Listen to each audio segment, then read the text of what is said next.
So they and it turned not too long ago, but I've been cooking for him. So when I started on this council. Yeah. When he confused with all of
Be seated, please. All right, let's take the recall, Ms. Hanson.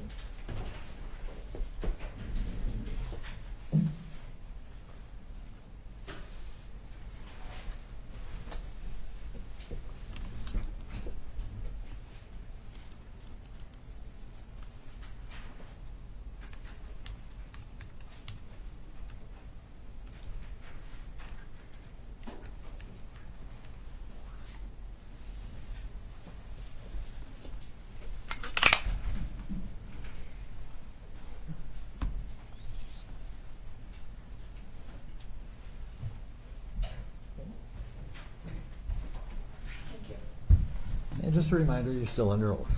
Yes, sir. Mr. Nelson. Good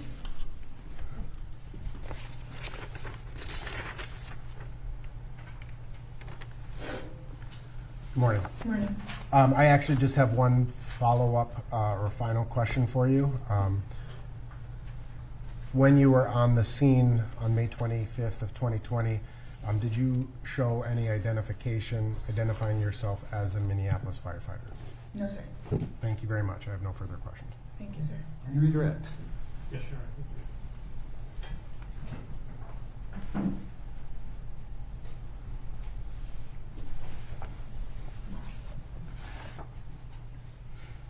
Good morning. Good morning. Just as a real quick follow-up to that point, did you have any ID with you at that point in time? No, sir. You were not on duty? No, sir. Okay. You were asked about seeing the fluid running down the street there, and you thought you considered whether it might be bodily fluids from Mr. Floyd, correct? Correct. If you knew that it wasn't bodily fluid from Mr. Floyd, would it have changed your assessment of his medical needs at that point in time? No, sir. It's just something I noticed. And your assessment of his medical condition at that time, did you believe he needed immediate medical attention? Yes, sir. You were asked about whether you could hear the officers talking. Did the officers ever, let me be more specific, other than Officer Tao, who you told us you spoke directly to, did the other three officers talk to you at all? Not that I remember. Did any of the officers tell you, hey, we've got an ambulance coming? Not that I remember. Did any of the officers tell you, hey, we got the fire department coming? No. You were asked a little bit about what you thought would be the typical response time for the fire department, because that's who you work for, correct? Correct. And you were being asked about something you really don't know about in terms of the fire department's response in this case. Correct. And you don't know anything about who called the ambulance or who called fire for this particular case. Correct. So the answers that you were giving, Mr. Nelson, were just sort of typical case. Correct.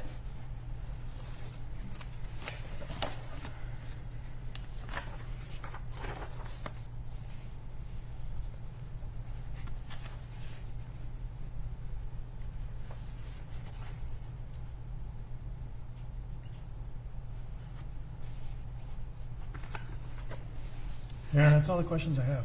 Thank you. Anything further? All right, thank you. You may step down. Thank you.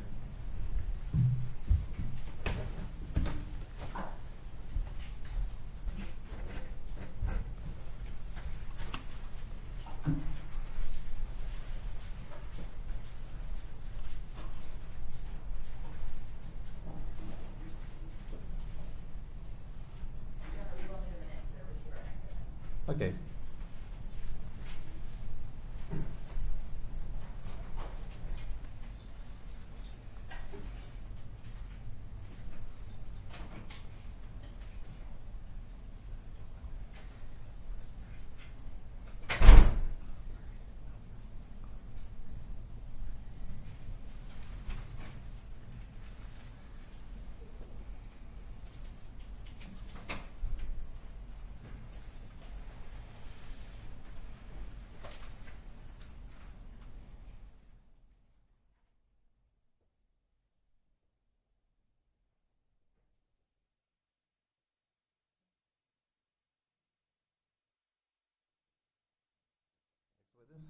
You're on the stand, call Christopher Martin to the stand.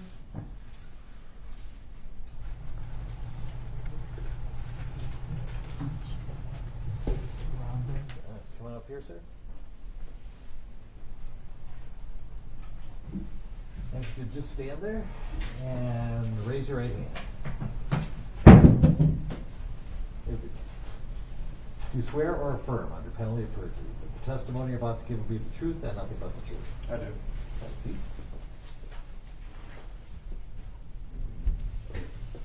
And we have various barriers and masks on, but we would ask if you're comfortable with doing so to take your mask off for testimony. That's fine. And if you could pull up a little bit to the microphone to make sure we can hear you. We're going to test that out by having you state your full name and spell each of your names. Christopher Martin, CHRISTOPHER. Last name Martin, MARTIN. Ms. Frank. Thank you, Your Honor. Mr. Martin, how old are you? 19. And can you tell the jurors where you live? You don't have to give us your address, but just generally where you live. In Bloomington, Minnesota. Okay. And taking you back to May 25th of 2020, last year, where were you living at that time? I was living above Cup Foods in the apartments on 38th Street, or Chicago. Okay. And how long at that time had you been living there? About 4 months. And who did you live there with?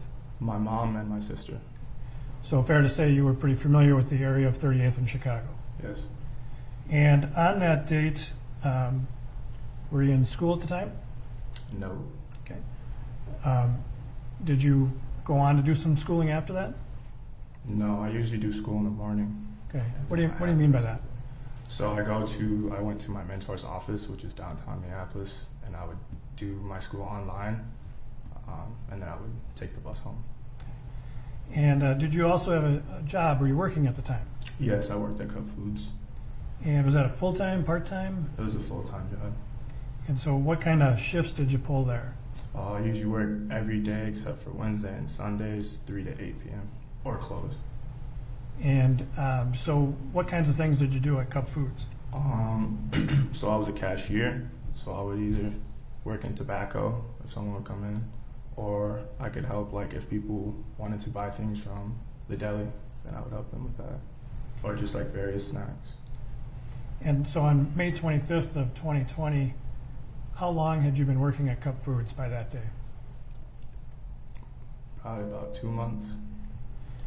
And can you just describe for the jurors, what is Cup Foods? What all can customers get there? So there's actually a deli there, so you can order food. You can get wing combos, Italian beef, sandwiches. There's groceries there, there's toiletries there, and there's tobacco products there, and also there's phone products there as well. So. And what do you mean by phone products? So you could actually go, it's Metro PCS, I think. You can buy a phone, set up a plan, and it should be smooth. Do they also, or does Cup Foods, did they have people that could fix and repair phones and Yes. computers? So they did a lot there at Cup Foods. Mm-hmm. Is that yes? Yes. Okay. And didn't I promise you I would tell you to did. fix that? Yeah. And so fairly busy store in May of 2020? Yes. Get a lot of customers? Yes. So the part that sold tobacco, was that separated from the rest of the store somehow? Yes. So when you first walk in, there's a door. There's a door to your left. If you open that door, that's where you go in and you can get food or snacks or toiletries, as I explained. Or if you go to the right door, or kind of just straight in front of you, that's where the tobacco is. So is the tobacco part sectioned off from the Yes. rest of the store? Basically. And so you would work both places, the tobacco area and the regular? Yes. And so going to May 25th of 2020, were you working on that day? Yes. And that's the date that the incident occurred that brings you to court today, correct? Yes. Was your shift 3 to 8 that day? Yes. 3 to close, yep. So the store closed at 8? Mm-hmm. Yes. Okay. Sorry. That's all right.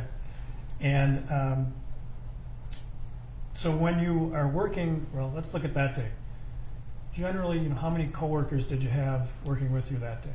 About 4 to 5 with at least one manager present. And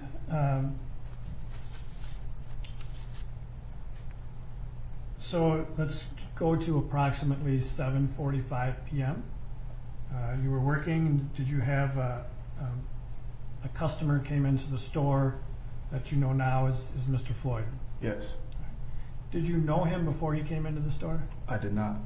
Had you ever seen him before in the store? No. And you know, what was it about him that sort of gave you notice? Probably just his size. I could tell that he was big, so I noticed.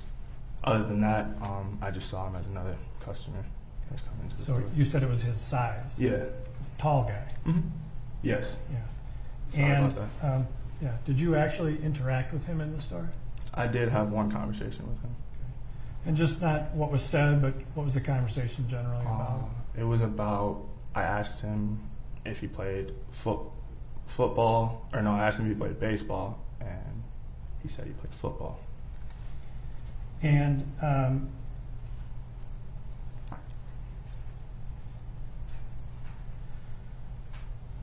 when you were, you know, communicating with him, can you describe for the jurors, you know, generally what his demeanor was like? What was his condition like?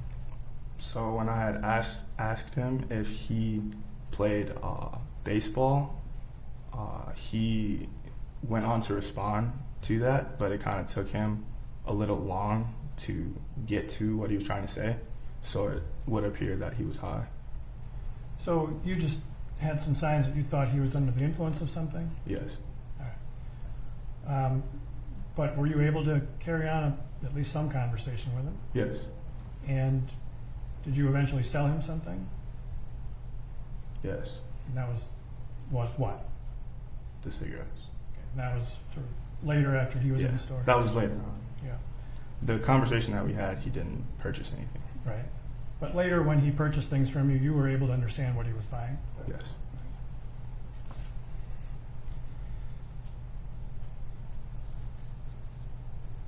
When he was in the store, well, I was going to ask you for how long he was in the store. Was it a quick time or was he in there for a little bit? He was in there for a little bit. I think he came in to make some repairs on his phone, so he might have had to wait in line, and then. And well, let me ask it this way.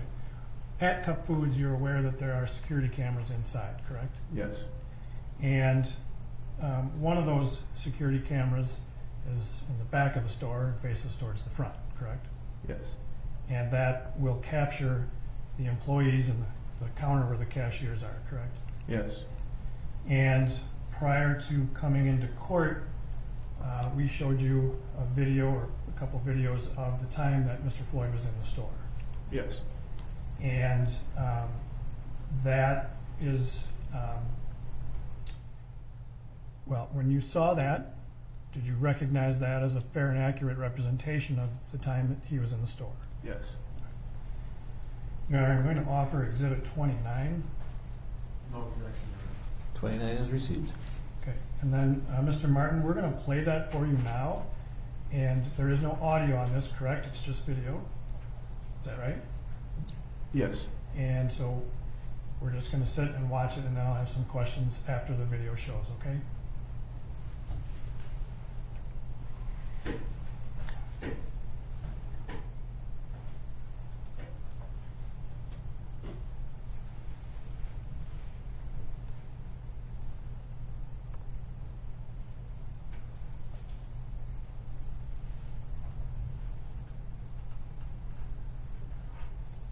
Now, I'm going to pause this just for a moment right here, okay?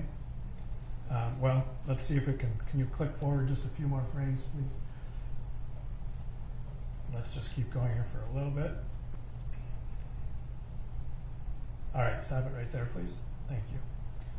Now, a couple things, and just for the record, the timestamp on the video currently is 7:34:57. But, Mr. Martin, you don't know if that timestamp as the actual correct time that this was being taken, do you? I do not. And there'll be ways that we can deal with that later, but you're not, well, I think you've answered my question. So if you would, in this photograph, describe for the jurors, kind of what we're seeing here in the layout of the store. And one of the things I want to let you know is in front of you, there should be a stylus like this, okay? And if you take it and see how you can draw right on the screen? So if you would, as you're just telling the jurors kind of the layout of the store, maybe just mark the screen when you're talking about the different areas of the store, okay? Okay. So when you enter here, the next door will be right here. This is where tobacco is. So that's kind of how it's closed off. And then if you take a left here, there's a door here, and then these are all the snacks. This is where the deli is located, kind of like tucked off here. Right here is just kind of like my manager's space, usually where they are, kind of watching to see who comes in and out. And then back here, you can't really see it, but that's usually where most of the people are that can help you with your phone. And then right here in the front is just mainly where I sit all day when I work cashier. All right. And then, Your Honor, I think you can clear the screen in one fell swoop, right? Please? Thank you. And so when we're looking, I'm going to have you identify this individual here. George Floyd? Okay, that's Mr. Floyd, who you'd had the conversation with? Correct. All right. And then this individual right in here, who's that? That's me. All right. And then these other three individuals are coworkers? Yes. All right. And so is this the area, when you're cashiering that you work? Yes. All right. Except when it's tobacco and that's over back here? Yes. All right.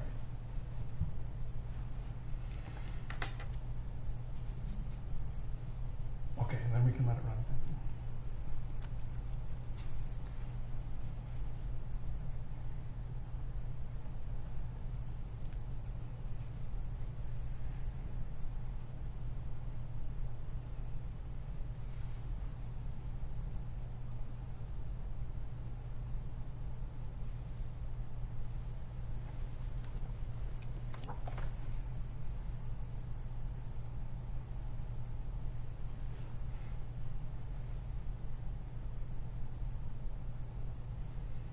I'm going to pause right here for another moment, please. You see there's an individual sitting here. Yes. You don't have to give us his name, but is he a coworker as well? Yes. All right. And so it looks like even just in this frame, at least 4 coworkers, correct? Yes. Now, would there be a manager on duty at this time as well? Yes. And where would the manager be? He would be tucked off here in the corner of the store. So it's just like right in the corner. Usually behind his computer working, and then when people needed help, he would pop out and help. Okay. All right, then let's continue. Thank you.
I'm going to stop right here for a moment, please. Mr. Martin, do you see where you are? And just for the record, we stopped at 7:37:28. Do you see where you are in the store right now? Yes.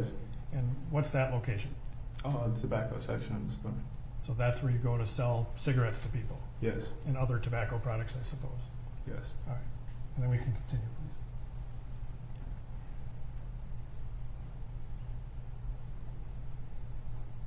And while we're watching this, Mr. Martin, can you tell us, looks like windows on the far wall, correct? Yes. And what street is outside of those windows? 38. Is that actually Chicago out Oh, there? Chicago, sorry. Were you talking about the ones in front? Right. Yes. The one where the bus is right now. Yes. That's 38. Sorry about that. Well, is that actually Chicago out in front of the store? Yes, sorry, Chicago. Okay.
I'm going to stop you here if we could, please.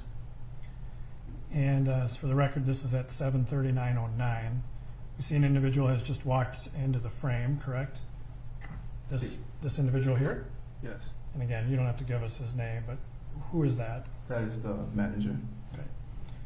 So he has come out from the manager area of the store? Yes. All right. We can continue then, please.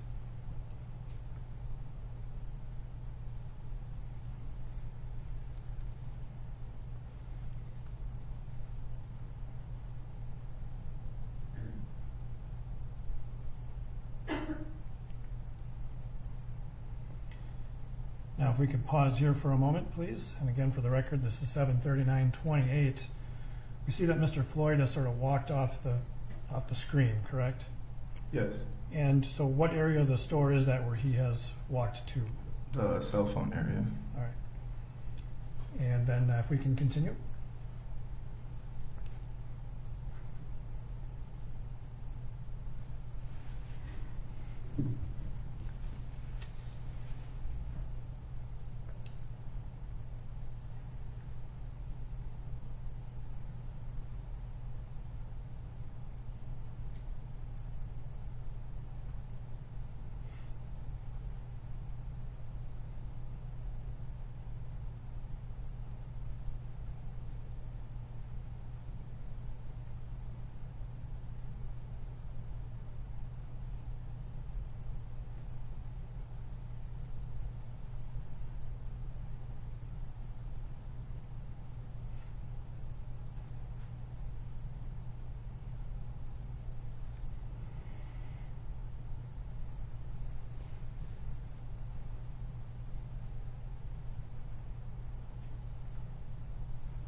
And Mr. Martin, then at some point, does Mr. Floyd make his way to the tobacco counter to make a purchase with you? Yes. All right. So we'll see that coming up here in a minute or two.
Mr. Martin, let me pause this right here. For the record, 7:44:36. We see now you standing at the cashier area and seems to be speaking with Mr. Floyd, correct? Correct. And were you able to understand the conversation with him at that point? Yes. And okay, so let's keep rolling then, please.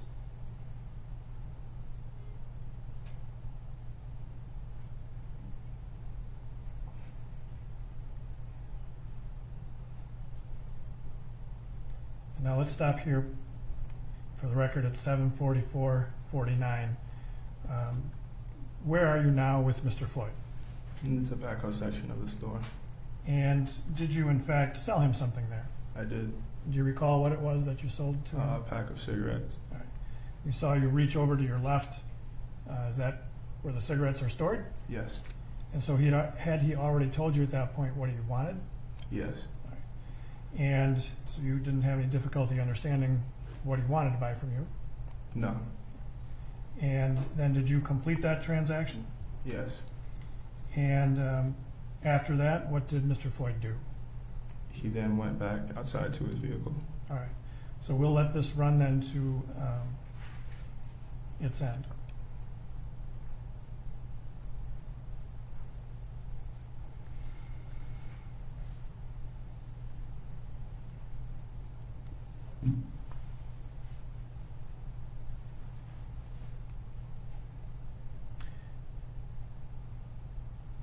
Now, if I'm going to freeze it here, I'm sorry, I said I was going to let it run, but we saw you holding something up.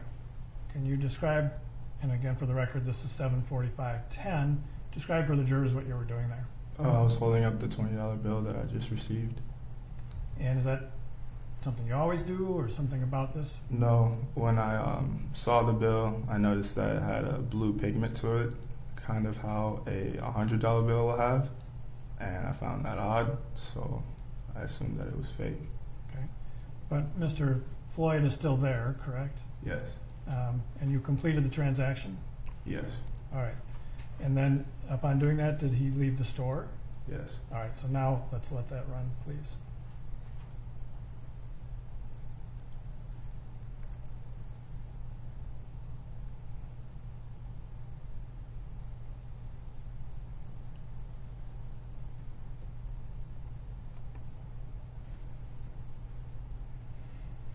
So after you looked at the bill, though, he didn't leave immediately, did he?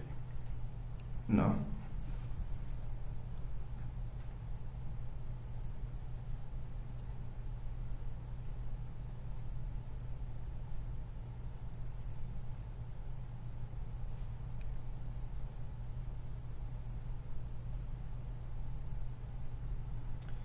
All right, so that is the end of Exhibit 29. I believe the time there is 7:45:51, correct? Well, I'm asking you, but you saw that on the timestamp on there. Correct. So we could look at other video to determine if that time is correct. That's the time he left the store on this video. Yes. All right. After he left, did you look at the bill again? I did. All right. At the time that you were working on May 25th of 2020, what was the store policy about cashiers accepting $20 bills? The policy was that if you took a counterfeit bill, you would have to pay for it out of your money or your paycheck. And it gives you an incentive to be careful about what you take. Yes. All right. So did you think that bill might not be legitimate? I did. So what did you decide to do? I took it anyways, and I was planning to just put it on my tab until I second guessed myself. And as you can see in the video, I kept examining it, and then I eventually told my manager. All right. And when you told your manager, what happened next? What were you told to do? He told us to go out to the vehicle and to ask him to come inside to discuss what just happened. And when you say vehicle, what are you referring to? The car or the SUV, I think, that George Floyd was in. How did you know that? I could see it from where I was standing in tobacco from the store. So we know from the video that those windows we could see where that bus was, that's actually Chicago, correct? Yes. 38th runs along the backside of that store. Yes. Is there a way to look then out onto 38th from the store? Yes. And I guess what I'm questioning is, how did you know he was in that vehicle? I watched him walk to it. Pretty good way to know. Yes. And so you saw him go out to that vehicle after he made this purchase. Yes. All right. And so your manager, what were your instructions? Just to go out to the vehicle and ask him to come inside to talk to the manager. And did you in fact do that? Yes. All right. When you went out there, let me ask you this: how many times did you go out there? Twice. So let's talk about the first time that you went out there. Did you go by yourself or with some other people? The first time I went with one other person. All right. And you are aware that there is a security video on the restaurant across the street, correct? Yes. That's the Dragon Walk was the restaurant? Yes. And prior to coming to court, we showed you some security video that captured you and other employees going out to the vehicle, correct? Yes. And that also shows, we also use some of the footage from inside the store to show when you guys leave the store to go out there. Is that correct? Yes. And having reviewed that video, does it all fairly and accurately depict the times that you and other employees went out to the SUV about the bill? Yes. Now, we are going to offer Exhibit 31.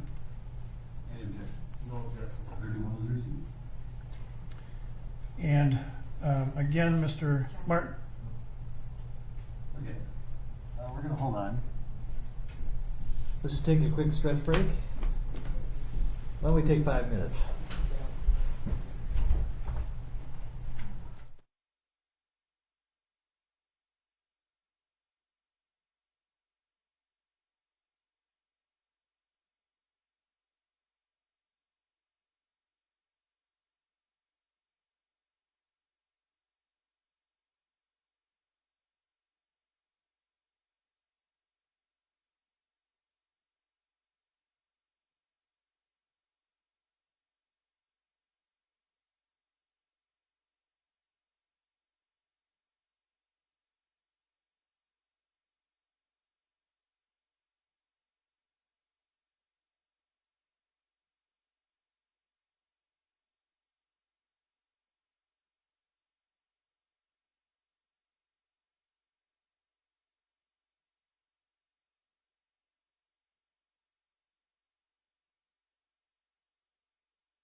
recess, so if you all want to head back. Can you get the door? Yep. We have a deputy in the hallway.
Right, sir, just a reminder, you're still under oath.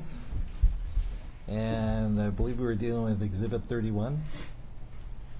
Correct, Your Honor, and just for the record, if I did already offer Exhibit 31, I will just for the record re-offer Exhibit 31. No objection, All right, 31 is received. Do you wish for it to be published? Yes, Your Honor. And Mr. Martin, what I'm going to do now is start playing Exhibit 31. And just like the previous video, at some points we'll just stop and I'll ask you some questions about it, all right? Okay. So for the record, this is starting at about 7:55, and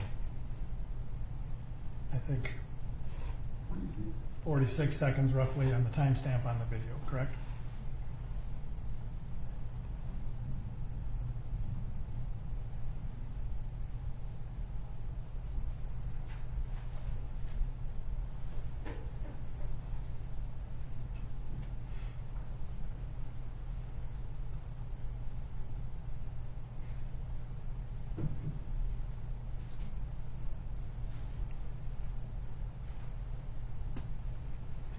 Now I'm going to pause it right here because the first part that we watched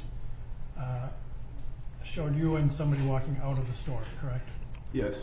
And that portion of the video is from the security camera inside the store, correct? Yes. And so the person that you were walking out with, and again, you don't have to give us his name, but it was a coworker? Yes. All right. And so now we're looking at a separate camera angle from outside the store, correct? Yes. And this timestamp, obviously different than the previous one because this shows 2019-12, correct? Correct. And do you recognize what area is depicted in this video as we're looking at it right now? This is 38th Street and the side of Cup Foods. And if you want to use the stylus too, just kind of point out, the door of Cup Foods and 38th in Chicago. So that's the door, correct? Correct. And then Correct. which street is 38th, just so we're clear? Okay. And Chicago then is the other street depicted, right? Correct. And is the counter where you sell the tobacco products visible in this image? Correct. And where is that? And so for the record, you've drawn a small line sort of on the window on the side of Cup Foods, right? Correct. And so when you told the jurors earlier that you were able to look out and see where Mr. Floyd went, did you use that window to look out and see that? Correct. All right. And so then let's, Your Honor, if you could clear the screen, please. Thank you. And then we will roll this video here for a little bit.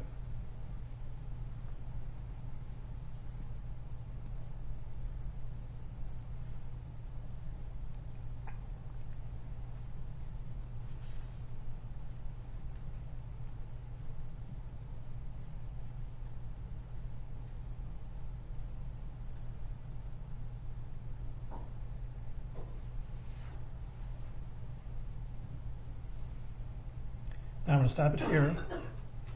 And so can you tell the jurors then when you crossed the road and went to this vehicle, obviously the video shows you approaching the passenger side, correct? Correct.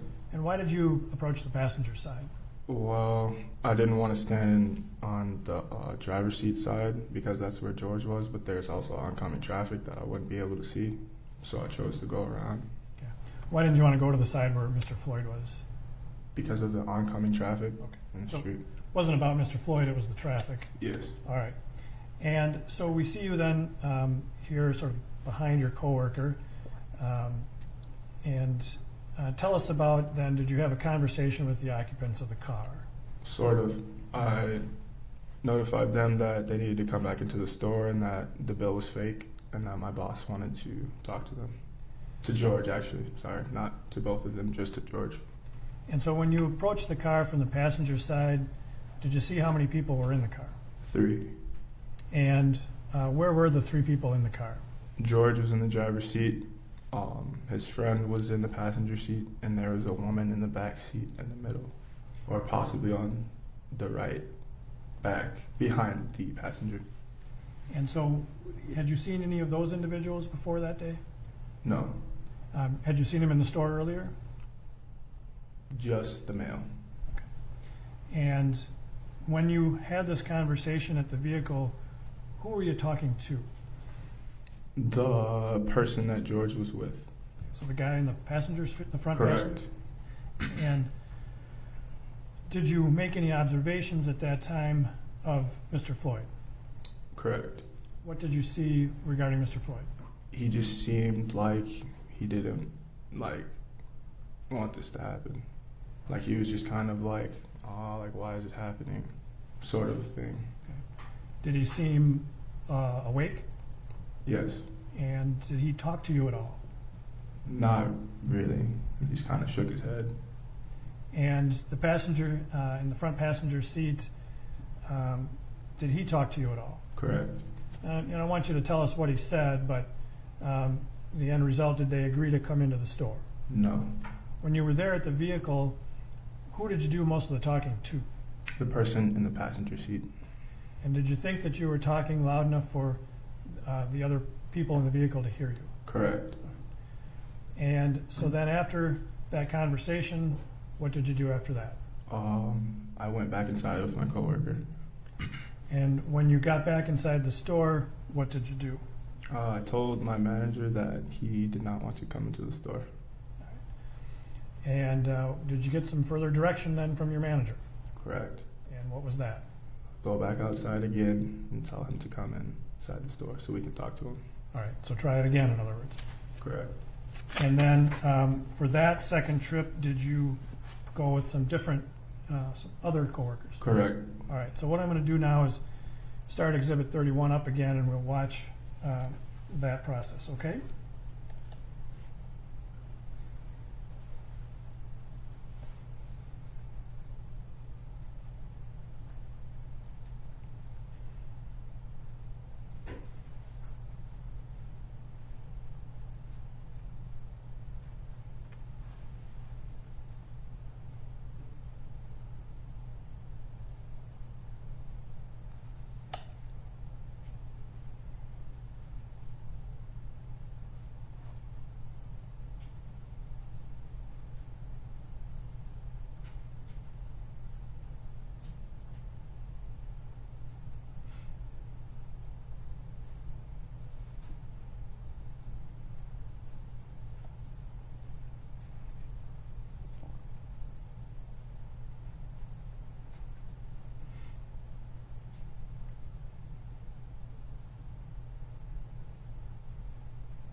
So now I'm going to stop Exhibit 31 here briefly because the image has changed, correct? Correct. And now this video is of the inside of Cup Foods again, correct? Correct. And so we'll see here that you come in, and this is when you had the conversation with your manager about the first trip. Correct. All right, so let's let 31 run again, please.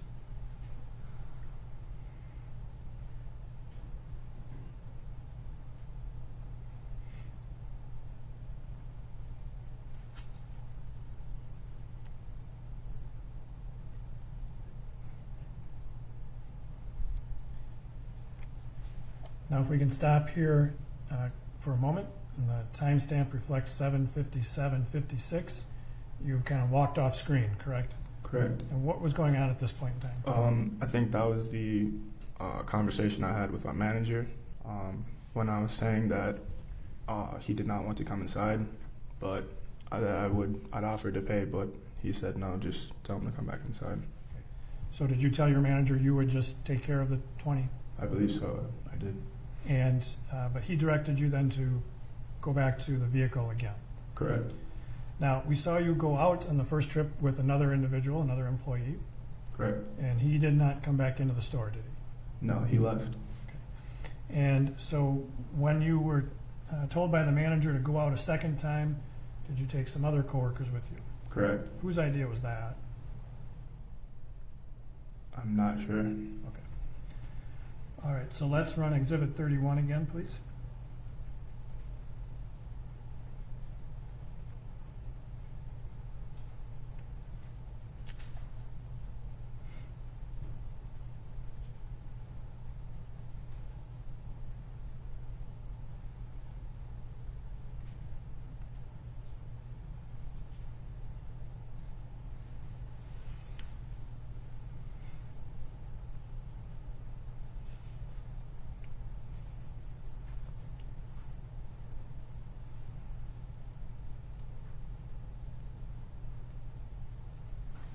So let's pause the video right here if we could, please. And for the record, now we're back outside again, correct? Correct. And the record should reflect that we paused at 20:21:43. So we see that two other individuals coming out before you, correct? And there's appears to be a woman in a black jacket, correct? Correct. And is she a coworker, or was she at the time? Correct. Had she worked there longer than you? Correct. And the other individual has a white T-shirt on. Had he worked there longer than you? Correct. And is he actually related to the owners of the store? Correct. And so they were out ahead of you at this point, correct? Correct. In fact, you had to sort of jog to keep up with them, didn't you? Correct. And all right, so let's run 31 then.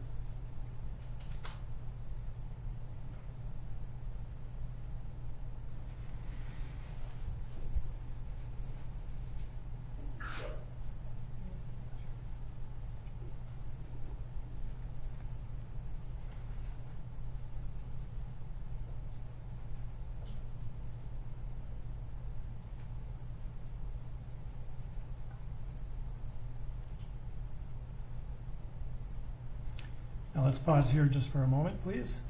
The record should reflect we're at 20:22:15 as the timestamp when we paused it. The individual in the white T-shirt initially went up to the driver's side, correct? Correct. And we see you standing here behind the SUV, correct? Correct. And eventually the individual in the white T-shirt went around to the passenger side door, which was open. Correct. And were you able to hear the conversation that the guy in the white T-shirt was having with the occupants of the vehicle? At this point in time, I was not able to hear. So then let's run the video some more, please. All right, now we see, if we can pause here, please. This is 20:22:21. You walked up to the passenger side of the SUV, correct? Correct. So at this point, were you able to hear the conversations that the individual in the white T-shirt was having with the occupants? Correct. And were you also able to hear what the occupants of the vehicle were saying and doing? Correct. And can you describe for the jurors then what occurred during this period at the SUV? So the second time we went out, the person in the passenger seat was doing most of the talking. We were telling him, just come inside, we just want to talk to George. And the person in the passenger seat was saying how, that's not me, like, I tried to use a fake bill and you put me on game, so I ripped it. And that'll happen in the video because he also tried to use a fake bill that I did not let him use, and then he ripped it and he put it on the ground there. So he was just explaining like what had happened. And so just to be clear, you said the passenger seat, you're talking about the front passenger seat. Correct. And at that time, did you have any interaction with Mr. Floyd directly? I do not recall. All right, so let's run Exhibit 31 a little bit.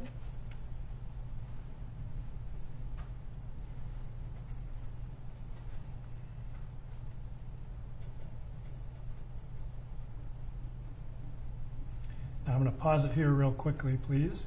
And for the record, it's 20:22:34. We saw the individual in the white T-shirt sort of bend over and pick something up. Can you tell the jury what was happening there?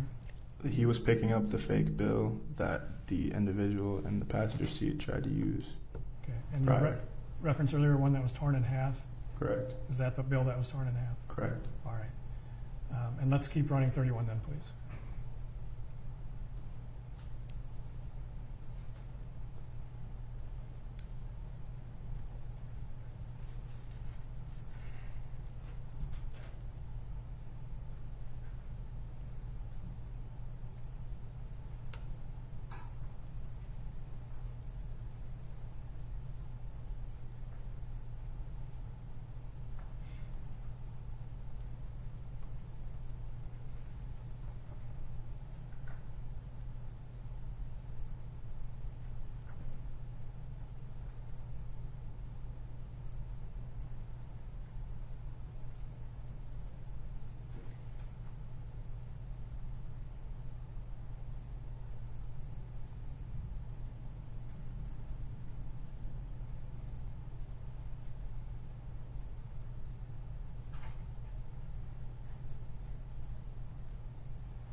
I'm going to ask to pause it right here, please.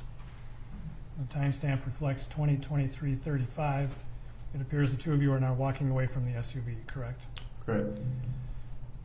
So during those preceding moments, it appears that the two of you are talking with at least some occupants of the vehicle. Correct.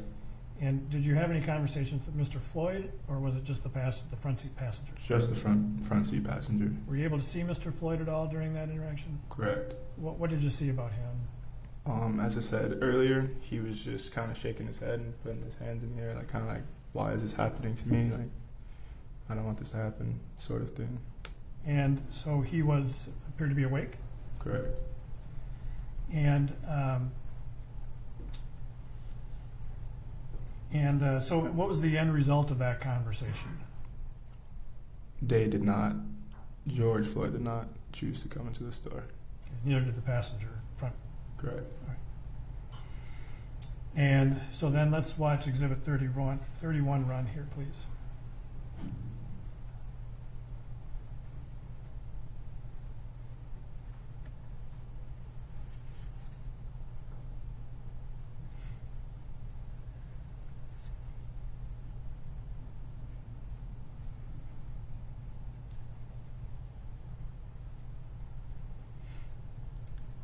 All right, so that the end of that video shows you and the other individual entering back into the store, correct? Correct. Okay. When you got back into the store, what did you do about the 2 trips out to the vehicle? We told our manager that he still refused to come into the store. And do you know what the manager decided to do about that?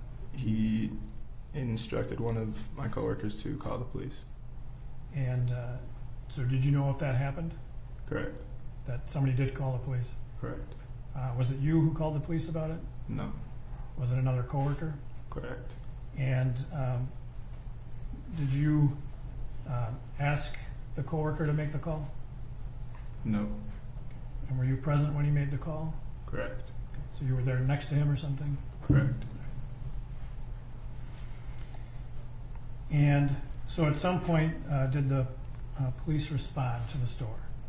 Correct. And when they responded, did you see the officers actually come into the store? I do not recall. All right. Did they deal with you when they came to the store? No. Do you know who they dealt with? They went and talked to my manager.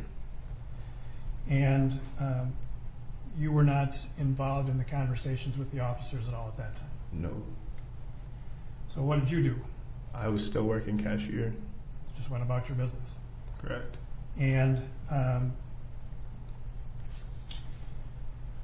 as you did that, as you continued working, did you notice a commotion out in front of the store? Correct. Do you recall what it was that sort of first drew your attention out there?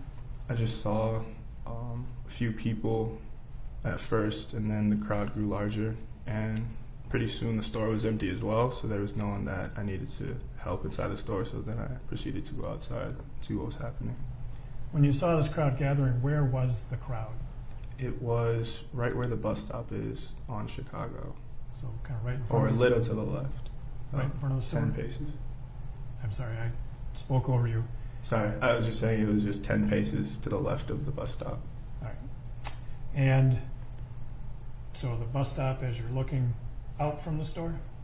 Does that make sense? Correct. And so did you, in fact, decide to go out and look into what the crowd was gathering for? Correct. And when you went out there, what did you see? I saw people yelling and screaming. I saw Derek with his knee on George's neck on the ground. So let me back up just a little bit.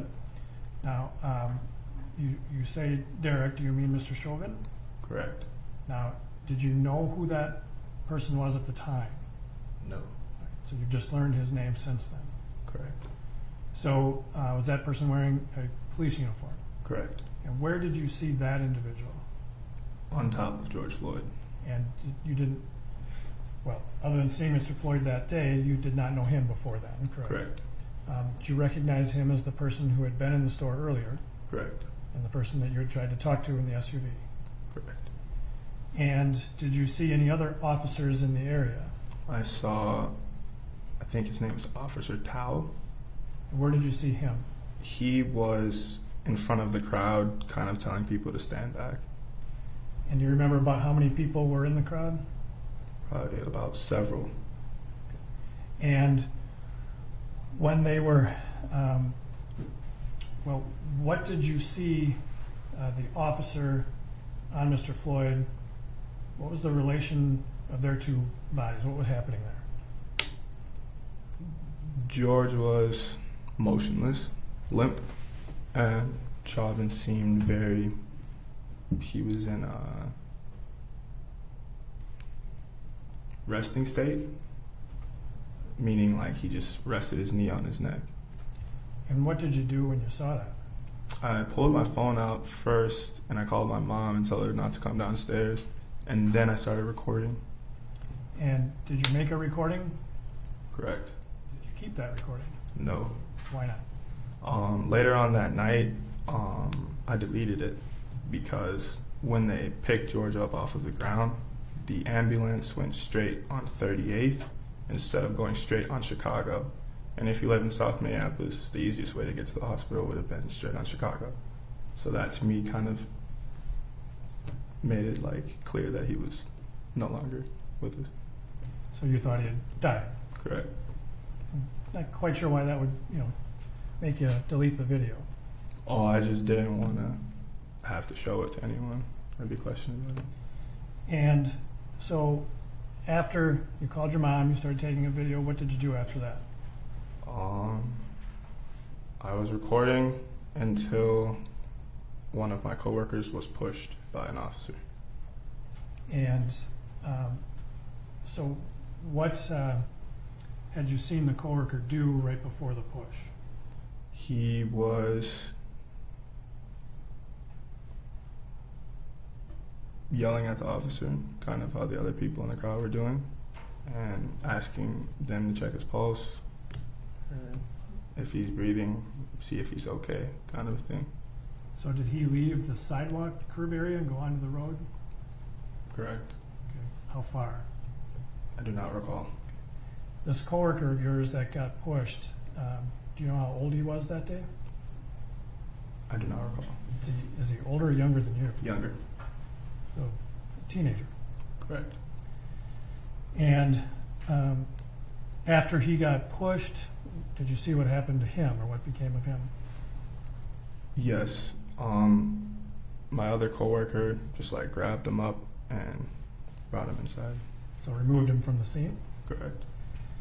And prior to coming into court, did we show you a security video from Cup Foods that shows that area? Correct. And that area while you were out there? Correct. And did that appear to depict truly and accurately the time period during which you were out there during this incident? Correct. And Your Honor, I'd offer then what we've marked as Exhibit 33. Any objection? No, Your Honor. 33 is received. All right, so now I'm going to start showing Exhibit 33, and we may pause this like we had done the other videos, all right?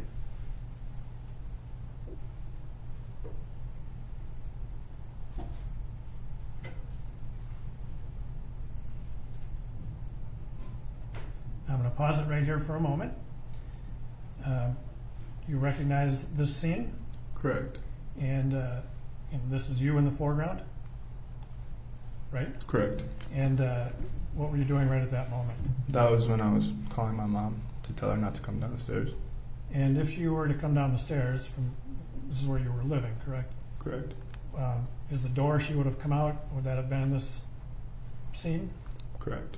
Can you take that stylus and just show where that door would be? It would swing open right here. So if she had come down, she'd have come right into this scene, correct? Correct. Right. And then you talked about a coworker who was younger than you who came out. Is that the individual in the white t-shirt? Correct. All right. And, okay, so then we will continue to run Exhibit 33, please.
going to pause it right here, please.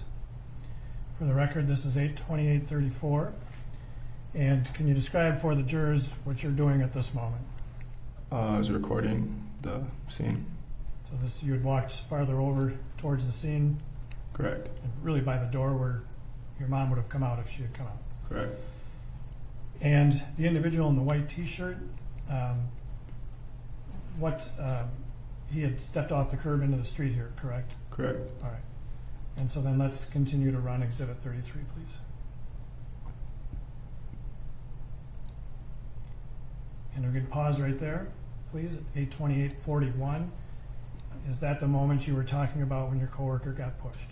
Correct. And did you see it all anywhere in there where he touched the police officer? No. And so then you are now standing around behind that group of people, correct? Correct. Did you know anybody in that crowd? My two coworkers. All right. So right now, if you could just put like a line or a dot on where your two coworkers are. And both of those are individuals who went out during the second trip to the SUV, correct? Correct. And did you know any of the other people there in the crowd at the time? Not at the time. Okay. Did you know Miss Funari? I think. Yes. You know Alyssa Funari? Yes. And was she there at the time? Correct. Do you see where she is now? Correct. All right. And how did you know her? Just through school. And all right, so then let's continue to run Exhibit 33, please.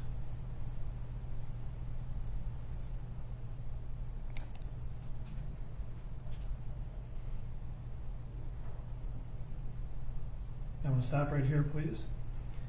Can you describe for the jurors and what we're seeing, what's going on there in that segment of the video? That was when one of the coworkers kind of grabbed up the other coworker and brought him back inside, and I was just yelling like, "Chill out, chill out, chill out."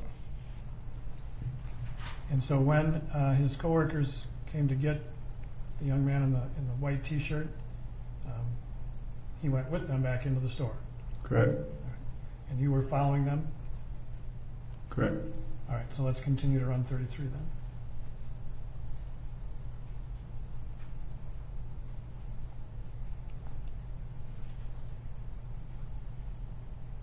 Now I'm going to pause here for a moment, please. For the record, 8/29/04. Can you tell the jurors what happened, what you were doing here, I guess? At this point, I think I was just kind of emotional, and I went to the African American that was standing there in the curb, and I was just like they're not gonna help him. This is what we have to deal with. So. Okay. Sustained. Yeah, He'll be stricken. That's fine. So you had a conversation with another person standing there. Correct. And when you walked up there, we saw just before I stopped it, there was a young girl there in a green shirt. Did you see her when you were walking up there? Correct. You remember seeing her in the store earlier? Correct. Did you know who she was? No. And do you remember being the cashier when she was in the store earlier? Correct. And then can we continue to run Exhibit 33, please?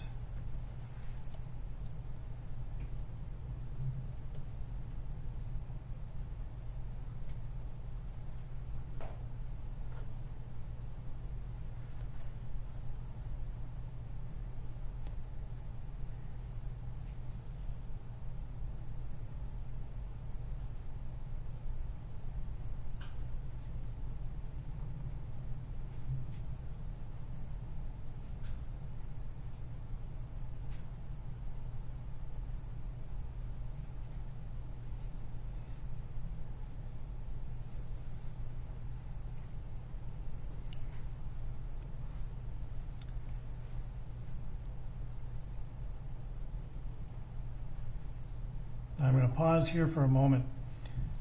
The record should reflect 8/29/55. We saw you standing there with your hands on your head for a while, correct? Correct. What was going through your mind during that time period? Disbelief and guilt. Okay. Why guilt? If I would have just not taken the bill, this could have been avoided. We also saw another individual get pushed by an officer, correct? Correct. And what did you do after that happened? I was just trying to calm him down, tell him to stand back. So, and, all right, so let's continue running 33 then, please.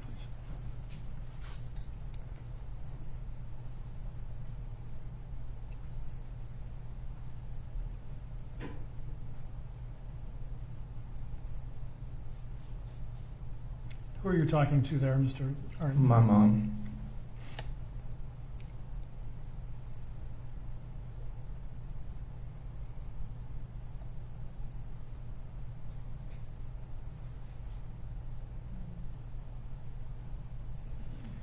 Okay, so that takes us to the end of Exhibit 33. You were going back into the store. Correct. And so then did you just continue to work your shift? Correct. And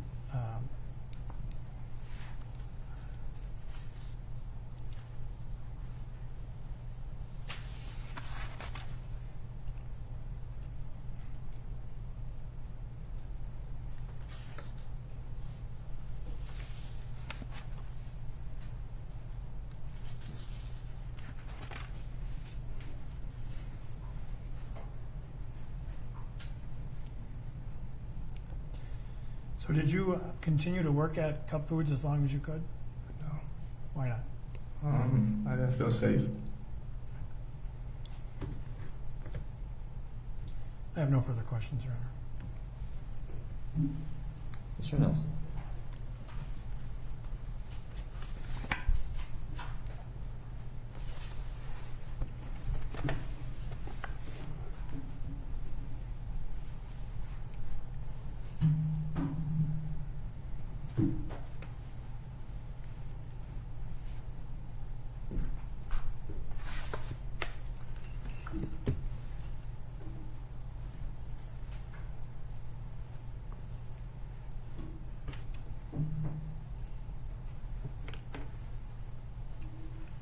Morning, sir. Good morning. Thank you for being here today. You testified that you currently are 20 years old. 19. 19. I'm sorry, I didn't hear that. And at the time, you were both living and working at Cup Foods, right? Or in the apartments above, you were living and working there. Correct. All right. And you testified that you had worked there for about a month and a half to 2 months before this incident? 4 months. 4 months. Okay. You would agree that you've made a few statements in connection with this case? Correct. You were first interviewed by agents of the Bureau of Criminal Apprehension and FBI back on September 10th of last year. Do you recall that? Correct. And then you have had another meeting as of March 12th with the prosecutors and other agents of the BCA, right? Correct. And you understand that those statements were recorded, Correct. and you understand that we've been provided with transcripts. Correct. Have you had an opportunity to review your statements prior to coming into court? Yes. All right. And you had an opportunity to review your transcript? Correct. All right. So I just kind of want to walk through again. We've now watched a few videos from both inside the store, outside the store, and from a neighboring business. Agreed? Correct. And you've had an opportunity to address some things that happened inside the store, outside the store, throughout the whole incident, right? Correct. All right. So you were working, your shift you said started at about 3 p.m. that day? Correct. And this incident ultimately was around the 7:30 to 8 o'clock hour, right? Correct. And you, video, when we were watching the first video, you and your coworkers seemed to get along quite well. Correct. Talking, laughing, having fun, interacting with customers, things of that nature. Correct. And the store is sort of like a one-stop kind of a store, right? You can do a lot of things in the store. Correct. They've got a deli, you said. You've got cell phone service, cell phone repair, snacks, and then there's the separate tobacco area, right? Correct. Now, in the store, is there, where we see you behind the counter, is there an entrance for employees into the tobacco area that you go through? Could you ask the question again, please? Sure. So I understand when a customer comes into Cup Foods, there are essentially two doors that they can go through, right? Correct. One of them on the right-hand side is the tobacco shop, right? Correct. And the one on the left-hand side is the convenience store, or the general store, right? Correct. All right. And the tobacco shop is separate because you have to be a certain age to go into the store, right? Correct. You have to be 21, right? No. 18? To buy products or to simply go into the store? To go in. No, to go into the tobacco portion. I'm not sure there's an age requirement. People came in no matter how old they were. All right. Is within the store, is there a partition or some sort of glass that inside the store separates the tobacco area from the convenience store? Correct. And so my question is where you stand, like, do you have to walk out through the convenience store door and go into the tobacco store door, or is there a separate entrance where you can get into the tobacco portion? From where are you starting?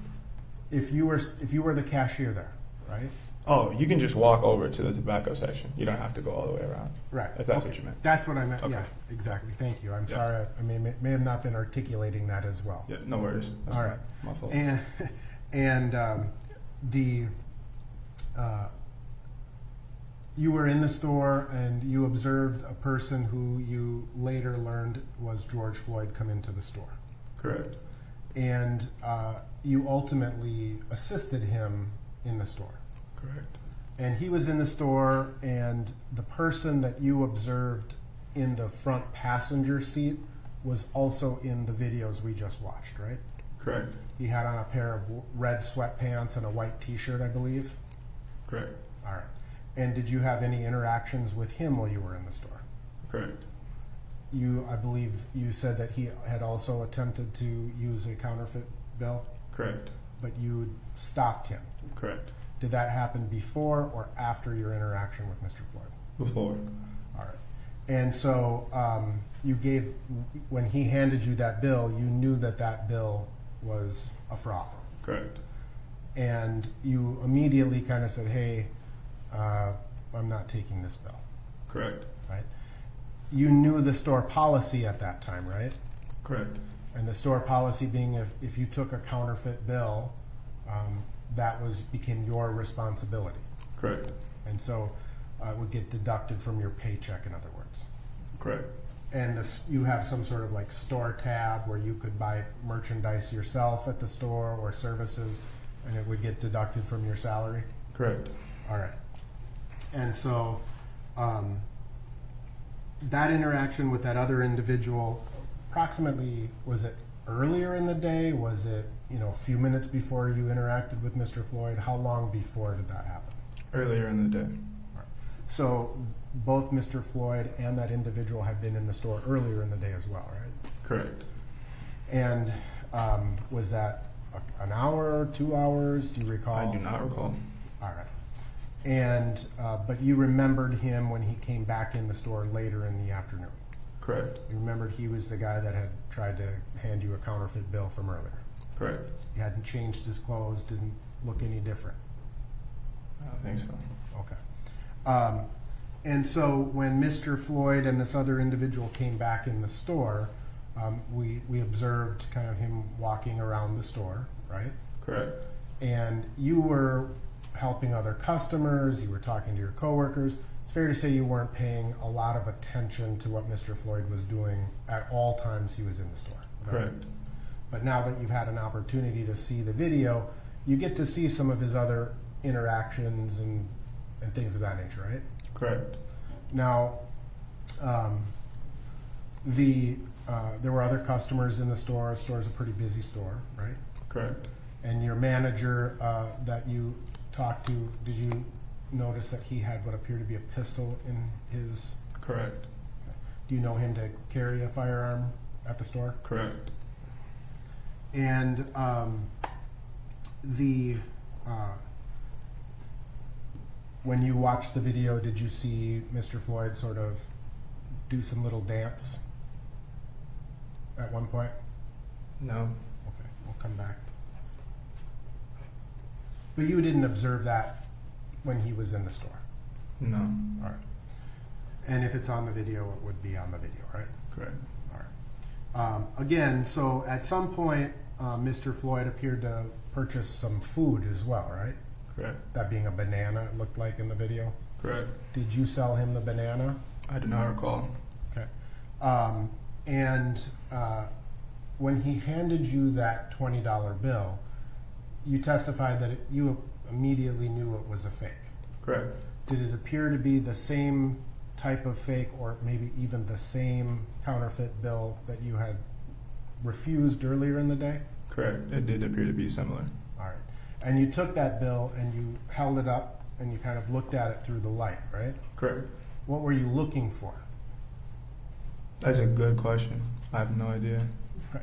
I was just looking at it. all I right. don't know. But you immediately recognized it to be a counterfeit bill. Correct. And, you know, some bills have like a metal or some sort of a stripe through it. Could you have been looking for something like that? I'll be honest, I don't know what I was looking for. I just knew it was fake. You could tell based on the texture of the bill? And the color of it, as I stated earlier, Yep. it had a blue pigment. So, and you had a pleasant interaction with Mr. Floyd. Correct. You were asking him about sports and things of that nature, right? Correct. And you formed the opinion that Mr. Floyd was under the influence of something. Correct. And you base that on sort of, I think you said, a delay in his speech and response, right? Correct.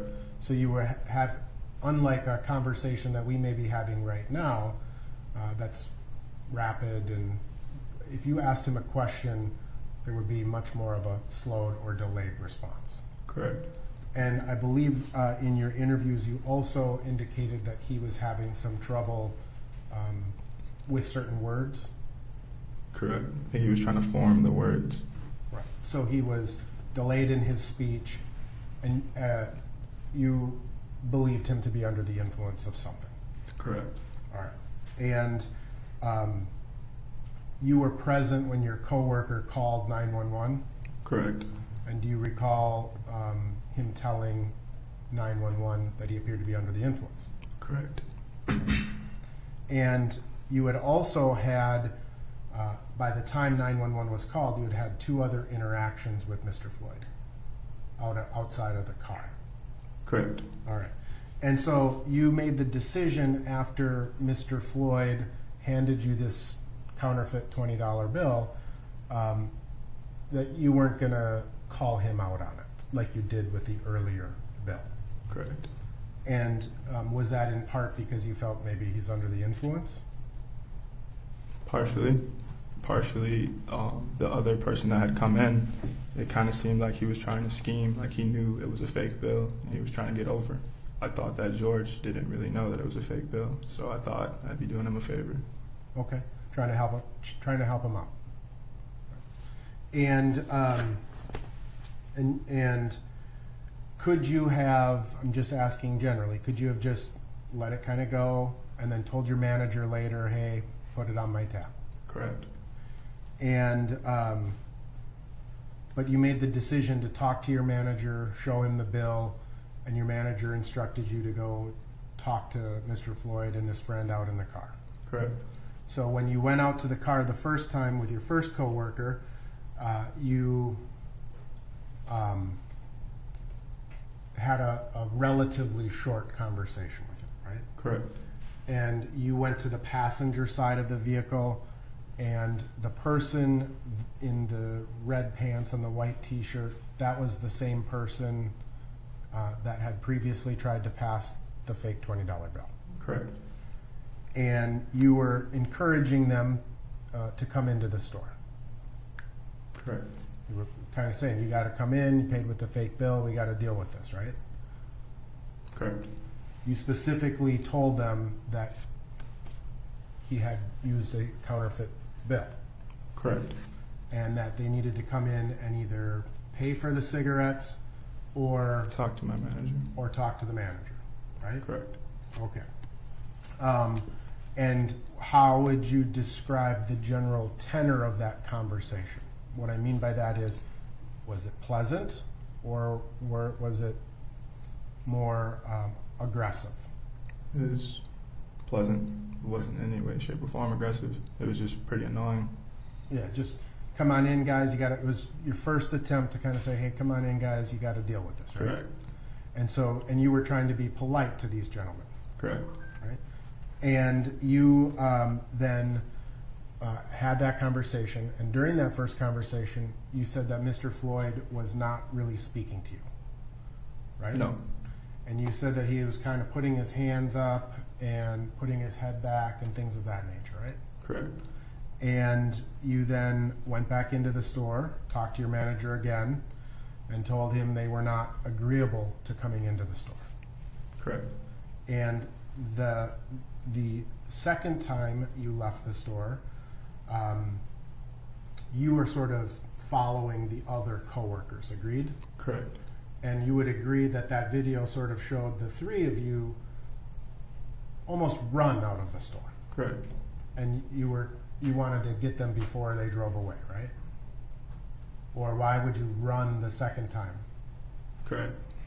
I mean, so they didn't drive away, or for some Sure. other reason? Correct.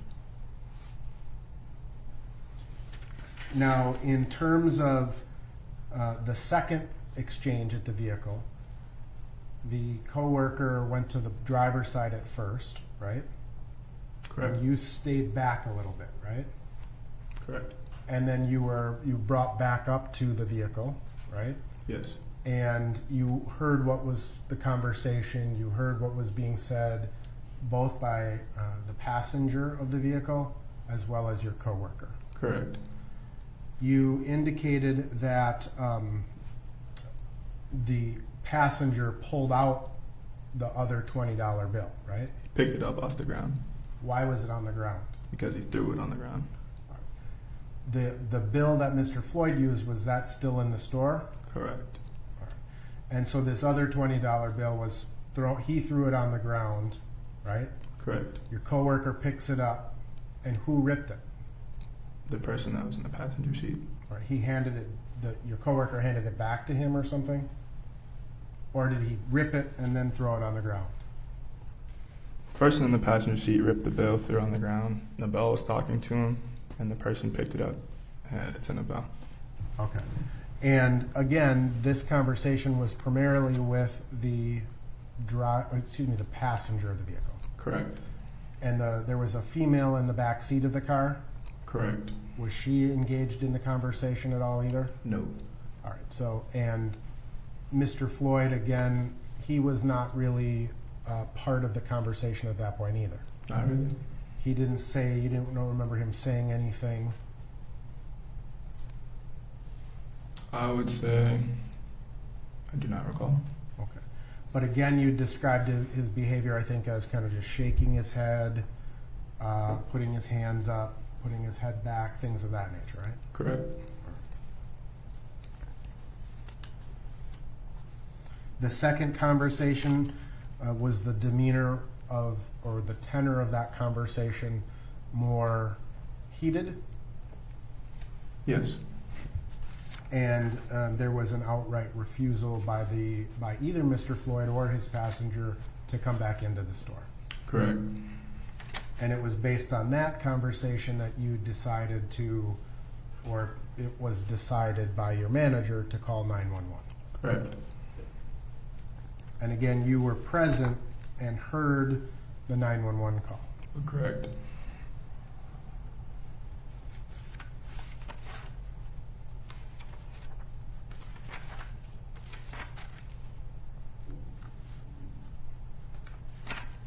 Now, in your initial conversation with agents, when they were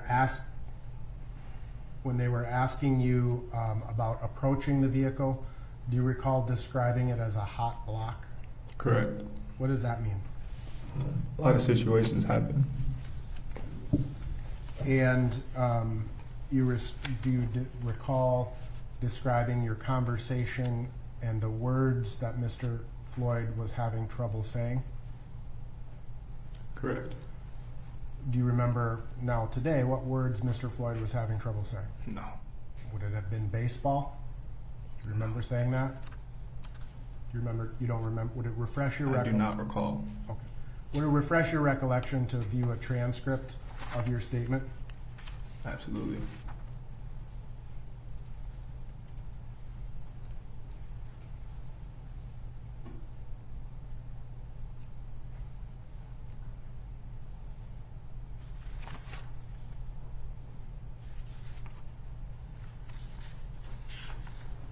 I'm on the wrong page, I think. Here, give me just a second.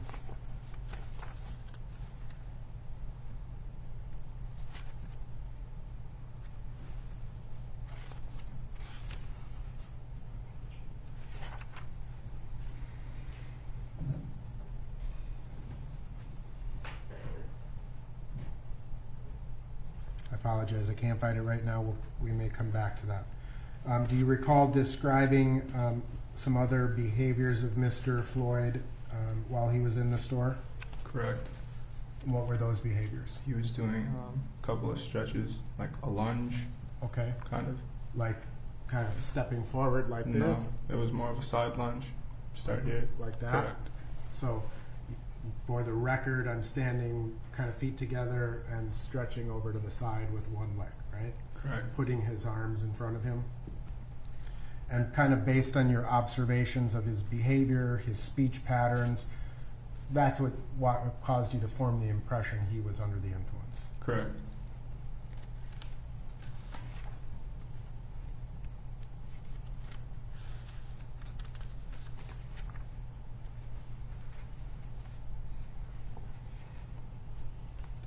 Now then you ultimately met with the prosecution team on March 12th in preparation for your testimony, Correct. and that's when you were able to view some of the videos that we've watched here today. Correct. And again, you understood that there were agents or law enforcement officers that were there at that time. Correct. Do you recall telling them that you felt that Mr. Floyd couldn't comprehend the conversation? Which conversation? Your conversation with him. The first conversation we had? Right. I do not recall, but if that's on my transcript, that's the way it is. Okay.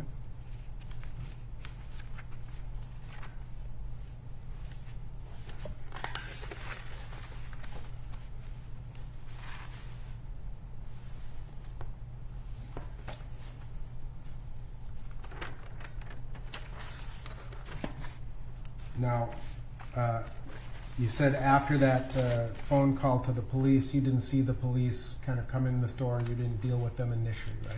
Correct. And you just kind of went back to work, right? Correct. Dealing with customers, goofing off with your coworkers, kind of just average day, right? Correct.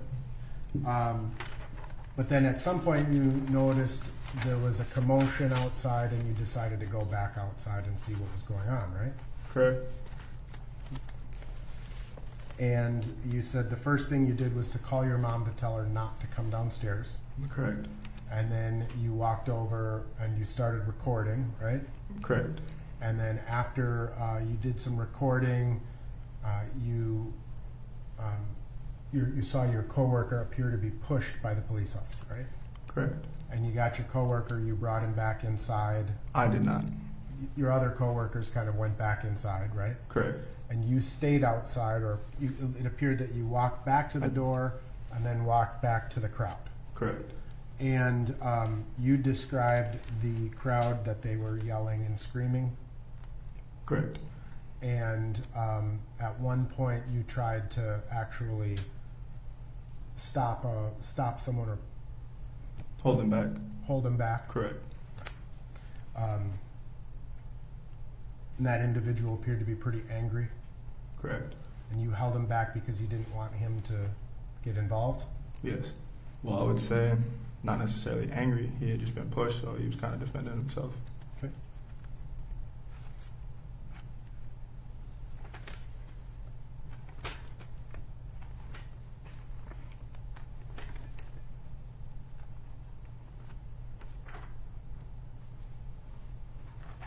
And you kind of just said to him, calm down, stand back, right? Right.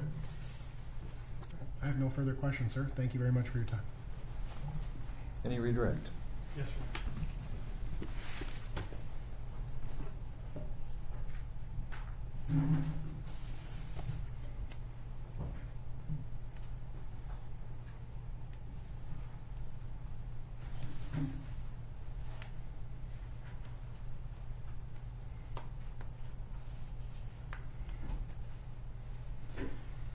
Prior to working or during your work at Cup Foods, did they ever send you to training on how to identify a fake bill? No. Or just kind of learning from experience? Correct. When you did interact with Mr. Floyd in the store, what was his demeanor like? He seemed very friendly, approachable. He was talkative. He seemed to just be having an average Memorial Day, just living his life. But he did seem high.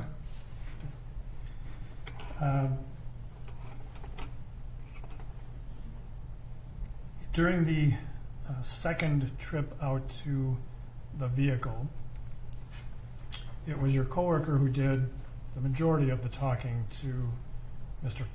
Floyd and the passenger. Correct. So Mr. Nelson asked you to agree that that was a more heated conversation. Was it you who made it more heated or your coworker? My coworker. And Mr. Nelson asked you to agree that there was an outright refusal to come back into the store. Was that an actual wording that was used, or was that just Mr. Nelson's words, outright refusal? Those were Mr. Nelson's words. So Mr. Floyd did not say to you, I'm outright refusing to come back into the store. No. But, to be fair, they were not coming back into the store, right? Correct.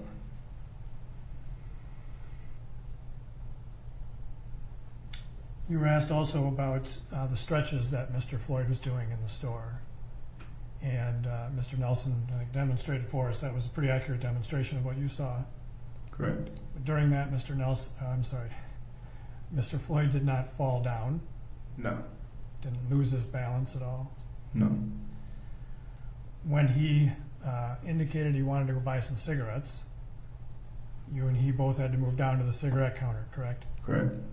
And is that what he did? Did he tell you, I want to buy some cigarettes? Correct. Did he tell you what brand he wanted? I do not recall. We saw you just grab a pack, right? That could have been the case. And you gave them to him, Correct. and he provided you money and took the change, right? Correct. So he was able to complete that whole transaction, correct? Absolutely. And you didn't have to guess at what cigarettes he wanted. Correct.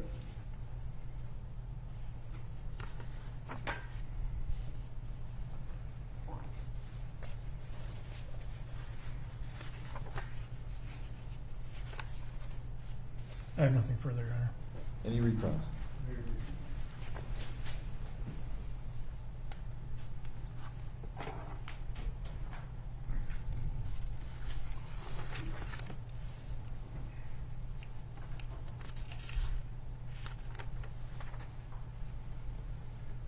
Sorry, thank you. You were asked a couple of questions about the counterfeit bill. Correct. Do you get a lot of counterfeit bills in that store? No. Has it happened before? Correct. And I believe you were previously asked about good counterfeits and bad counterfeits in your statements with police. I do not recall. Okay. Have you seen some bills that are better counterfeits than other bills? I don't think so. Okay. Not personally, no. Okay, but you understood that immediately this was a counterfeit bill. Correct. Nothing further. Thanks, sir. You are excused. Thank you.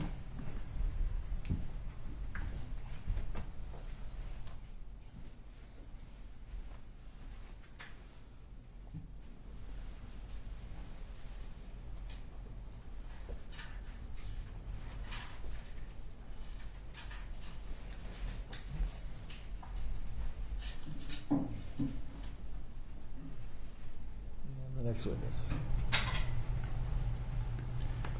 Your Honor, the state would call Christopher Belfrey to the stand.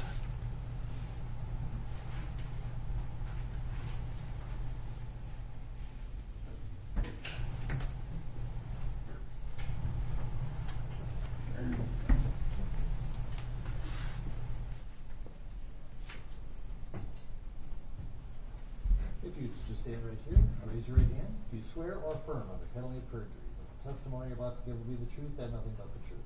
Yes, sir. Have a seat.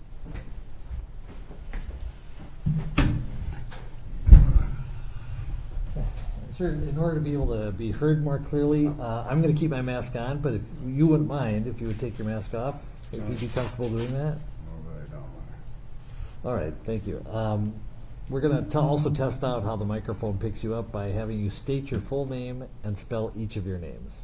Christopher Belfrey. ChristopherBelfrey. All right, it sounds like it'll work fine even if you don't lean in, so Yep. feel free. All right, No problem. Mr. Frank. Thank you. Good morning, Mr. Belfrey. Good morning. And can you tell us, sir, how old are you? How old am I? Yeah. I'm 45. Okay. And just tell us, if you would, the general area where you live. South Minneapolis. And on May 25th of 2020, is that where you lived? May 25th of 2020 is where I live? No. No. Is that where you lived on that day? Yeah, South Minneapolis. And how long have you lived in South Minneapolis? About 3 years. And you are from, well, let me ask it this way. Are you familiar with the area of 38th in Chicago? Yes. And is there a store at one of the corners, at least one of the corners of 38th in Chicago? Yes. At least on May 25th there was. Yes. And is there also a restaurant there? Yes. What was the restaurant at that intersection? What was it? Yeah, what was the name of it? I really don't know. Okay. To tell you the truth. On May 25th of 2020, did you go to the area of 38th in Chicago to get some food from one of those restaurants? Oh, yes, yes. Okay. Cup Foods. Okay. So you went to Cup Foods to get food? Right. But there's another restaurant across the street. I thought you was talking about that one. I was, so my Okay, fault. Right. So you went to that intersection sometime in the late afternoon, early evening, correct? Correct. And where did you drive there? Yes. Where did you park? On the corner of 38th and Chicago, on the 38th side, facing Bloomington, or what is that, Cedar? All right. area. So what I'm going to do is I'm going to put up something we've had admitted as Exhibit 1. And that should come up on the screen in front of you. Right. Do you see that photograph? Right. Do you recognize what is depicted there? That's 38th and Chicago intersection. All right. And you should have right in front of you a stylus like this, maybe a different color. See that? What I'd ask you to do is just, for the jurors, draw on the screen where you drove up and where you parked on that day. Came this way, parked right here. And when you parked there, do you recall seeing a vehicle in front of you? Yes, sir. Do you remember what kind of vehicle that was? Mercedes-Benz, Do you remember what color it was? not right offhand. Okay. What style of car or vehicle? It's like a hatchback Mercedes-Benz, like a sports truck or something like that. And when you pulled up there and parked, did you see something that drew your attention? Not right offhand. Shortly after, yes, when two officers was coming across the street, I noticed them coming and they approached the vehicle in front of me. One officer drew a handgun and opened the door and pointed the gun at whoever was in the driver's seat. So at that point in time, had you gotten your food already or not yet? No, Okay. no, sir. And so you were just sitting in your car and you see these officers pull up, Yes, sir. or walk up, correct? Right. And after seeing that, what happened next? Kind of startled me, You know, from where I'm from, when you see officers. Right there. Don't talk about past experience. Talk about what Yes, your sir. reaction was. Yeah. Thank Let you. It startled me, Yeah, you let me- know, when I seen the officer raise his gun. Let me just, I started recording. okay, that's exactly what I wanted to ask you Right. about, right? So at some point you started recording that. Right. And that was because of basically what you saw, correct? Right. All right. And so when you were parked there, you started making a recording, correct? Correct. And at some point you stopped the recording. Correct. Why did you stop that recording at that point in time? Because I heard more sirens pulling up, and I didn't want to be trapped in between the whole commotion of what's going on. I didn't know exactly what was going on. It's just I didn't want to be in the middle of, you know, a bunch of commotion about what's going on. So I moved across the street. So you moved your car. Yes, sir. And prior to coming into court today, did we show you a copy of that video? Yes, sir. And did that video truly and accurately represent what you were seeing while you were recording it? Yes, sir. We've marked that as Exhibit 35, and Your Honor, I would offer Exhibit 35 at this time. 35 is received. Okay, Mr. Belfrey, we're going to play that video for you now, and then we'll ask you some questions about it either during or after it, okay? Okay.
Now, when you were making that recording, do you recall if your window was down and your...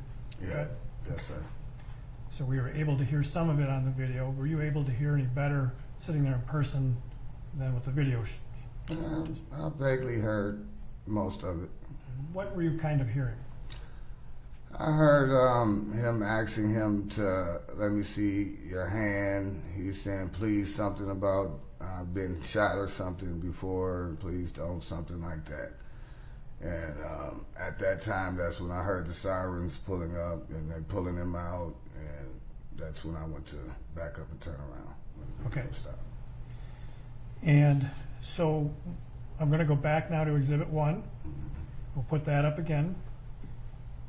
And again, if you would take the stylus and just kind of show the jurors where you went when you moved your vehicle. Backed up. Moved the vehicle there.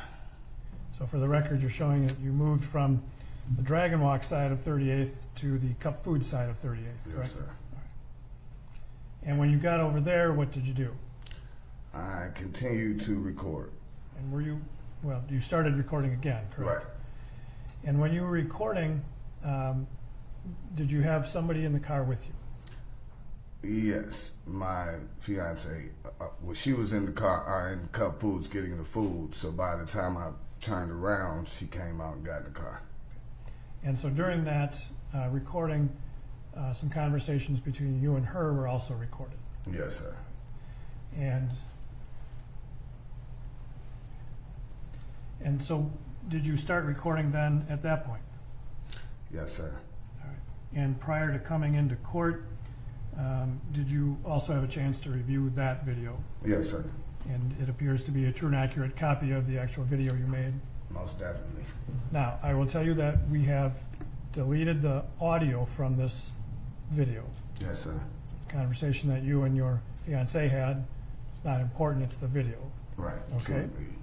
And so we have marked that as Exhibit 36, and we would offer it at this time. Any objection? 36. All right, so now we'll show Exhibit 36.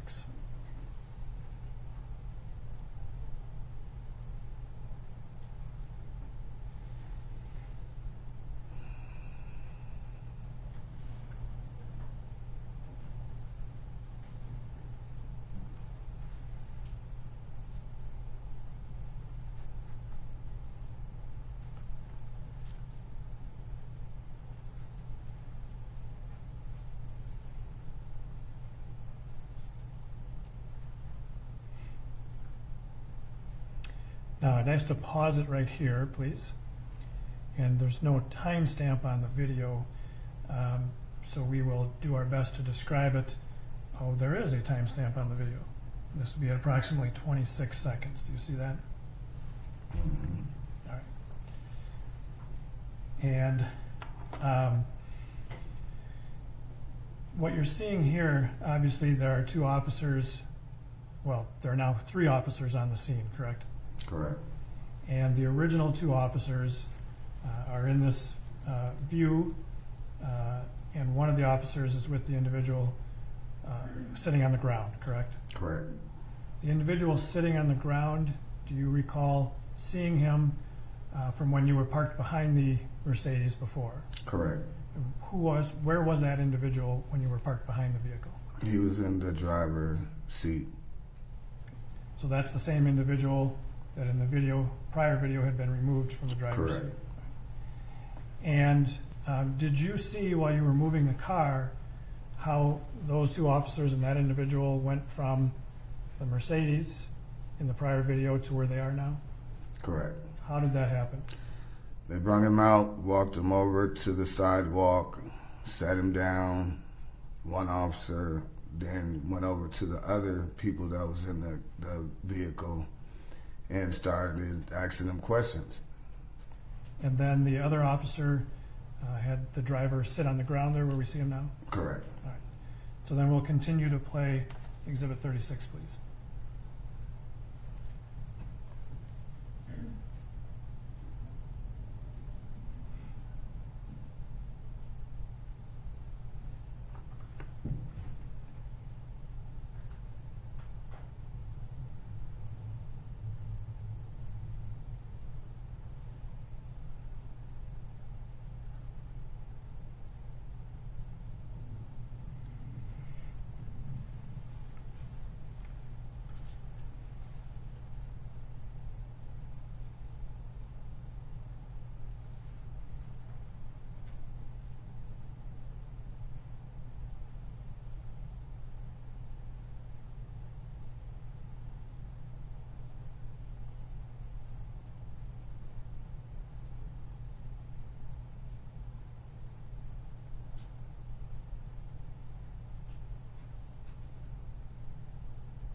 So Exhibit 36 has ended, and you stopped filming at that moment? Yes, sir. And why did you stop recording then? Slightly still kind of scared, nervous. One of the officers kept staring at me like while I was recording. So I kind of put it down, and then I went to record again, but I was like, I really don't want any problems, so I stopped recording. At that point, did you think that this incident with this individual and the officers was over? Somewhat I've seen when I stopped recording, I drove towards the corner as they crossed over with George, the two officers that came and approached him in the first place. They went to walk him across the street. Then when we went to turn to go back home, we seen them placing him in the police car. So that's all I seen, and I kept on driving. I thought he was detained. I thought it was over, so I kept on going home.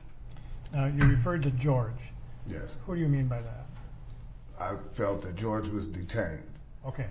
But when you use the name George, this individual who was removed from the SUV, the Mercedes, did you know that gentleman? No, not at all. Have you subsequent to this learned who that was? Yes, sir. Was that George Floyd? Yes, sir. All right. So you saw them moving Mr. Floyd after you stopped recording? Right. Yes, sir. So I'm going to put Exhibit 1 back up, please. And if you would, again, show the jurors, where you saw them. Well, if you would just put an X on here where you were parked when you made that second video. Do you know what I mean? Okay. I can take Should we that try out. again? Okay.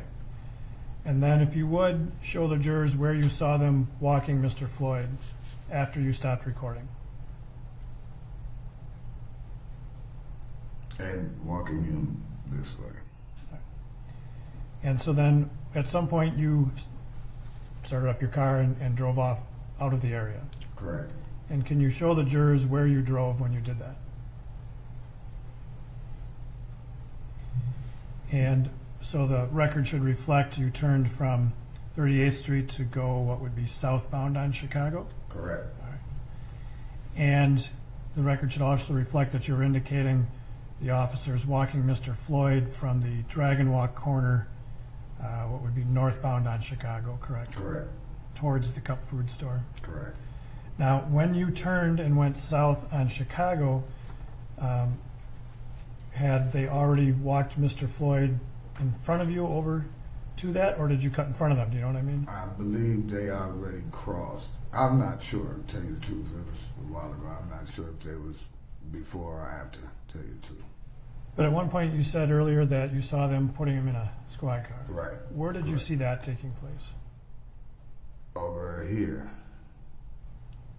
So when you turned to go southbound, is that when you looked to see? Behind us. In the rear view. Yeah. Okay. And then have anything else to do with that scene that night? Nope. That's it.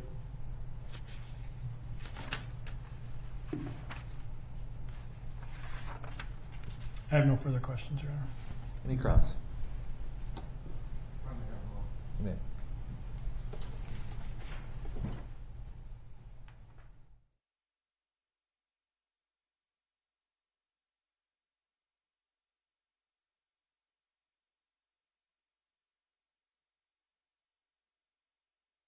Sir, you may step down. Thank you. Sidebar?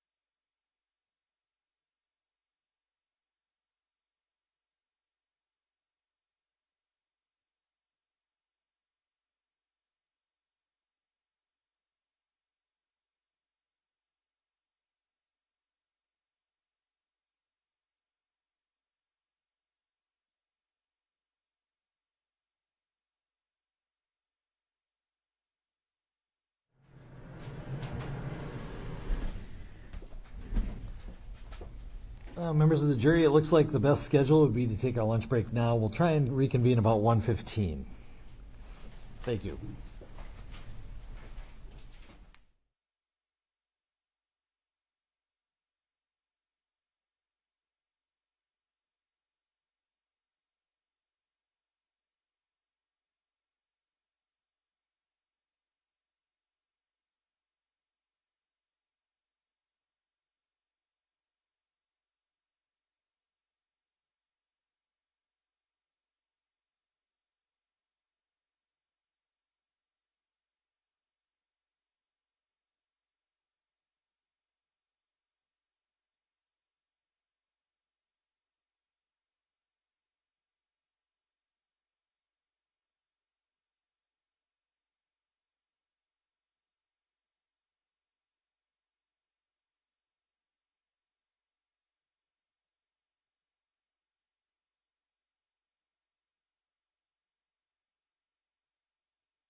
State may call its next witness.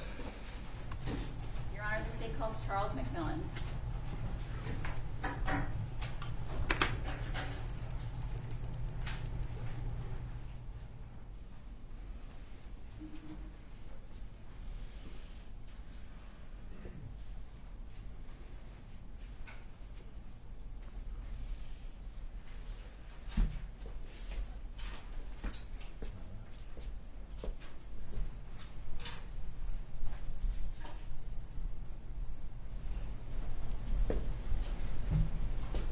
If you could just stand there for a second.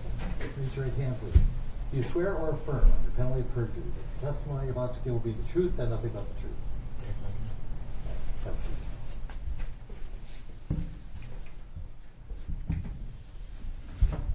And first of all, if you feel comfortable, we'd appreciate if you could remove your mask because it'll be easier to hear you. I'll keep my mask on so that we have as much protection.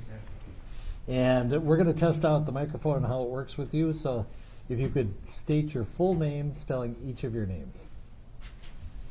First name, Charles McMillan, C-H-A-R-L-E-S.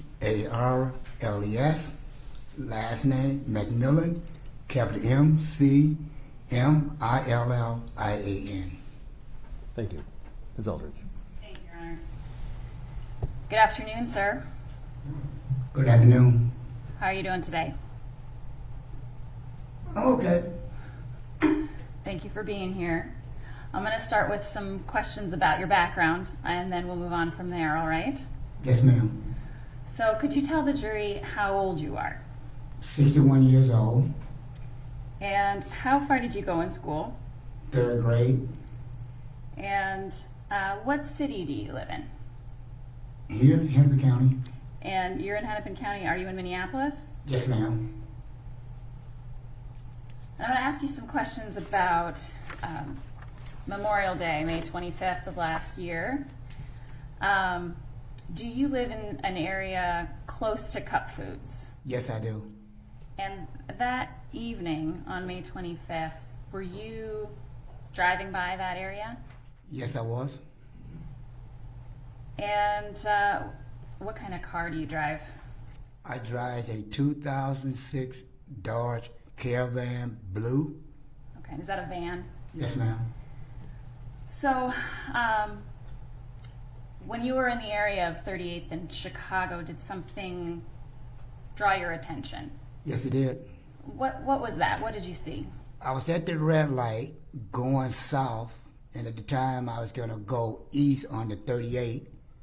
That was to my left, and when I got there to make a left turn, I see an interaction with a car with a man and with a police officer.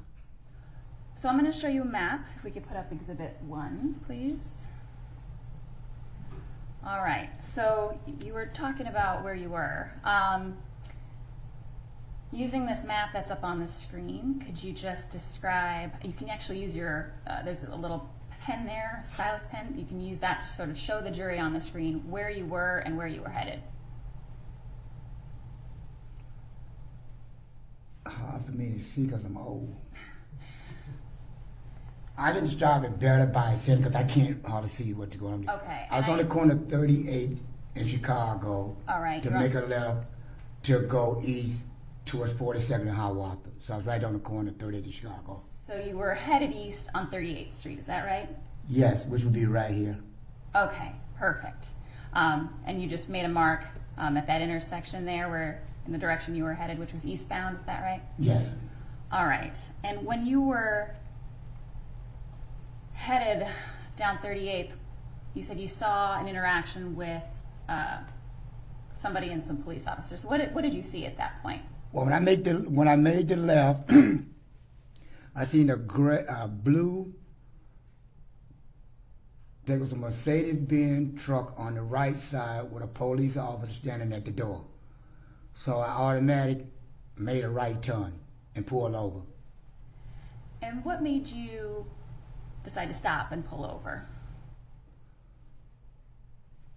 Being nosy, just being nosy. I'm in the neighborhood. I'm a nosy person. Did you want to know what was going on? Yes, being nosy. That's what it was. So when you first approached that area, you said an officer standing next to a blue Mercedes truck With the door open. with the door open. Did you see what the officer was doing at that point? No, not at the time. Okay. So you said you decided you wanted to pull over, see what was going on. Get out, yes. All right. So did you drive up the street a little bit and then park? Immediate park, got out. Okay. So when you got out, what'd you do? I walked across I went to the other side of the street. All right. And would that be the cup food side of the street? Yes. Okay. So what'd you do on the other side of the street? I engaged in what was going on by watching. Okay. So what did you see from the cup food side of the street? Basically, I seen the officer, was asking Mr. Floyd to get out the truck.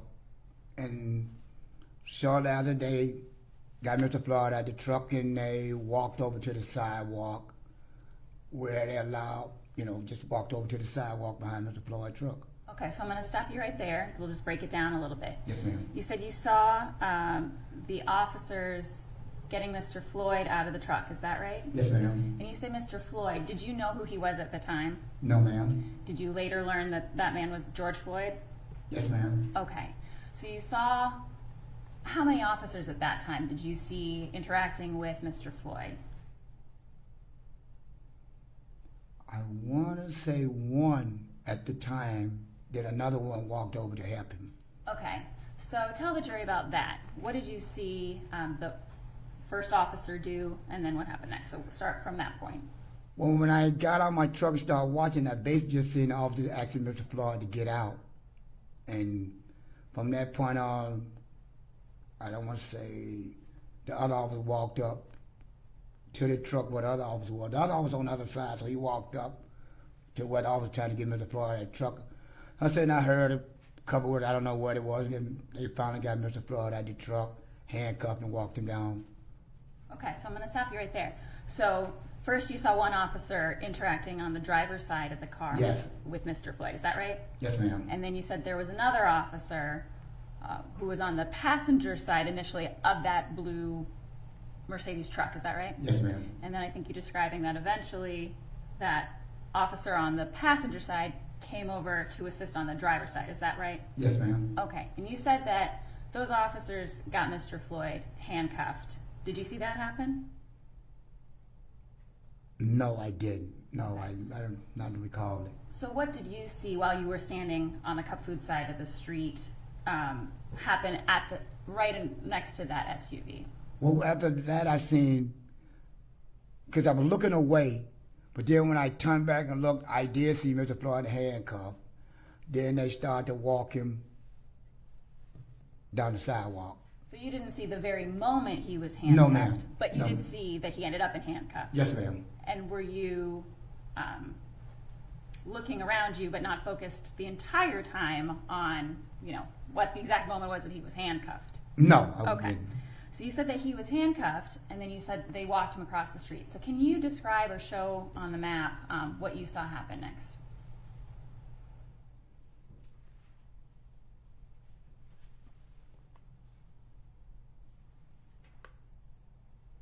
All right, so if you could just put either a line or a mark where you saw them walking.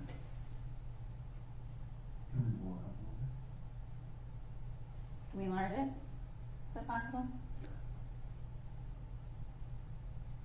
It was on the right-hand side, but I can't see where that little restaurant is on the right side. Okay, so let's take off the enlarged portion just for a second there. It was a little small restaurant on my right-hand side behind the truck. Okay, That's what I'm looking for, and I can't see it. all right. Would that be the Dragon Walk restaurant? Yes, a little restaurant on the corner. Okay, so was that where the officers that you saw walked with Mr. Floyd at that point? Yes, ma'am. Okay, and you said he was in handcuffs. Was Mr. Floyd walking across the street? Yes, he was walking up the sidewalk with them. And then what happened? He said something about he said something. I can't quote right what he said, but whatever he said, they let him sit down. Okay, and were you watching that part of the interaction where he was sitting down? Yes, ma'am. And where were you? Were you still on the I was still on the Cub. I was still on the Cub pool side. Okay. And I'm going to try not to talk over you, but if we could just wait for the question and then you can answer, and then I'll try not to Yes, ma'am. try to do the Not same a problem. Thank you. thing. Okay. Just because we got someone taking it all down. All right. So you are on the Cup Food side. You see them sit them down at the Dragon Walk. Could you hear what was going on in terms of the whole conversation? No, ma'am. Okay. But you were watching what was going on. Is that Yes. right? All Yes, right. ma'am. Did they move again after that? Yes, ma'am. They helped him guide up off. They helped him guide up off the sidewalk. Okay. And then after he got up off the sidewalk, where did they go? They went north across the street at the red light, which would be going north through the red light. So did they head toward Cup Foods at that point? Yes. Yes, ma'am. Okay. And where were you? Did you stay where you were or did you follow? I just went on down the sidewalk almost to the front edge of the Cub Food, Okay. to the stoplight. And I'm going to put up, well, can you take this down, please? Thank you. Did we show you some pictures and videos from that day prior to your testimony in court today? Did you see some videos and pictures on a previous date when we met before? Yes, I did. All right. I'm going to put up, just for you but not for the jury, what we've marked as Exhibit 38, please.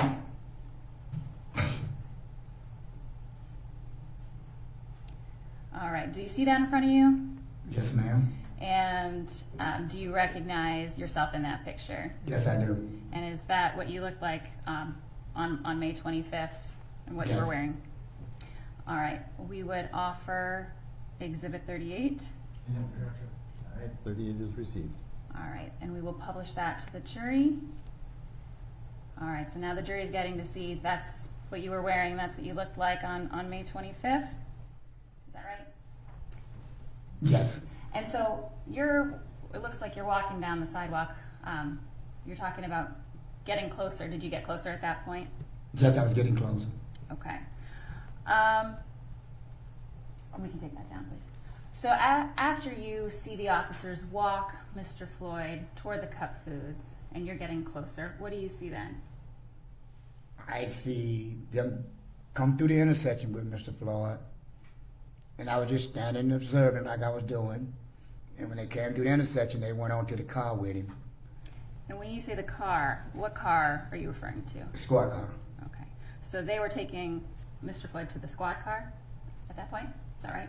Yes, ma'am. And was he still handcuffed at that point? Yes, ma'am. And was Mr. Floyd walking with those officers? Yes, ma'am. And was it just those two officers at that point? Yes. Did you know either of those two officers? No. Okay. And then did you continue to observe after they got to that squad car? Yes, I did. And what did you see then? Just standing and observing them, get him into the car, and as they get him in the car, I'm just paying attention like I always was. And was Mr. Floyd saying anything at that point in time? Yes, he was. And were you engaging in a conversation with Mr. Floyd as well? Yes, I was. So tell the jury just a little bit about what was going on in that moment. At the time I was engaged with Mr. Floyd, that the officer was, trying to get him in the car and everything, talking to him, and I was telling Mr. Floyd, just ply with him, get on in the car because you can't win. Something to that nature. Okay. And before, as you were watching Mr. Floyd walk up to the squad car, he was seated down and then he was walked across the street. Any of those moments in time, did you see Mr. Floyd fighting or being violent with the officers from the moment he was taken out of the car until he was sat down and then walked across the street? No. Okay. And then you're describing what was going on, and he was handcuffed, you described that whole time, is that right? Yes. And then you're talking about them trying to get him into the car.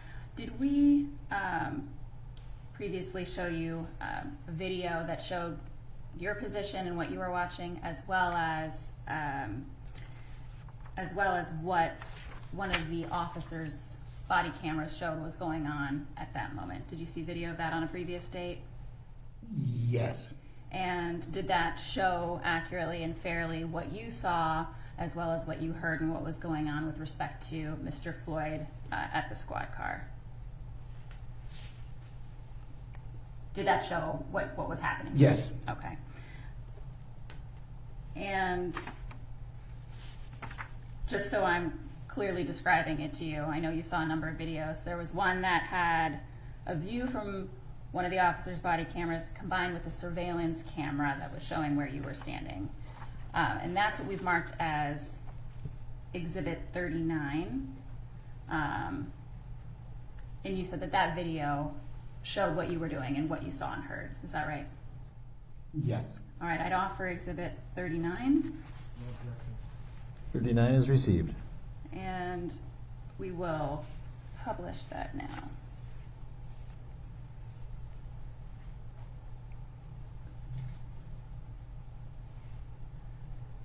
And does that show you walking by? Can we just pause it for one moment? Before we play, the top screen, does that show where you're standing next to the squad car? Yes. And can you just point yourself out on that top screen? And then on the other video that's embedded within what's shown here, that shows the officer and Mr. Floyd at the car. Is that right? Yes. Okay. All right. We will clear that, and then we will continue to play. Thank you. I don't want to win. I'm claustrophobic. You ain't gonna win. I'm claustrophobic. I got anxiety. I don't want to do nothing to them. Man, I'm scared as fuck, man. You made a mistake. When I start breathing, it's gonna go off on me, man. Okay. Let me count to three. And I'm going in. Pause it right there, please. All right, we're at 18:07.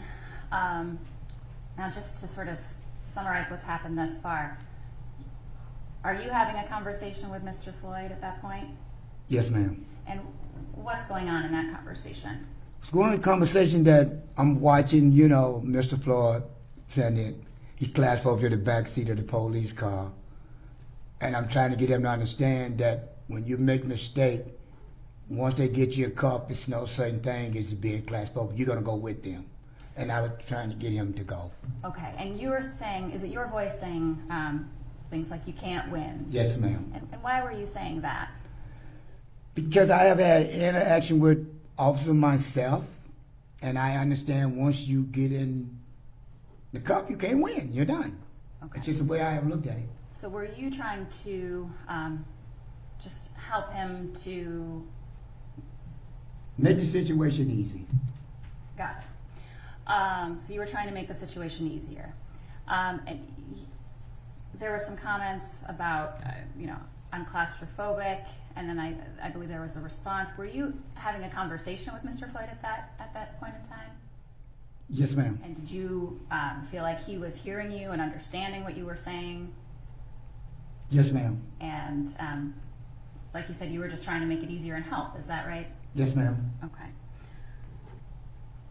And at some point, again, we have this stopped at 18:07. Did some other officers arrive?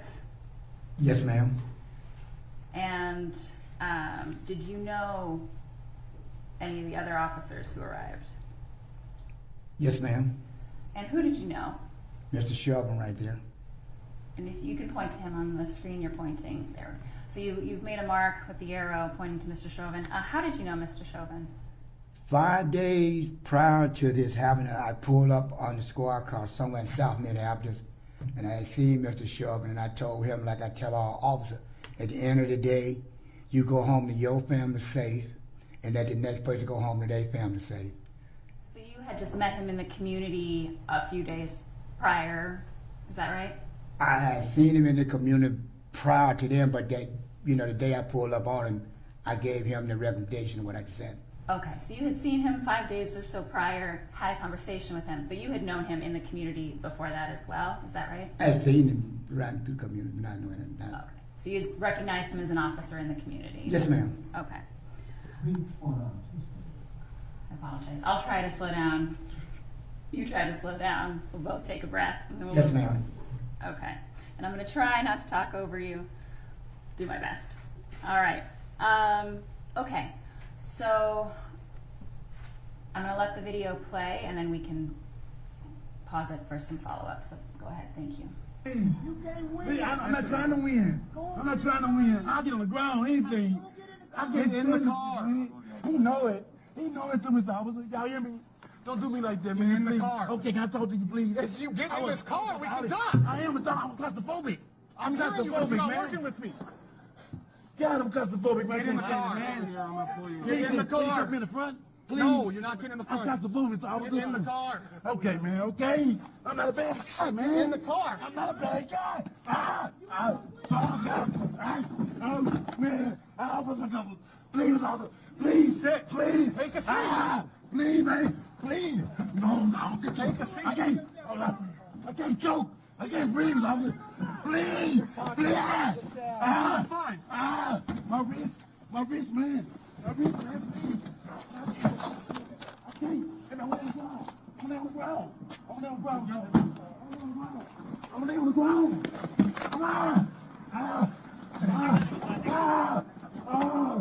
I'm going down. I'm going down.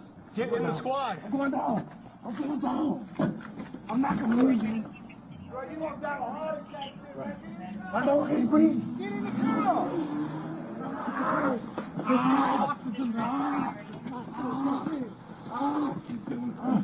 I can't COVID, man. I can't breathe. Take a seat. Please, man.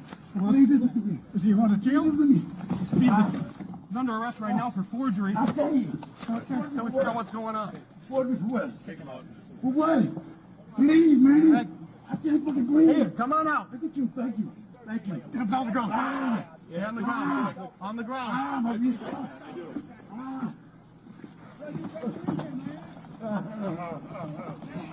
Right. You got your restraint. Hobble. I can't breathe. Okay. I can't breathe. Grab that. Get him. Jesus. I can't breathe. I can't breathe. Thank you. I can't breathe.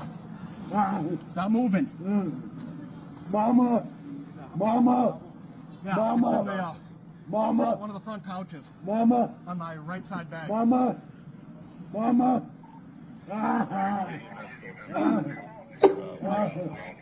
the arrest guy. All right. Oh my God. So now you go to I jail. can't believe this. I can't believe this, Can we man. stop it right here, please? Mama, look. Mr.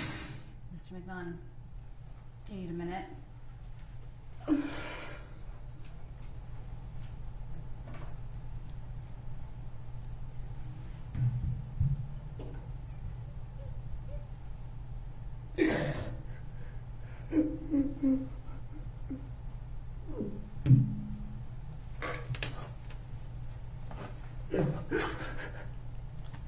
Oh my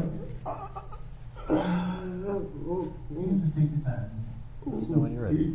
We'll just give you a moment, Mr. McMillan. I'm not sure if there's water for you as well. Oh. If you need a break to get some water, let me know, and we can take a break.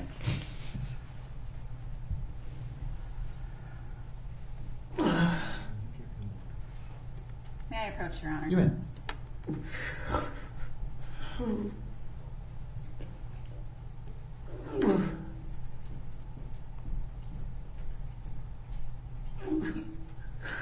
Thank you.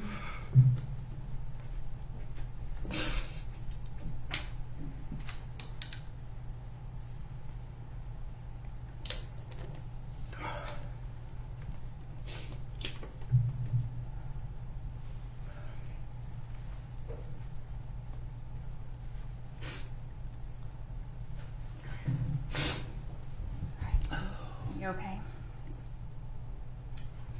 Yeah. I know that this is difficult. Can you just explain sort of what you're feeling in this moment? I feel helpless. I don't have a mama either, but I understand him. My mom died June 25th.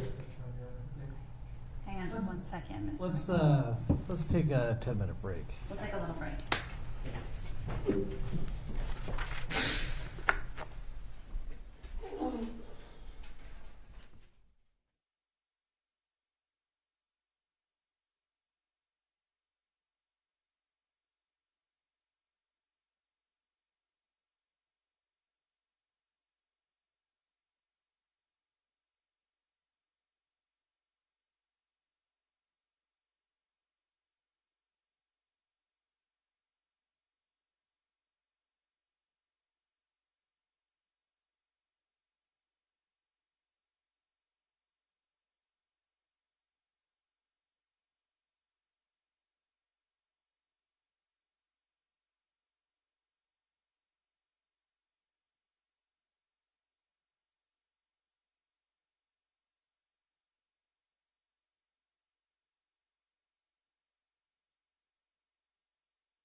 Okay, sir. How you doing? Yes, sir. All set to roll? Yes, sir. Okay. You want to leave the mask on or off? Oh, no, too hot. Okay, understood. Ms. Eldridge. Thank you, Your Honor. All right, Mr. McMillan. We have the video paused for a minute. I'm just going to maybe ask you some questions about that, and then we can move on from there, okay? Yes, ma'am. All right. So we have it stopped at 8:20:51. What did you see at the beginning of this clip in terms of the officers putting Mr. Floyd in the car? Can you just describe what you saw from your perspective? Well, what I'm standing there looking at now, with where they are with Mr. Floyd on the passenger side of the car, with the trunk of Mr. Vane, other officers trying to get some scrap, what you call hog tie. So that's what I'm engaging in right now. But okay, so in this image right now, where it's frozen at 8:20:51, can you just point out where you are? And you said you're talking about the other officer, and I think you used the word hog tie. Can you just describe what you meant by that? I guess he was looking for some scraps where they tie you up. Okay, so where we have this video stopped, you were watching. Yes. Sorry. Is that better? Yeah, you can stay right in the middle of that. Okay. I just want to make sure you can hear me and I can hear you. I have trouble hearing with all the plexiglass and masks, so I apologize. So could you describe what you're seeing at that point? I'm seeing Mr. Floyd on the ground. And is anyone else on the ground? Will you repeat that again, please? Yeah. Is anyone with him on the ground? Yes, ma'am. Okay. So what do you see in terms of the other officers?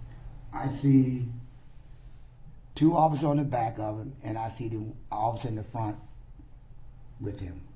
And I see Mr. Chow, that's who in the trunk of the car. Okay. And you're, I think you said Mr. Chow or Mr. Vang. Did you know the other officer who was at the back of the car? Did you know who he was, that officer at the back? No, ma'am. I Okay. didn't know who he was. Did you, and you don't know his name today, do you? Chow, whatever. I don't really know his name. Okay. But another officer that you weren't familiar with at that time? No, ma'am. Okay. And what about Officer Chauvin? You said you knew him, is that right? I didn't know his name at the time, but I knew of him in the squad car and what I had said to him 5 days ago, but I didn't know who he was. So you later realized that you knew His name, yes, his ma'am. name. Okay. All right. So I'm going to back you up a little bit. Before these officers were on the ground with Mr. Floyd, and there's an officer at the back, at the beginning of this clip, they were getting him into the car. Is that right? Yes, ma'am. Okay. And at that time, you were having a conversation with Mr. Floyd. Is that right? Yes, ma'am. And then were you continuing to have a conversation with Mr. Floyd throughout this process? I can't recall what's that right now. Okay. But did you hear Mr. Floyd speaking? Yes, ma'am. And then at times, were you also speaking to him? I want to say yes. Okay. And anything you said that's captured on camera, that would have been what you said in that moment. Is that right? Over the course of the time of your interaction with Mr. Floyd? Yes, ma'am. Okay. So, what stood out to you about what Mr. Floyd was saying when you saw him on the ground? When he kept saying, "I can't breathe," and when he said, "Mama, they're killing me," and they're killing me, that's what I kept hearing. "I can't breathe, Mama, they're killing me." Then when he started saying, my body's shutting down. And was it your voice somewhere in the middle of all this saying, "Get up and get in the car." Was that you? Yes, ma'am. And why were you saying that? What were you trying to do at that point? Trying to help him. And how did he look to you after this continued? When you said he was saying, "Mama, and I can't breathe," how did he appear to be to you?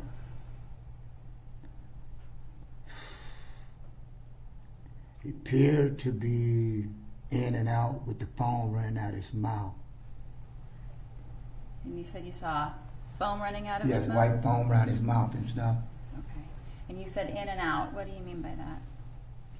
Talking, like, Okay. you know, I don't know how, I can't really describe it, but he was, Did you hear him talking at one point, and then did he later stop talking? I heard him keep trying to ask them to let him up so he can't breathe. And then even I said to the officer, I said, "Man, he said he can't breathe." And they said, "Well, if he keep talking, he can breathe." Okay. Is it okay with you if I play this Keep going, it's fine. clip? Okay, Yes, we'll ma'am. keep playing it if you're ready for it. Yes, All right. ma'am. All right. Please, I love you. You got Hobble? Just my kids, I love them. I'm dead. Mine's in my side. It's listed. It's labeled. It says Hobble. It's in the I can't top. breathe for nothing, man. It's cold blooded, man. Ah, ah, You're doing a lot of Mama, I love you. I can't do nothing. Yeah, EMS is on their way. My face is gone. Well, do you want a hobble? I can't breathe, man. Want to go initials up? Please, Alright. please let me stand. No. Please, man, I can't breathe. Get up on the sidewalk, please. One side or the other, please. My face getting up bad. Okay, so we get his legs up. Oh my God. Nope, just leave them. Oh Just my leave them. God. Just leave them. Yep, just leave them. Ah, Alright. I'm dead. The clerk's still sitting on the Whoa. car. Look at my face, man. All right. And you were describing, you said a hog tie, or you saw an officer maybe going to get one. Did you ever see the officers use any kind of tie or other type of restraint for Mr. Floyd? No, they did not. Okay. I'm going to take this video down. And we're going to put up another one, but I'm just going to not play it. It's going to be Exhibit 16 that's already admitted. If we could just put that up on the screen. Yes, on the jury screen as well. I believe it's already admitted into evidence. So this is Exhibit 16, which is a video clip that there is, this is not playing. It's marked 8:20:05 is the timestamp. Do you see where you were standing in this particular image? Yes, ma'am. Can you just point yourself out? All right. And what do you see the officers doing from your perspective on the street? I see Mr. Lane, that's the first officer right there, that hold him down. They got his knee on his neck, between the neck and back, holding him down. The other officer really can't see around him, but look like they holding George Floyd down also.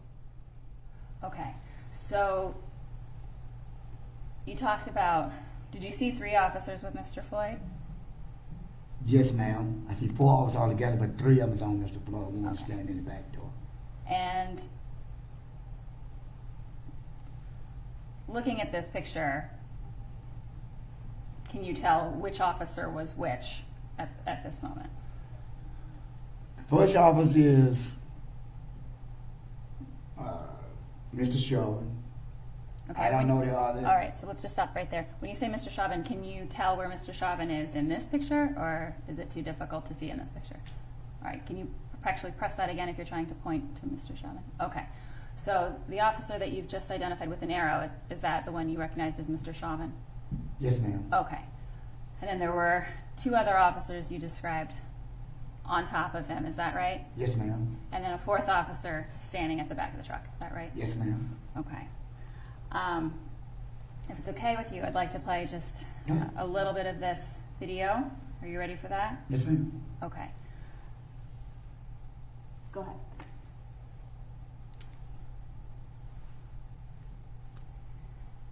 And this part of the video doesn't have audio, but does that show you in the screen? Yes, ma'am. And at some point, do you just step back a little bit out of the frame? Is that you walking off right there? Yes, ma'am. Okay. So we're going to fast forward a little bit. But during this time, you're watching what's going on. You're just not on the frame of this video. Is that right? Yes, ma'am. Okay. So moving forward to 8:21:30, we'll just play a little bit of this here. Go ahead. And you come back into frame there. Let him breathe, at least, man. I've been Pause trying it to for help just 1 out. second. Do you see yourself back Yes, on ma'am. the screen? Okay. All right, go ahead.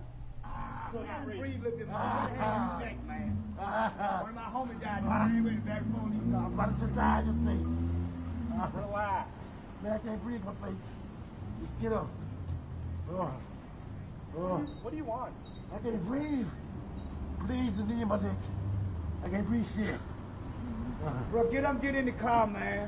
I will. Get up, get in the car. I can't move. I've been waiting the whole time, man. Get up, get in the car. Mama. Get up and get in the car right. I can't. I gave y'all the opportunity to get in, bro. I told you can't win. My knee. You can't win, man. I'm through. I know you didn't never, you didn't listen. I'm claustrophobic. My stomach hurts. My neck hurts. Everything hurts. There's some water or something. Please. Please. I can't breathe.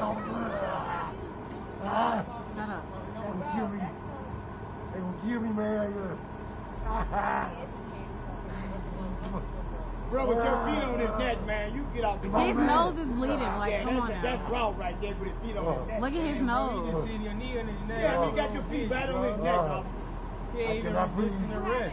I cannot breathe. You just a grown, you're a tough guy. You're a tough guy, huh? I say you're a tough guy. You're not even resisting the rest, bro. His whole nose is Follow him. Why you can stop it there, please. So there's someone in that clip who says, you know, your knee on his neck, that's wrong, man, something like that. Was that you? Yes, ma'am. And there are also, before that, some statements about you can't win, get up and get in the car. Was that also you? Yes, ma'am. Again, was that what you were describing earlier, just trying to help with him? Could you describe what you were trying to do at that point? Basically, what I'm saying to him, he can't win because once, like I said before, once the police get the cops on you, you can't win. So I'm trying to tell him just cooperate with him, get up, if you can, get in the car, go with him, you can win. And did he say I can't to you? Yes, ma'am. Okay. And did you understand him to be talking to you? Yes, ma'am. And when you were saying, you know, your knee on his neck, what were you concerned in that moment? Yes, ma'am. And why was that? Because he started saying I can't breathe, you know, my stomach hurt. You know, he's saying things that make me believe that he's in trouble. When you say in trouble, what do you mean by that? He's gonna die.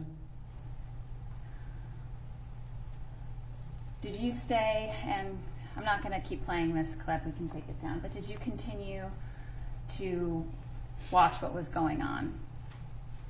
Yes, ma'am. And eventually did you see an ambulance come? Yes, ma'am. At any point in time, did you see Mr. Chauvin or any of the officers give any medical attention, help give CPR, anything like that for Mr. Floyd? No, ma'am. And did you see Mr. Chauvin or any of the officers get off Mr. Floyd before the ambulance came? No, ma'am. And while you were watching that, did your concerns increase over time, the longer it went on? Yes, ma'am. And why was that? It grew because when the paramedics arrived for Mr. Floyd, I knew then in my mind and my instinct it was over for Mr. Floyd. He was dead. After the paramedics arrived and then left the scene, did you have some additional interaction with Mr. Chauvin? Yes, I did. And prior to today, did we show you some video clips of that interaction? Yes, you did. And we've marked those clips as Exhibit 40 and 41, but reviewing those two clips, did they fairly and accurately show your interaction with Mr. Chauvin on May 25th, that date? Yes, it did. Your Honor, I'd offer Exhibits 40 and 41. Any objection? 40 and 41 are received. And Your Honor, I'd ask to publish Exhibit 40. And before we press play, one of these videos, Exhibit 40, contains a composite, so a video showing you as well as Mr. Chauvin's perspective from his body camera. Is that right? Yes. Okay. All right. Let's play Exhibit 40.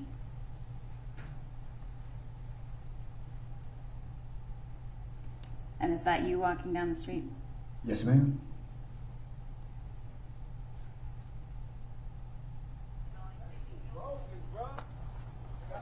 Such a man, you got to have dreams for that. Like, bro, you gonna fuck around and shoot yourself. That's what you gonna do. That man gonna hunt you for the rest of your life. I just like the phone. I tried to get in the car. How you doing, man? I know you. You know me from over. Yeah. That's why I ain't said that. I ain't in, but that was 2 weeks ago. Huh? Yeah. I just hate him to get the foot off his neck. I know you've been sensitive about it.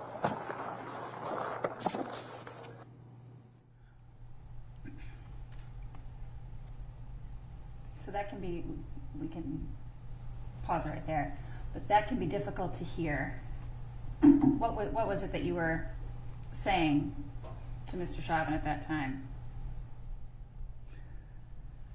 I can't recall, but in my mind that I said to Mr. Chauvin, in an act I think it was like 5 days ago. I'm not quite sure, but I know in my mind what I did say to him. I think I said to him 5 days ago, I told you at the end of the day, go home to your family safe, let the next person go home to their family safe, but the dad got to look at you as a maggot. Okay. And so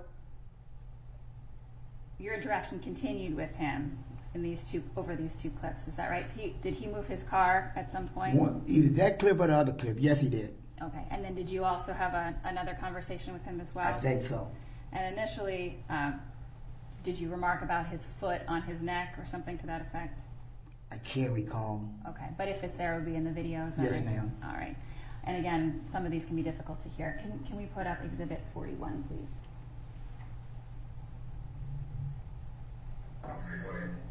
Can you advise the fire department if they're still with you, they need to go to 36th Park to assist with the patient But I still on full respect rest? you here. That's one person's opinion. But no, I gotta get him. I gotta get him in the We gotta control this guy because he's a sizable guy. Yeah, and I tried to get in the car. Looks like he's probably on something. But I'm just saying, you know, by other people looking at it. But no, I got nothing bad to say about you because you respect me, I'm gonna keep respecting you. Right. You have a good night. You go home safe to your family. Let other people do the same. Okay, so there's a voice that's heard. There are two voices. Which voice is yours? The one that when I told him I'm going to respect him at the end of the night, you go home to your family safe and let the next person go home to his family safe. And whose voice is the other voice? Mr. Chauvin. And one of the voices was saying something to the effect of, I don't respect what you did, or something like that. Was that your voice or Mr. Chauvin's voice? My voice. Okay. And was Mr. Chauvin's voice the other voice on that? Yes. And what were you trying to do at that point in time when you were talking to Mr. Chauvin? Why did you feel the need to talk to Mr. Chauvin? Because what I watched was wrong. And did you feel it was important to tell him that? Yes, ma'am. Nothing further, Your Honor. Mr. Nelson. Sure.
All right, thank you, sir. You may step down.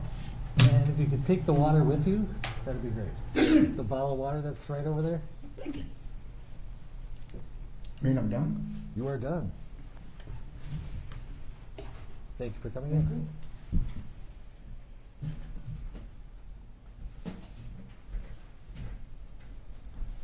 Oh, sidebar? Okay.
Members of the jury, we're going to take a 20-minute break. Counsel are going to confer on possible ways that we can streamline some of the testimony that's coming up. So it's going to be a productive break for them. Take 20 minutes, and we'll see you back here roughly around 2:40. Thank you.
Next witness.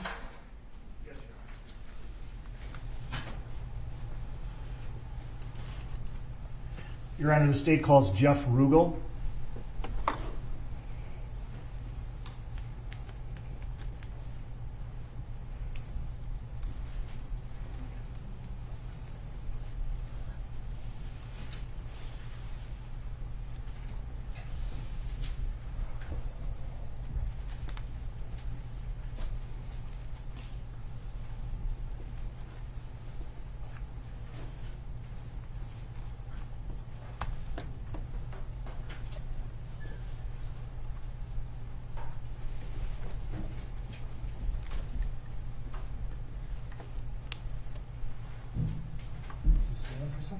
Raise your right hand.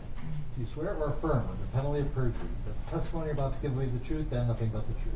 Yes, sir, I do. Let's see.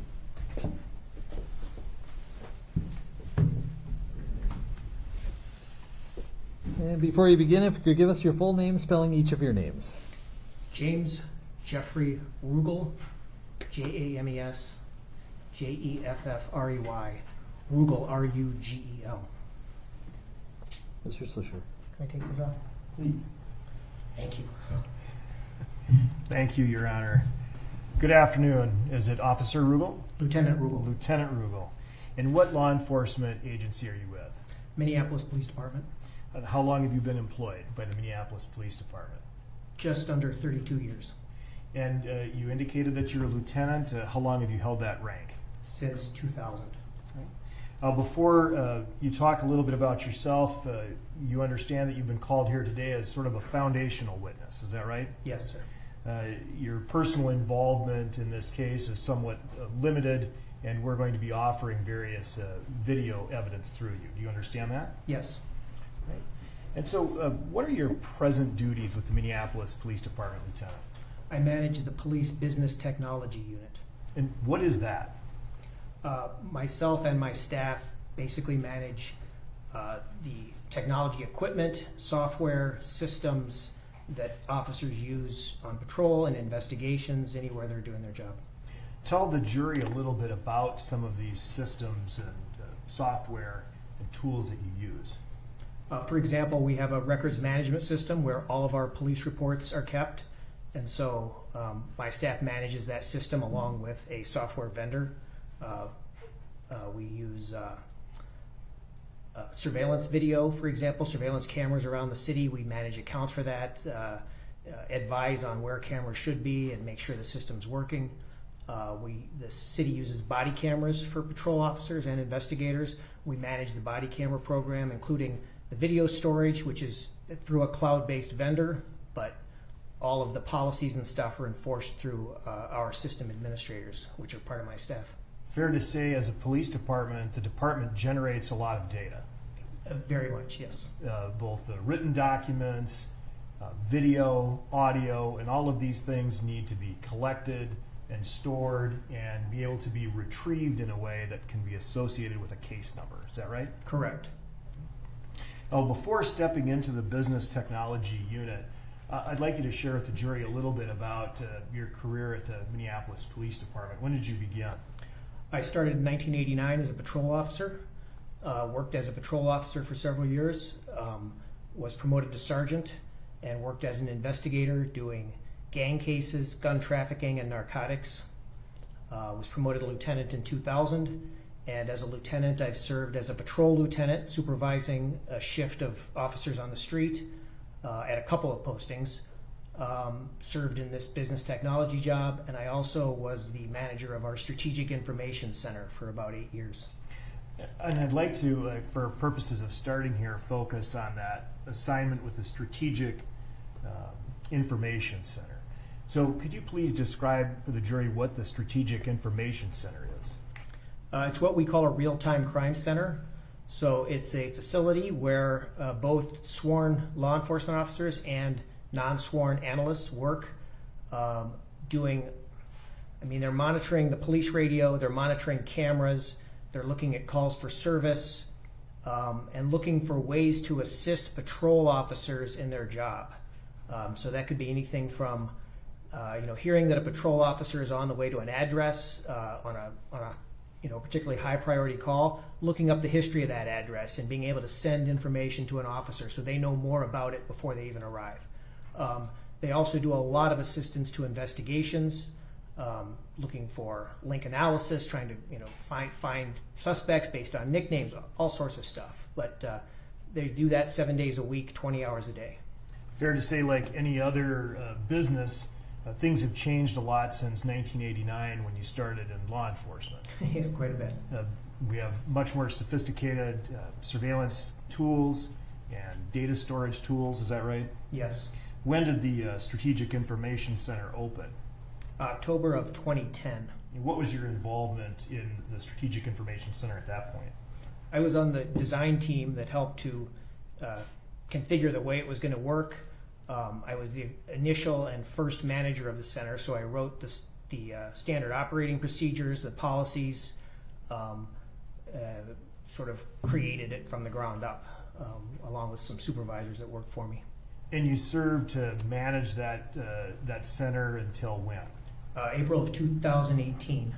And that's when you began your position with the Business Technology Unit? Yes. Within the Strategic Information Center, what I'd like you to focus on for the jury is the availability of surveillance video throughout the city. Can you talk a little bit about that? So the city has a network of public safety cameras that are placed at strategic locations all over the city. There's roughly 250, maybe a little more than that now. Typically in high traffic or areas where we expect to see a lot of activity. And those cameras are on 24/7. They're recorded all the time, and they can be monitored both at the Strategic Information Center and from places like precincts, and investigators often can monitor them or retrieve recorded video as needed. And when you say monitor, you're talking about monitoring in real time. Sure, you can watch them live. You can move them, if you will, pan, tilt, and zoom the cameras to zoom in on things that are of interest. Or if you know that there's an incident at a location where we have a camera, they can use the camera to try to see what's going on.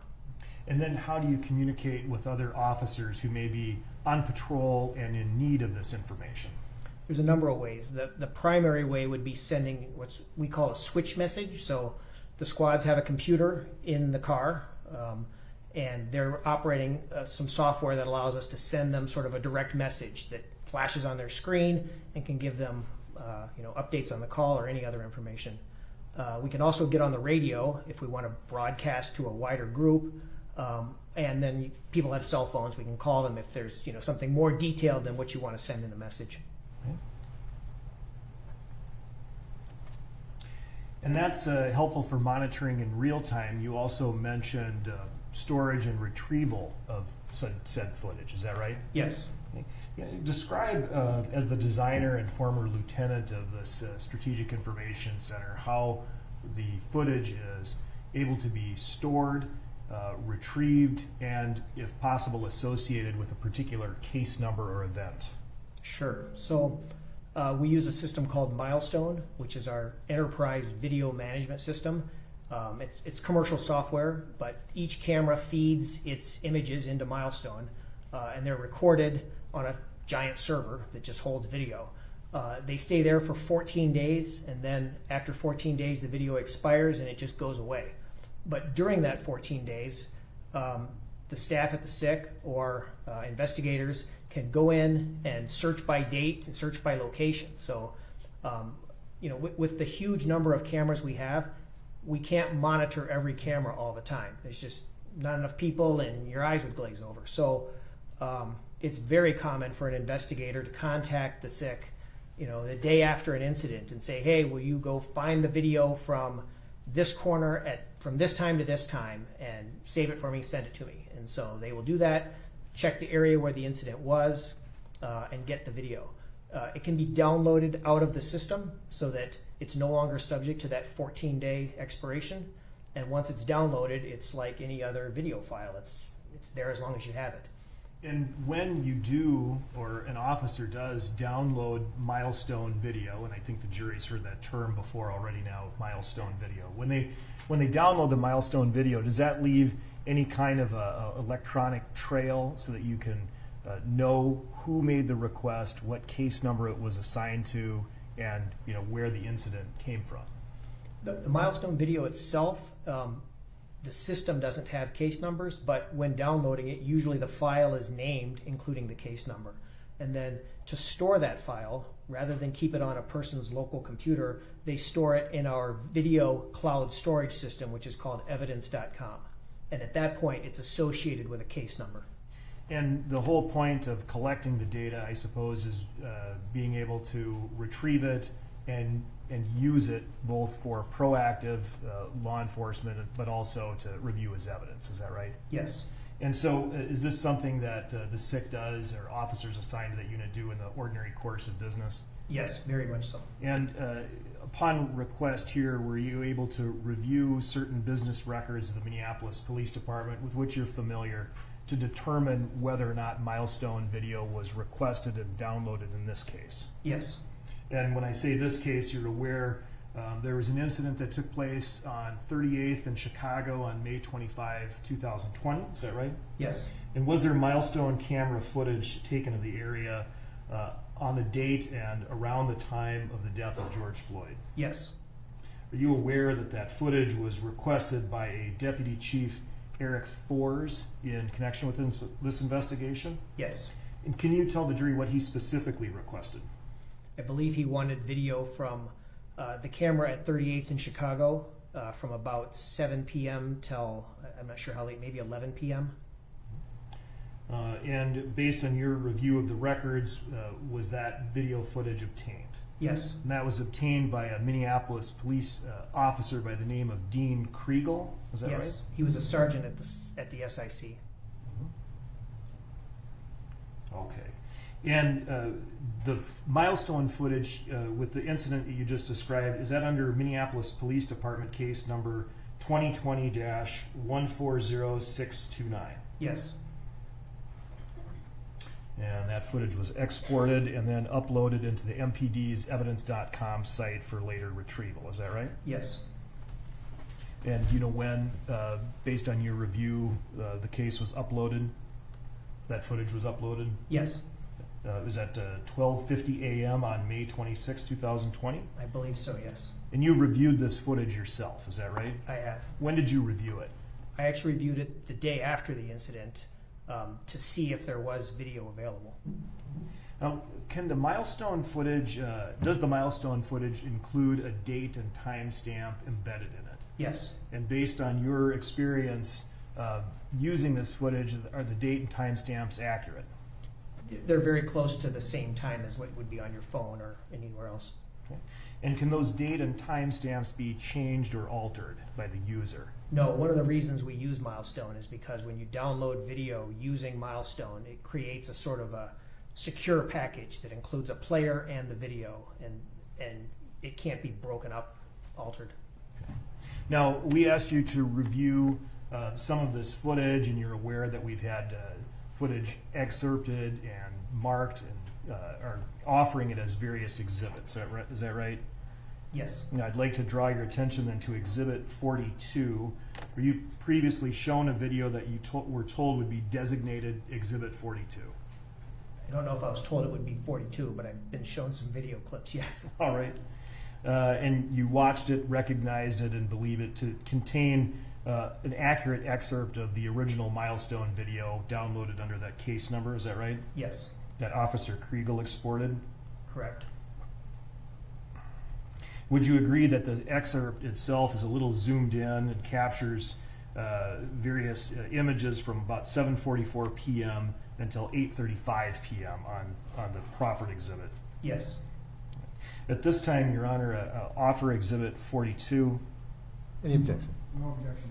42 is received. All right, and I'm going to request to publish Exhibit 42, but before we do that, just to explain to the jury, what they will be seeing is something with which they've already seen a couple of times, Milestone footage, I guess in that format, but there's no sound, is that right? Correct. And we're going to be playing a segment without sound or narration that will run from 8:08 p.m. until 8:14 and about 42 seconds. Right? And so I ask that that be published now.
We'll stop there. Thank you. Now,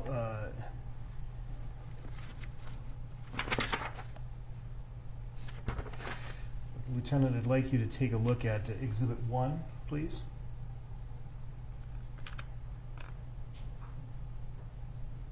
We're publishing Exhibit 1. And do you see the, familiar with the intersection here, I'm assuming? Yes. Right. It's 38th and Chicago. Correct. And you see the gas station marked Speedway? Yes. And do you see those small yellow icons, if you could zoom in, those yellow icons on the Speedway? Yes. Okay. What do those yellow icons mean? They're cameras. One of them is our camera. Okay. So, and if we could then just focus on the Speedway area, the two there. All right, so the perspective of that we were watching the milestone video is taken from one of the two cameras depicted in what we see in Exhibit 1, is that right? Yes, the lower one. The lower one on the corner of the store, that's why you catch the Speedway sign. Yes. Okay. No issue. Thank you. All right. If you could take that down, please.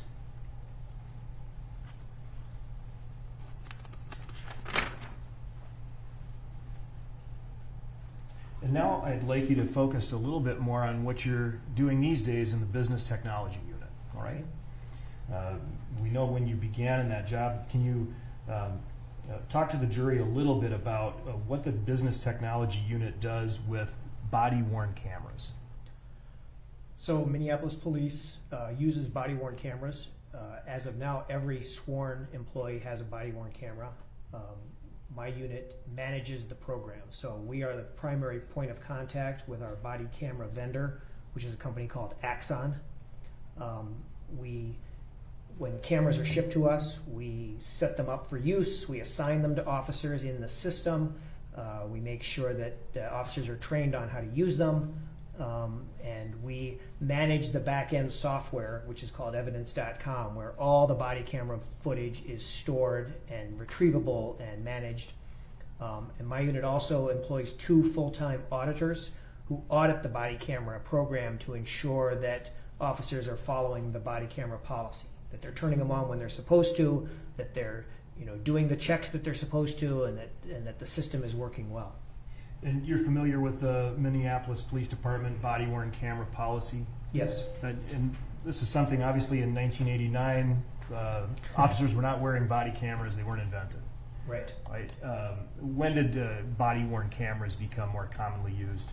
We started piloting them, I believe, in late 2015 or 16, and went with Axon after piloting several companies. The initial rollout was to patrol officers in 2016 and 17, and now we've finished rolling out to the entire department. And Lieutenant, were you involved in the development of the body-worn camera policy and program?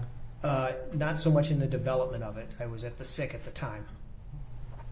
In Minneapolis Police Department, body-worn camera policy is in the manual at 4-223, is that right? Yes. And at this time, I'm going to offer Exhibit 214, which is the body-worn camera policy 4-223. No objection there. 214 is received. And we're not going to publish that now because it's a lot of reading, but if you could please... Thank you. Sure. But if you could just give us a very high-level summary of what the body-worn camera policy requires. Sure. So it requires that officers working in uniform always wear their body-worn camera, that they have it on in a standby mode whenever they're working, and that they activate it and record video when they're responding to a call or when they're meeting with members of the public or any other time there could be anything that we might want to review later. And so it also mandates that investigators who work in plainclothes wear cameras when they're doing certain enforcement actions like executing a search warrant and this kind of thing. Some of the body-worn camera footage associated with this case doesn't, the sound doesn't kick in for a little bit. There's the image, but there's no sound. Can you explain why that is? When the cameras are on but not activated, they're actually recording much like a DVR on your TV. When you press the button to activate it, that kicks on the sound and it saves the previous 30 seconds of video without sound. So the thought is that whatever caused you to turn on your camera would be captured because it was being recorded, and now the sound comes on when you activate it. But there's safe to say there's nothing wrong with the camera and nothing wrong with the operator if the first 30 seconds is without sound. That's the way it's exactly as it's supposed to work. Okay. And then can you tell us a little bit about what these cameras look like and how they're actually physically attached to the officer? Sure. They're about the size of a deck of cards, a little black rectangle. There's a number of ways to wear them. Most officers use the magnetic mount, which is basically a pretty strong magnet that goes inside the shirt, and then a mounting plate that goes outside the shirt, and then the camera attaches to that mounting plate. So when the magnet is engaged, it's affixed. A lot of them wear it either in their shirt pocket or up on high on the chest, which is where they're supposed to wear it to capture, a view of everything going on in front of them. And every officer is issued a body-worn camera. Is there a way to associate particular footage with a particular officer? Yes, every camera has an electronic serial number, and when we issue a camera, we go into evidence.com and we find that officer in the roster and we say, this camera is assigned to this officer, and then that camera is linked to them until we remove that link. And so much like you're able to do with the milestone, you're able to attribute particular footage to a particular officer at a particular time. Yes. And you've reviewed body-worn camera footage before, is that right? Yes. And is it generally a workable system?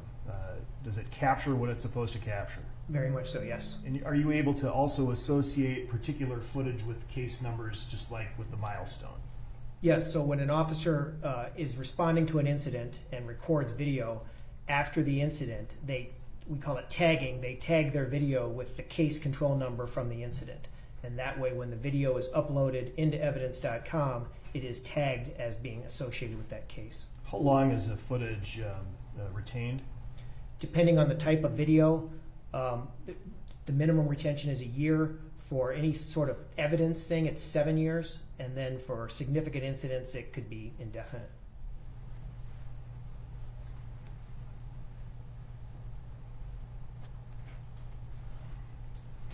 And does Minneapolis Police Department provide body-worn camera footage to other agencies upon request if they're investigating a case, or a prosecuting agency if they're using that footage to prosecute a case? Yes. How does the MPD physically provide that footage to the agency? The most common way is to set up a partnership within evidence.com. So for example, the county attorney, who uses a lot of our video, they have an account, they're a partner agency, and so we can share with them within evidence.com to give them access. And then they log in to the same system we are, and they can see the video we've shared with them. Obviously, there were several police officers involved in the May 25, 2020 incident we were talking about, and Minneapolis Police provided a number of body-worn camera footage to the prosecuting agency and the BCA. Is that right? Yes. Okay.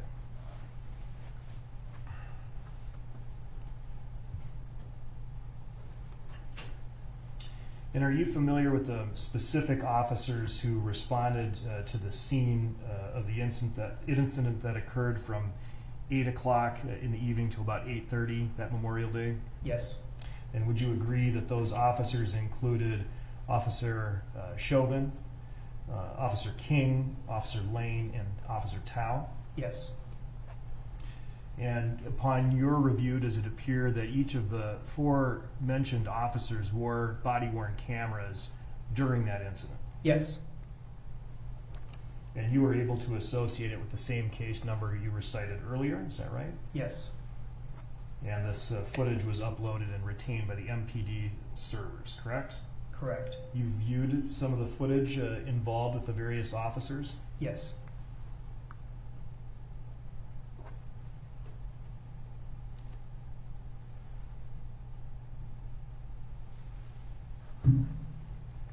All right, this time I'm going to ask you to review a series of and to introduce and publish a series of body-worn cameras associated with particular officers in this case. And the first piece of footage that I'm going to ask you to discuss is it's marked for identification as Exhibit 47, and it is the body-worn camera footage of Officer Lane. At this time, I will offer Exhibit 47. Any objection? Subject to what we've discussed during our no objection. With that exception, it is received. And at this time, I'll ask to publish Exhibit 47.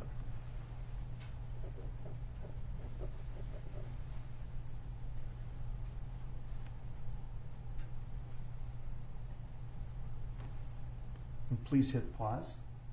And if you could enlarge and highlight the time and date stamp, please. Oh, then I will use my glasses. All right, sir, just to draw your attention to the upper right-hand corner of the footage that you're seeing here. Are you able to see the date and time stamp? Yes. Okay, and it says 5/25/2020. Correct. Right, and the time is expressed in military time. Is that correct? Yes. So 20:07 would be about 8:07 p.m. Yes. And some change here you can see on the footage. Axon body, that's just simply the brand of the body camera, is that right? Yes. And then there's some serial numbers on the footage as well? Correct. Okay, and so again, this particular footage, Exhibit 47, is associated with Officer Lane based on the serial number that you see, and the footage begins at about 8:07, 58 seconds, is that right? Yes. All right, please continue publishing the exhibit.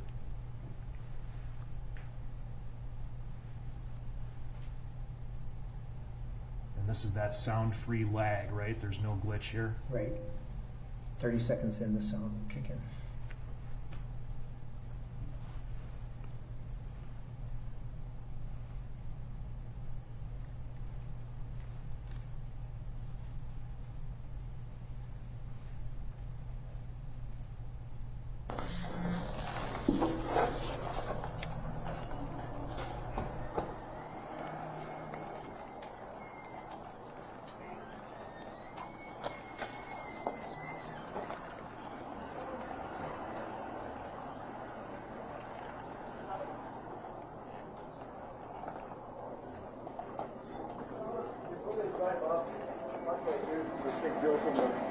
Gentlemen. Sorry. The driver in there? Only which one? The blue one over there. Which one? Yep, just head back in.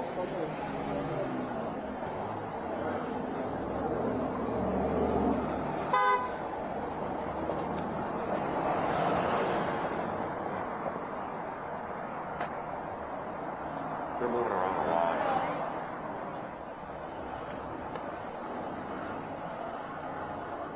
Pause. And the record should reflect that the time noted here is 8:09 and about 27 seconds. Is that right? Yes. Please resume. Let me see your hands. Hey, man. Stay in the car. Let me see your other hand. I'm sorry. Let me see your other hand. Please, Mazza. Both hands. Do nothing. Put your fucking hands up right now. Let me see your other hand. All right. What I do though? What do we do? Put your hand up there. Put your fucking hand up there. Jesus Christ. Keep your fucking hands on the wheel. Keep your fucking hands on the Yes, wheel. sir. I'm sorry, Mazza. Who else is in the car? I got shot. This is my Put your friend. foot back in. I'm sorry, Mazza. I'm so sorry. God dang, man. Man, I got shot the same way as I was before. Okay, well, when I say let me see your hands, you put your fucking hands up. Man, I'm so sorry, Mazza. You got them? Man, dang, man. Put your hands on top of your head. Man, last time I got shot like that, I was Hands on top of your head. Hands on top of your head. Step out of the vehicle and step away from me, all right? Step out and face away. Step out and face away. Okay, Mr. Officer, please don't shoot me. Please, man. I'm not gonna shoot Please. you. Step out and face No, away. I'm looking you eye to eye, man. Please don't shoot me, man. I'm not shooting you, man. Please, man. I just lost my mom, man. Taking one out. Step out and face away. So sorry. Step out and face away. Please don't shoot me, Mr. Officer. Please.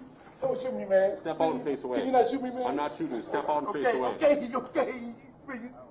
Please, man. Please. I didn't know, man. Get out of the car. I didn't know, Mr. Officer. I didn't know. Put fucking hands right now. Stop moving. Put your hands behind your back then. I'm not going to do nothing. Face in the door. Get into the room. Hey, you come back. Stay in the car. I'm sorry, Mr. Officer. I get on my knees, whatever. Oh, man. Stop resisting, man. I'm not. Yes, you are. I want to let the dog stand. Stand up. Please, man. Against the wall. Oh, me? Yes. What I doing? We're figuring out what's going on. Drop the bag. Figure out what's going on. Adam, What's the problem? Said something to him. It ain't us. we was getting a ride, I sir. just got my phone fixed. It's my, You can ask it's my Adam. accident. Adam know me. It's my accident. Are you good? He keep coming and getting my car. That's it, man. You can ask Mr. You got ID? Adam, sir. You can ask Mr. Adam about me. Do you have ID? I'm on 38th to Chicago. Man. 320 we're quote for. You can ask Mr. Adam about me, sir. I just came to buy the tablet, and when I bought the tablet, he didn't Oh work. my with whatever. God. He didn't even do nothing. Here you go, sir. You have ID? No, I don't. My You got name's anything with your Shawan name on Renee it? Hill. No. Sir. Okay. I just came over to get my phone. You see, I don't have a purse or nothing. Mr. Adam And my knows daughter me, is on her sir. way to get me. What's his deal? I don't Mr. Adam know. knows me, sir. That's His my deal, ex. I don't know. Why is he getting all squirrely and not showing us his hands and just being all weird like that? Because he's been shot before. He know Well, I what get that, but still, when officers say get out of the car, going is he drunk? Is he on something? No, he got a thing going on. I'm telling you What about does the that mean? police. We have problems all the time when they come, especially when that man slipped that gun like that. It's been one. What's your first name? He's pretty His name good. is George Floyd. What is it? He's a good guy. George Floyd, she said. Can you spell that? I don't know how to spell George, sir. Her name. My name is, my name. Your name, Wanda yeah. Renee Hill. Can you spell it? S-H-A-W-A-N-D-A. S-H-A-W. Yeah, right, sir. Yeah, he okay. Mr. Adam. Just put him in the car. Mr. Adam. Shawanda what? Hill. Renee, R-E-N-E-E. What's your last name? Hill, H-I-L-L. And your date of If birth? y'all coming to get me 127.75. Okay. Okay, well, so here's the thing. Someone passed a fake bill in there. Oh. We come over here, he starts grabbing for the keys, all that stuff. Starts getting weird, not showing us his hands. I don't know what's going on, so you're coming out of the car. So just hang tight right here. Stay right here, please. Ouchie, What man. are you on something right now? I'm not, no, nothing. You acting all erratic. Man, it's Let's go. dead, man. Let's go. God, man. Yes. Yes, I was just moving earlier. Let's go. Man, what up? All right, let me calm down now. It's feeling better now. Keep walking. Like, okay, now, do me one favor, man. No, when we get to the car, let's get to the car, man. Come on. Dang, man. Oh, man. God, don't leave me, man.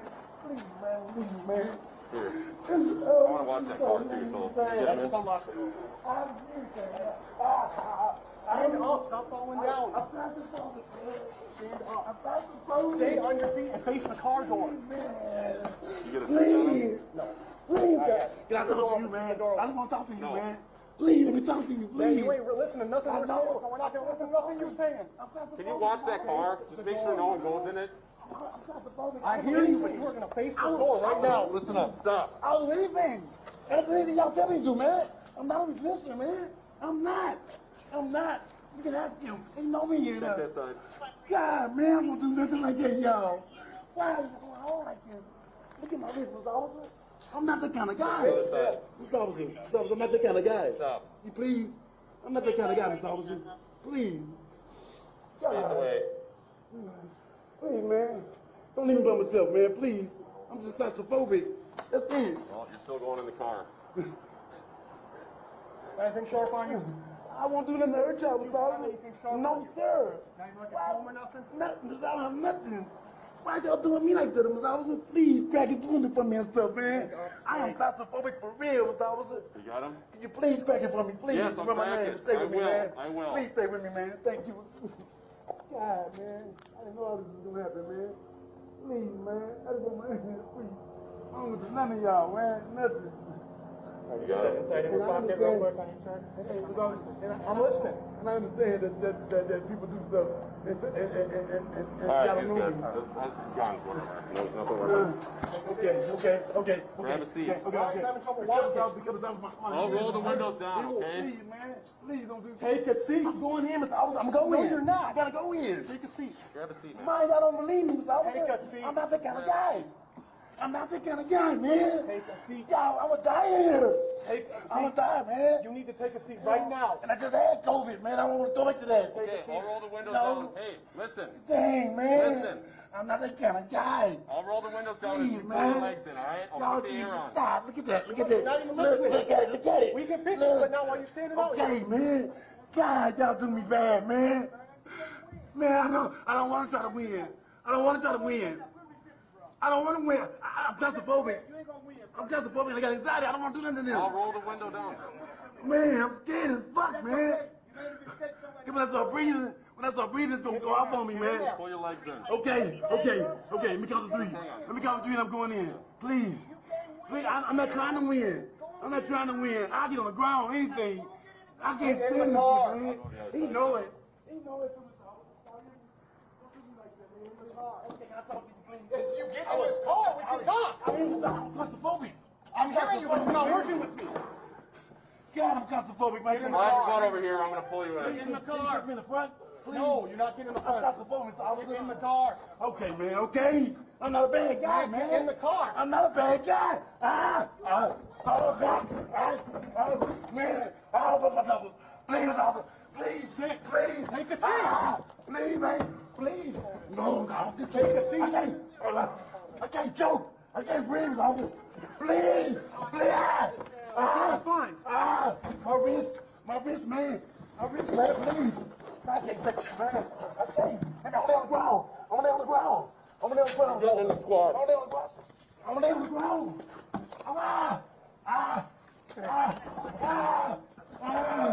I'm going down. I'm going down. Hit the squad. I'm not going to breathe.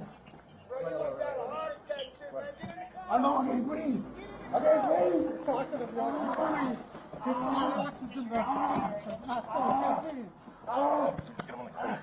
I just had COVID, man. I can't breathe. Please, man. Please listen to me. Do you want to jail? Listen to me. He's under arrest right now for forgery. I tell you. Okay, go figure out what's going on. Forgery for what? Just take him out and just For what? MRE. Please, man. I can't fucking breathe. Here, come on out. Look at you. Thank you. Yeah, just when you get up the... On the ground. I appreciate that. I do.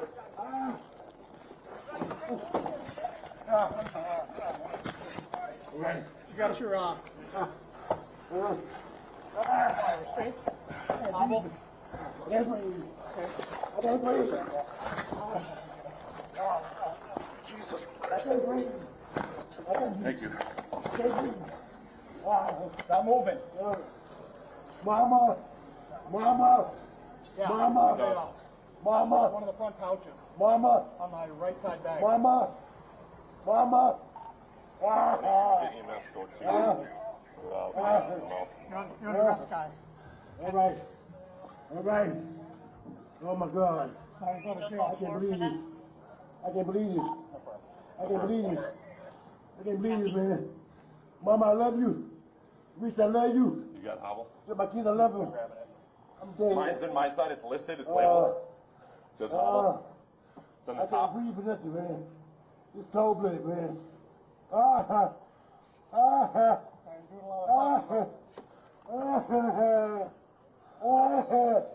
Mama, I love you. I can't do nothing. My face is gone. Oh, I can't breathe, man. Okay. Please. All right. Please let me stand. No. Please, Yeah. man, I can't breathe. You get up on the sidewalk, please. One side or the other, please. My face getting bad. Here, should we get his legs up? Oh, my That's good. God. Oh, my Keep God. it.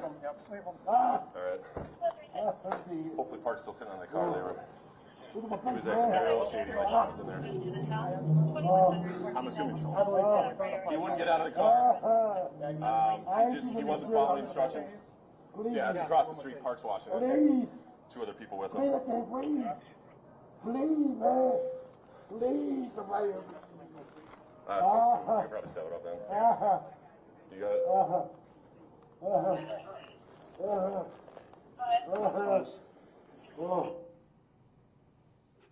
Sir, showing you at 20, 21, and 25 seconds, so 8, 21, and 25 seconds.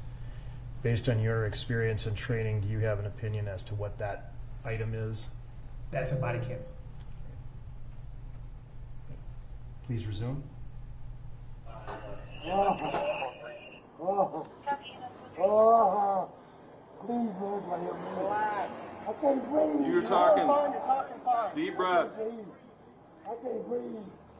I can't breathe.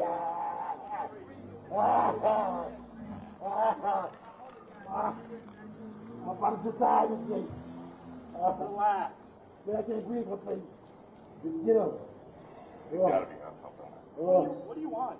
I can't breathe. Please, the knee in my neck. I can't breathe shit. I will. I can't move. That is. Mama. You found a weed pipe on him. There might be something else with it. Might be like PCP or something. Is that the shaking of the eyes, right? Is PCP? My knee. My neck. Or their eyes like shake back and forth really fast? I'm through. I got to move it. My stomach hurts. My neck hurts. Everything hurts. There's water or something. Please. Please. I can't breathe off of it. That will kill me. That will kill me, man. Takes a heck of a lot of come on, man.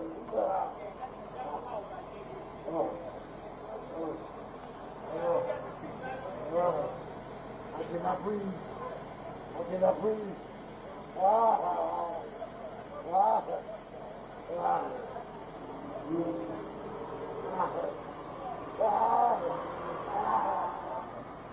They'll kill me. They'll kill me. I can't breathe. I can't breathe.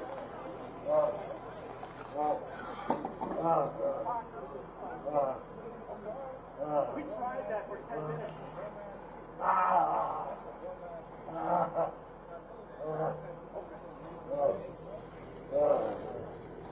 Please.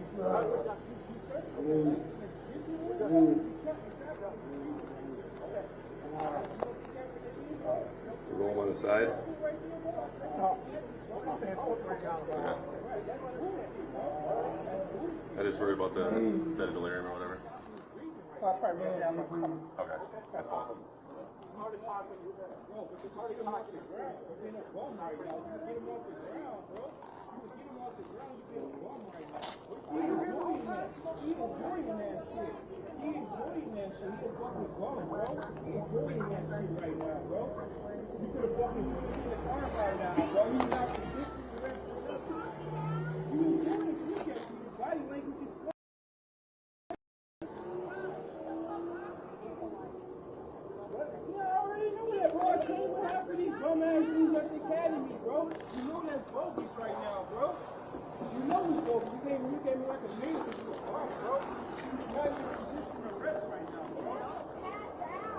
Yeah, I think he's just passing out.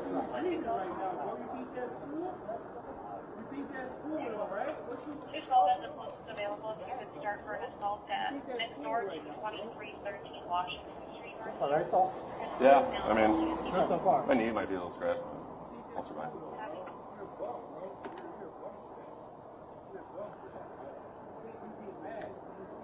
Stop being breathing right now. He's breathing. Okay.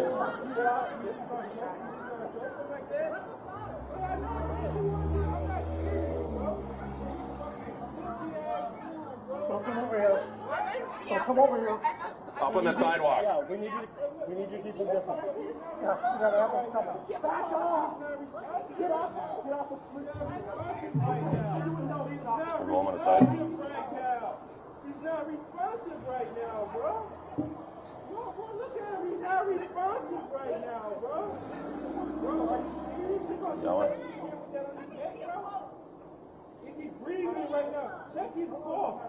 Check his pulse. Check his pulse, Kyle. Kyle, check his pulse. Kyle, check his pulse, bro. Bro, check his pulse, bro. He's Crying bro. in the suspect having gun, pointing the gun at What is that? What do you think that is? So you call when he doing okay? You call when he doing okay? You call what you do? You call when he doing okay, bro? Yes, I am. Bro, you think that's okay? Check his pulse. Kyle, check his pulse. Check. The man ain't moved yet, bro. The man ain't moved yet, bro. Bro, you're a bum, bro. You're a bum, bro. You're definitely a bum, bro. About 3:30, EMS at Portland and 36, they were advised of Bro, he has not moved. You advise what? I called 3. Acknowledge that. Okay, that's cool. Go back. not yet. You can see their updated location there.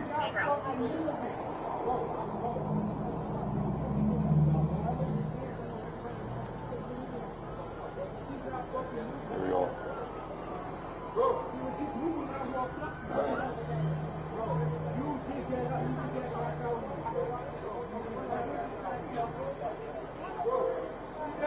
Bro, he's not fucking moving. Bro,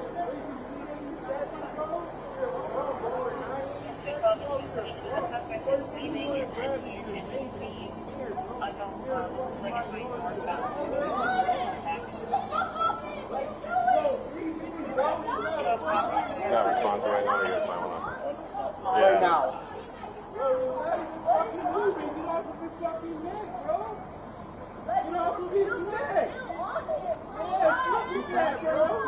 Are you serious?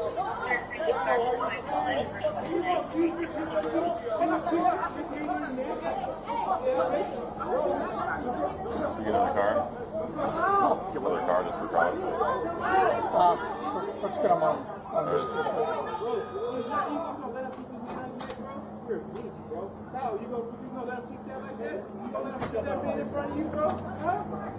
Like what? Bro, he's not even fucking moving right now, bro. He's not even fucking moving, bro.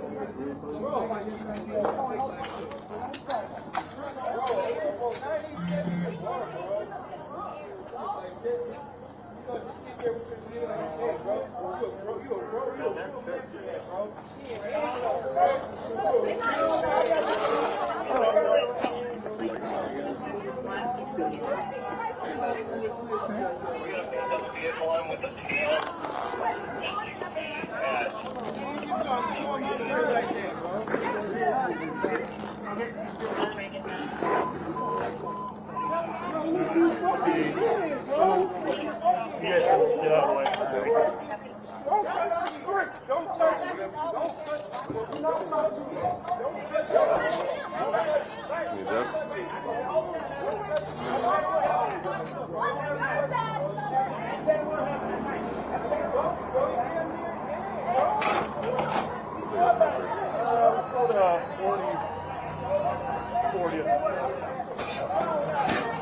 You want one of us to ride with? Yeah.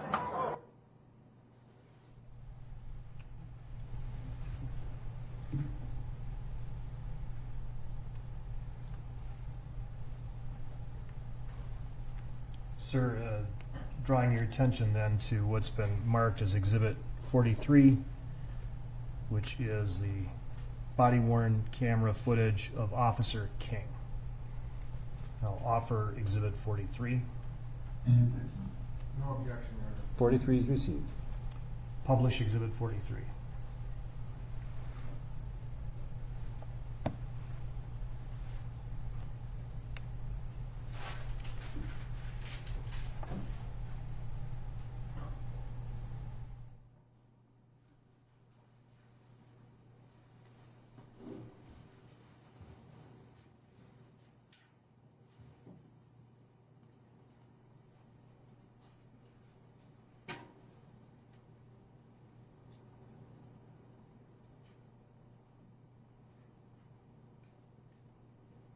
Before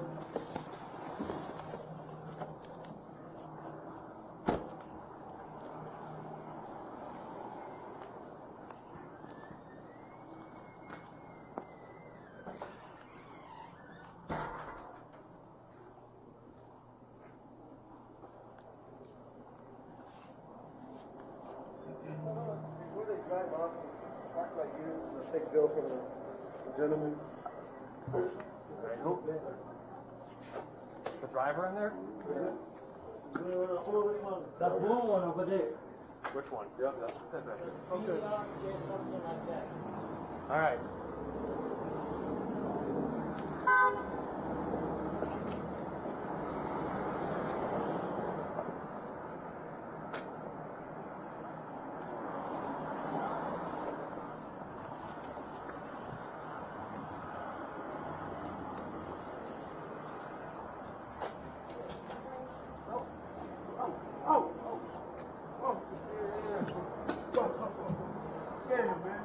Squad 320, we're going to be out with Minnesota BRJ, Boy Robert John 026 at 38th Street. I'm right here, bro. All right, I appreciate that, man. I'm cool, bro. That's it. Put your hand up! Let me get over here, sir. No, you're going to stay right there for me. Okay.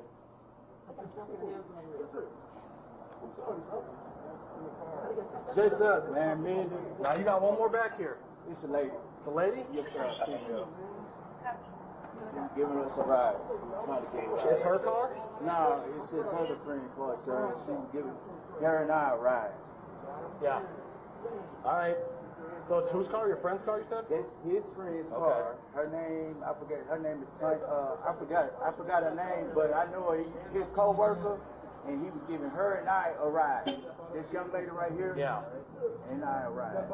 Okay. And we were just waiting on him or whatever. All right. You stepped here, or what stopped you here at Cup Foods? I've been busy with Adam. I was trying to buy me a laptop. All right. And I did buy one, but it wasn't working. Yeah. So he gave me my change back. You can ask him. You can ask him. Okay. Do you have your ID on you? I can give one. How you doing, sir? I'm good. I'm just reaching your distance. Yeah, that's fine. Okay. Please, I want to stay right please, here, bro. please, Yep, man. I appreciate that. Please, please. I didn't know, man. I didn't know. But Adam knows me, bro. Stay here. You take a seat in that car. Stay in the car. Yes, sir. Stop moving. Put your hands behind your back then. I'm not gonna do nothing. Face the floor.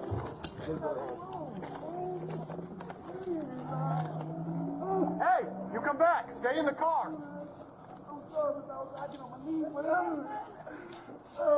Stop resisting, man. Yes, you are.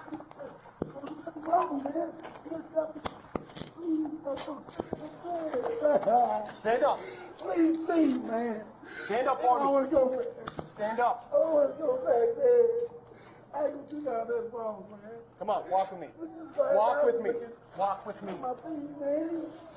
God damn, man. Stand up. Why you doing me like this? Stand up. God damn. Come on. Man. I just want to stop doing it. We're trying to get out of the street here so you don't get hit by a car. That's it, man. I was looking, man. But I ain't doing it wrong. That's all I'm saying. Take a seat. Sit down for me. Thank you, man. Thank you, Mr. Yeah, Officer. sit down. Thank you, man. God. Sit all the way down. Yes, Flatten your sir. feet out. Yes, sir. I will. Please, man. Please, man. You got an ID on you? I got one at home. All right, what's your name? George. George? George Perry Floyd. I don't know what's going on. Man, that's it. Spell it for me. G-E-O. Yep. R-T-E. Last name? Floyd. Yeah, man. F-L-O-I-D. F-L-O-Y-D? Yes. Date of birth? And last time I got Tim, October 14th. October 14th? 73. Man, I got shot last time. Same way, man. Would you mind doing me a favor? Just run this Nah, back man. for me. George Floyd. Thank you. Man, he was looking closer. I don't want no problem. I ain't gonna do nothing. Man, you know why we're here? Why? We're here because it sounds like you gave a fake bill to the individuals in there. Yeah. You understand that? Yes. And do you know why we pulled you out of the car? Because you was not listening to anything we told you. Right, I didn't know what was going on. You listen to us and we will tell you what's going on, all right? When you're moving around like that, that makes us think way more is going on than we need to know. Right. And that's all I had was officer was. Gotcha, all right. We're going to put you in the back of a squad, all right? So, can I talk to you? Yeah, we're going to sort all this out, all right? Please, man. That's your car key? It's my sister. Key fob right there? Yes, sir. Man, I got one problem. Yeah, I'm going to hold on to that for you, all right? Stand up. Please, man. All right. Can I take you? Because I was so messing with you. I was like, right now, I'm like, what's going on? Yeah, and look at you, you're still able to reach your side. You're making me nervous. That's why I was feeling. I was in my wrist. Look at it. Yeah, I got you. We'll fix all that. We'll fix all that, but you got to walk with me. Oh, ouch. Are you on something right now? No, nothing. Because you acting real erratic. Man, I'm scared, man. Let's go. God, You got man. foam around your mouth, too? Yes. Yes, I was just moving earlier. Okay. Man, what up? All right, let me calm down now. This is a little better now. All right, okay. Do me one favor, man. And we're going to talk about that once we get to the car. Stop moving around. Man. Oh, man. God, don't leave me, man. Please, man, don't leave me, man. Oh, please don't leave me, man. That just unlocked the door for me. I just beat it, thing. Stand up. Stop falling down. I'm claustrophobic, man. Stand up. I'm claustrophobic. Stay on your feet and face the car door. Please, man. Please. No. Please. Not yet. Keep the door open. Keep the door I open. don't want to talk to you, man. Please, let me talk to you. Man, you ain't listening to nothing we're saying, so we're not going to listen to nothing you're saying. I'm claustrophobic, man. Face the door. Please, man. I'm claustrophobic. I hear you, but you are going to face this door right now. Stop. I'll do anything. I'll do anything. I'll do anything, man. I'm not a resistor, man. I'm not. You can ask him. They know me. Check that side. God, man, I'm going to do anything against y'all. Why is it going on like this? Look at my wrist, Mr. Olsen. I'm not that kind of guy. Sit still. I'm not that kind of guy. Please. I'm not that kind of guy, Mr. Olsen. Please. God. Please, man. Don't leave me by myself, man. Please. I'm just claustrophobic. That's it. Got anything sharp on you? I won't do nothing hurt y'all. Do you have anything sharp on you? Sir. Not even like a comb or nothing? I don't have nothing. Why y'all doing me like that? I'm always please back and doing for me and stuff, man. Stand up straight. I'm claustrophobic for real, Mr. Officer. You got him? Could you please crack it for me? Please. Yes, Remember my name. Stay with me, man. I will. Please stay with me, man. Thank you. God, man. I didn't know all this was going to happen, man. Please, man. I just want my hands free. I don't do nothing to y'all, man. Nothing. All right, you get that inside in the pocket real quick on your side? I'm listening. And I understand that people do stuff and y'all don't know me. Take a seat. Okay. Why are you having trouble walking? Because that was my hands are hurt. Please, man. Please don't do that. Take a seat. I'm going in. No, you're not. I gotta go in. Take a seat. Grab a seat, man. Man, y'all don't believe me, Mr. Officer. Take a seat. I'm not that kind of guy. I'm not that kind of guy, man. Take a seat. No, I'm a diet. Take a I'm a seat. diet, man. You need to take a seat right now. And I just had COVID, man. I don't want to go back to that. Take a seat. I'll roll the windows No. down. Hey, listen. Dang, man. Listen. I'm not that kind of guy. I'll roll the windows down Please, and you put man. your legs in, all right? I'll Y'all put the can't air even on. stop. Look at that. Look, you're not even listening. Look at it. We can fix this right now while you're standing out here. Okay, man. God, y'all do me bad, man. Man, I don't want to try to win. I don't want to try to win. I don't want to win. I'm claustrophobic. You ain't gonna win. I'm claustrophobic. I got anxiety. I don't want to do nothing to them. Man, I'm scared as fuck, That's man. okay. You made a mistake. Somebody When I start breathing, it's going to go off on me, Get in man. there. Pull your legs in. Okay. Let me count to three. And I'm going in. Please. You can't win. Please, I'm not trying to win. I'm not trying to win. I'll get on the ground, anything. I Get in the car. Man. He know it. He know it too, Mr. Officer. Y'all hear me? Don't do me like that, man. Get in the Please. car. Okay, can I talk to you, please? Yes, you get in this car. We can talk. I am, but I'm claustrophobic. I'm hearing you, but you're not working with me. God, I'm claustrophobic, man. Get in the car. Get in the car. Get in the front. Please. No, you're not getting in the I'm front. claustrophobic, Mr. Officer. Get in the car. Okay, man, okay. I'm not a bad guy, man. Get in the car. I'm not a bad guy. Man, I'll put my double. Please, officer. Please. Sit. Please. Take a seat. Please, man. Please. No, Take a seat. I can't choke. I can't breathe, officer. Please. Please. Fine. My wrist, man. Please. I can't. And I'm on the ground. I'm on the ground, y'all.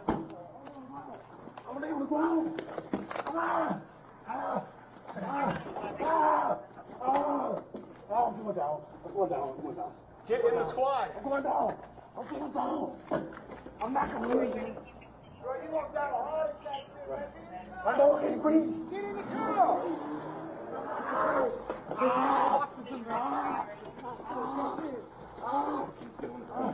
I can't go, man. I can't breathe. I Take can't a breathe. seat. Please, man. Please listen to me. Is he going to jail? Listen to me. He's under arrest right now for forgery. I tell you. Can we figure out what's going on? Forgery for what? For what? Please, man. I can't fucking breathe. Hey, come on out. Look at you. Thank you. Thank you. Get him on the ground. Yeah, on the ground. On the ground. My wrist.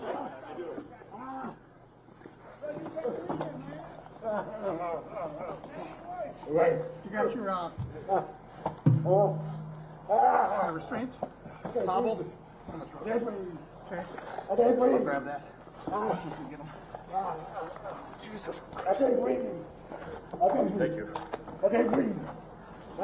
Stop moving. Mama. Mama. Yeah, Mama. it's in the, Mama. one of the front pouches. Mama. On my right side bag. Mama. Mama. You're the arrest guy. All right. All right. Oh my God. So you go to I jail. can't believe this. I can't believe this. I can't believe this. I can't believe this, man. Mama, I love you. Reese, I love you. You got hobble? Tell my kids I love them. I'm dead. Mine's in my side. It's listed. It's labeled. It says hobble. It's on the I can't top. breathe for nothing, man. It's cold blooded, man. You're doing a lot of Mama, I love you. I can't do nothing. Yeah, EMS is on their way. My face is gone. I can't breathe, man. Please. Please let me stay in. No. Please, man, I can't breathe. Get up on the sidewalk, please. One side or the other, please. My face kind of bad. Here, should we get his legs up? Oh my God. Nope, just leave him. Oh Just my leave him. God. Leave him. Yep, just leave him. All right. I'm dead. The park's still sitting on the car there. Look at my face, man. I believe so. We found a pipe. Get out of the car. I ain't doing this real. Please. Yeah, across the street, park's washing. Please. Two other people with him. Please, I can't breathe. Please, man. Please, somebody help me. Probably step it up then. You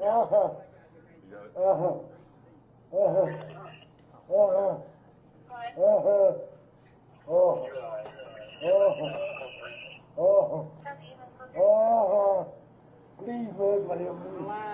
I can't breathe. You're doing fine. You're talking fine. I can't breathe. I can't breathe. I can't breathe.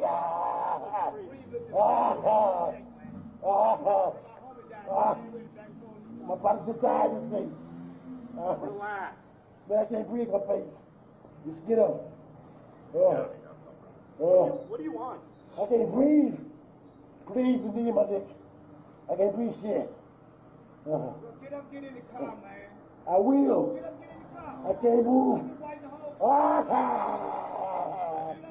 Mama. want a weed pipe on him? There might be something else with it. Might be like I can't.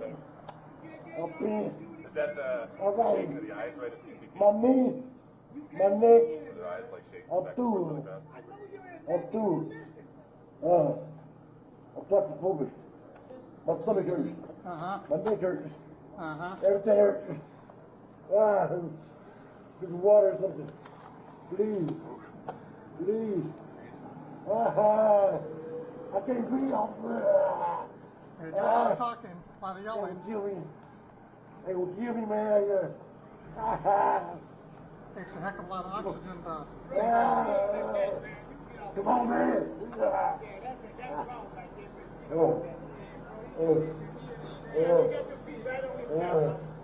I cannot breathe. I cannot breathe.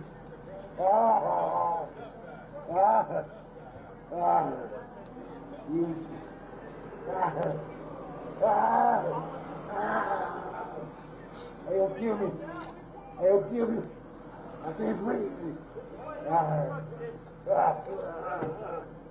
I can't breathe. We tried that for 10 minutes.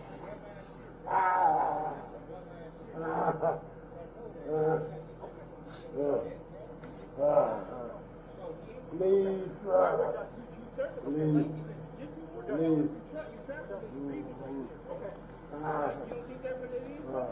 Roll him on the side. No, stand put where you got him. I just worry about the delirium or whatever. Well, that's fine. Yeah, Okay. that's fine. It's hard to talk when you're there, bro. But it's hard to talk on the ground. You're in a bum right now. You can get him off the ground, bro. You can get him off the ground. You can get a bum right now. He enjoying that. He enjoying that shit. He enjoying that shit. He a fucking bum, bro. He enjoying that shit right now, bro. You could have fucking put him in the car by now, bro. He's not resisting arrest or nothing. You enjoying it. Look at you. Your body language is crazy. You fucking bum.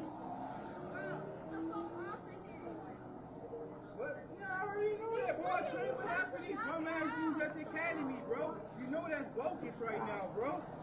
You know it's bogus. You can't look at me like a man because you a bum, bro. He's not even resisting arrest right now, bro. I think he just wants to know. He's breathing right now, bro. You think that's cool? You think that's cool, though, right? What's your... This moment is the closest available. If you could start for an assault at next door to 2313 Washington Street. That's all right, though. Yeah, I mean, Good so far. my knee might be a little scratched, but I think that's cool, though, bro. You're a bum, bro. You're a bum for that. You're a bum for that, bro. You get mad. You see there, stop when he's breathing right now. The dude's about to go out right now, bro. He's breathing. Bro. You just gonna choke him like that?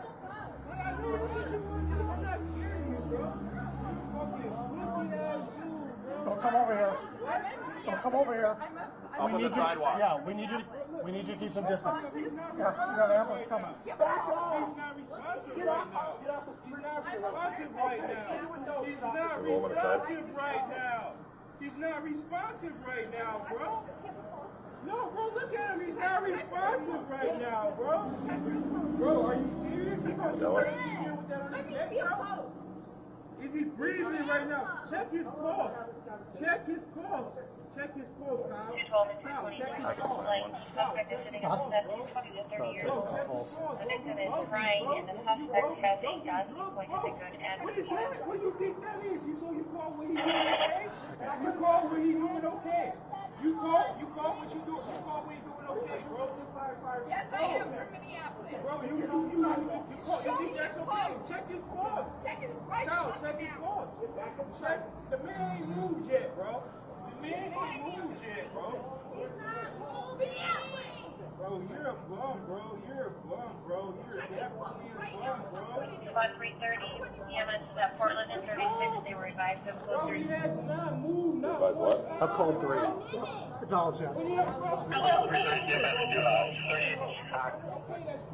Copy, I was just giving you their updated location. They're around.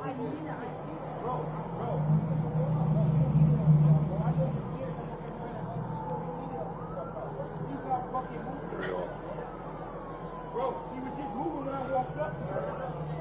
Bro, you just got out, you just got back out here, bro. You just got back out here. Bro, he doesn't have to, bro, he's not fucking moving. Bro, this is 1087, bro.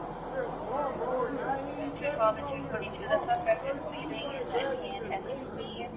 Unknown looks like it's going northbound. The victim is in the back of the bus. 12 copies, do we have Right now. Bro, he's not even fucking moving. Get off his fucking neck, bro. Get off of his neck. Yeah, look at that, bro. Are you serious? Third precinct sergeant to acknowledge first one tonight, 26 and 142.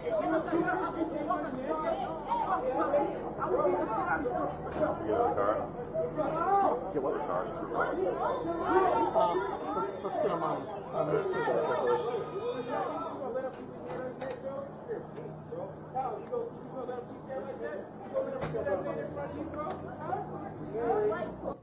And we're going to stop playing at that point. If you can take the image off the screen, please. Sir, the way the body-worn cameras work, they have an internal microphone. Is that right? Yes. And it's located fairly close to the officer, and you can hear, even with background noise, officers having conversations in conversational tones. They don't have to yell at each other. Is that right? Correct.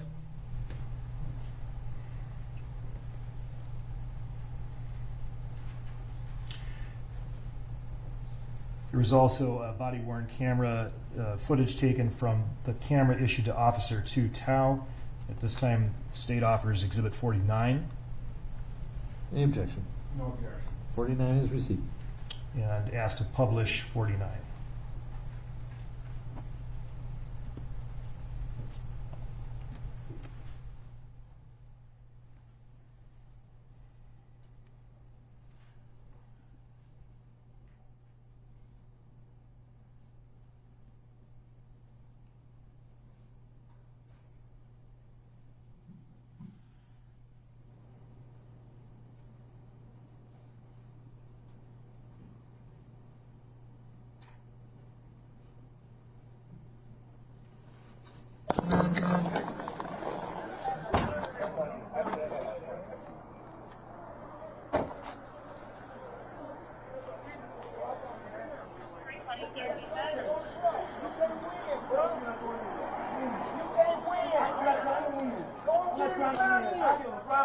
Don't get in the car.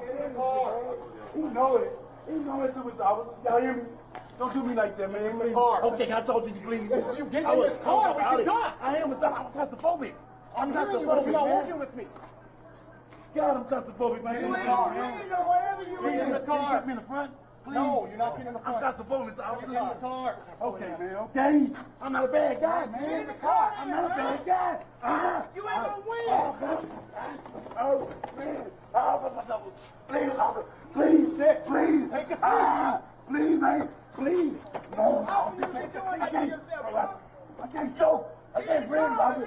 Please. You're talking. Please. Sit down. Fine. My wrist, man. My wrist, man, please. Okay. Let me lay on the ground. I'm gonna lay on the ground. I'm gonna lay on the ground. I'm gonna lay on the ground.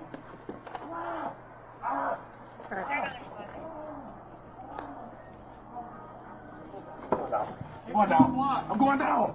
I'm going down. I'm not gonna run, man. Right. I know I can't breathe. I can't breathe. You're talking and you're not oxygen. Not so breathe. I just had COVID, man. I can't breathe. Okay. We're just gonna have to He's under arrest right now for forgery. I can't. What's going on? Let's take him out and just see him. What? Please, man. I can't fucking breathe. Hey, come on out. Look at you, thank you. Lay him on Yeah, just on the ground. I appreciate that.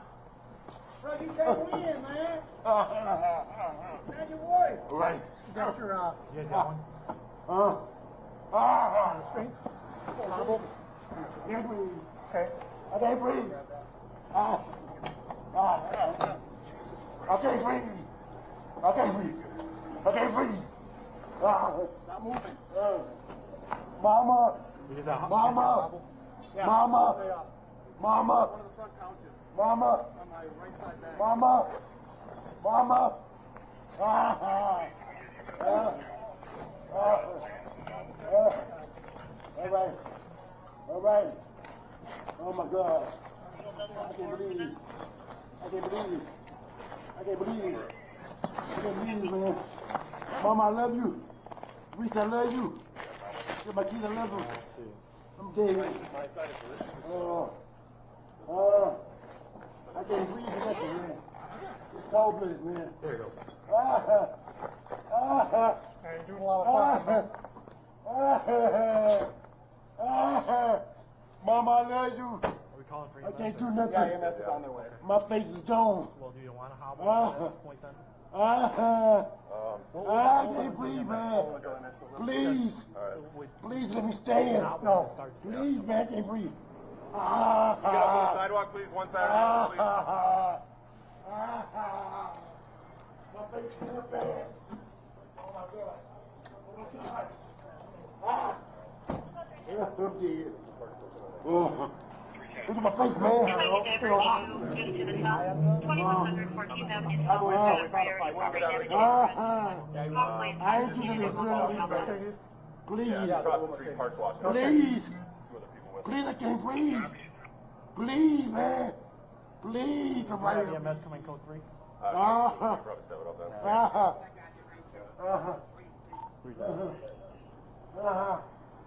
Uh-huh. Oh. Oh. Oh. Please, man, somebody help me. Relax. I can't breathe. Everyone fall in your talking fine. I can't breathe. I can't breathe. I can't breathe. He's talking, so he's breathing. I'm about to die, you see. Relax. Man, I can't breathe in my face. Just get up. What do you want? I can't breathe. Please, the knee in my neck. I can't breathe shit. Well, get up, get in the car, man. I will. Get up, get in the car. I can't move. I've been wiping the whole Get in the car. Mama. Get up. Mama. I can't. Up in. Is that the... All right. My knee. My neck. I'm through. I know you're in I'm there, you through. didn't listen. I'm claustrophobic. My stomach hurts. My neck hurts. Everything hurts. There's some water or something. Please. Please. I can't breathe, officer. They will kill me. They will kill me, man.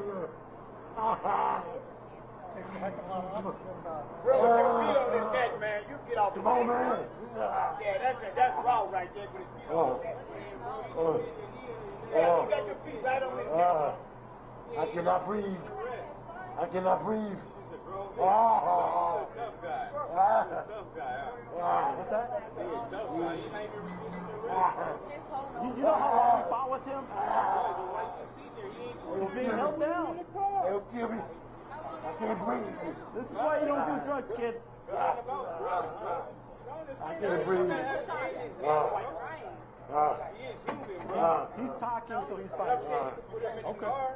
We tried that for 10 minutes. bum-ass shit, bro. Okay. That's some bum-ass shit, bro. Y'all know that. You don't gotta sit there with your knee on your neck, bro. He's talking, he's fine. Bro, he ain't Okay. All right, we're done. You circle Okay, him we're like done. in a jiu-jitsu We're move, done. bro. You try We're done. his breathing right there, bro. Okay.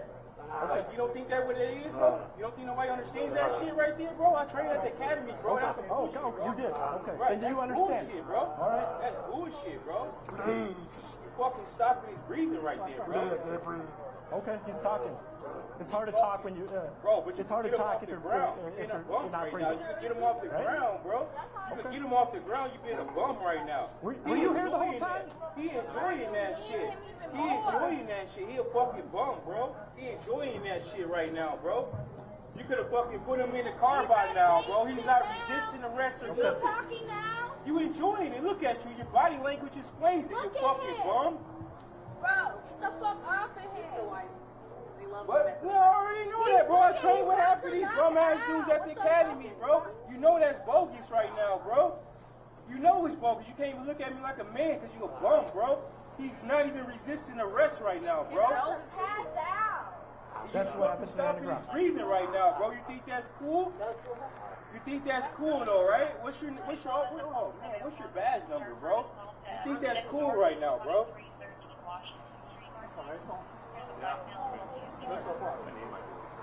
You think that's cool though, bro? You're a bum, bro. You're a bum for that. You're a bum for that, bro. You getting mad. You're just sitting there stopping his breathing right now. The dude about to go out right now, bro. Bro. Okay. You just gonna choke him like that? Yeah, I know that's what you want to do. I'm not scared of you, bro. You're a fucking pussy ass dude, bro. What? I'm a firefighter from Minneapolis. Bro, look, well, you should check on him. He's not responsive right now. Back off! He's not responsive. Get off the street before He's you not run. responsive Okay, right then you now. know. He's Get off the not street. responsive right now. He's not responsive right now, bro. Does he have a pulse? No, bro, look at him. He's not responsive right now, bro. Check for a pulse. Bro, are you serious? You gonna just let him sit there with that on his Let me neck, see a bro? pulse. Is he breathing right now? Check his How long pulse. we have this conversation? Check his pulse. Okay. Check his pulse, Tal. Tal, check his pulse. Tal, check his pulse, bro. Bro, check his pulse, bro. You bogus, bro. Don't do you drugs, bogus. guys. Don't do drugs, bro. What is that? What do you think that is? You call what he doing okay? Get back You on the call street. what he doing okay? You call what you doing? You call what he doing okay? Are you really a firefighter? Yes, I am Okay. from Minneapolis. Okay, Bro, then get on the sidewalk. You think that's okay? Check his pulse. Check his right Tal, fucking check his now. pulse. Get back on the sidewalk. The man ain't moved yet, bro. The man ain't moved yet, bro. Okay, where? Minneapolis. Okay. Bro, Okay. you're a bum, bro. Okay. You're a bum, bro. You're Check his definitely a pulse right bum, now. bro. All right, we'll stop publishing at 20:26:34.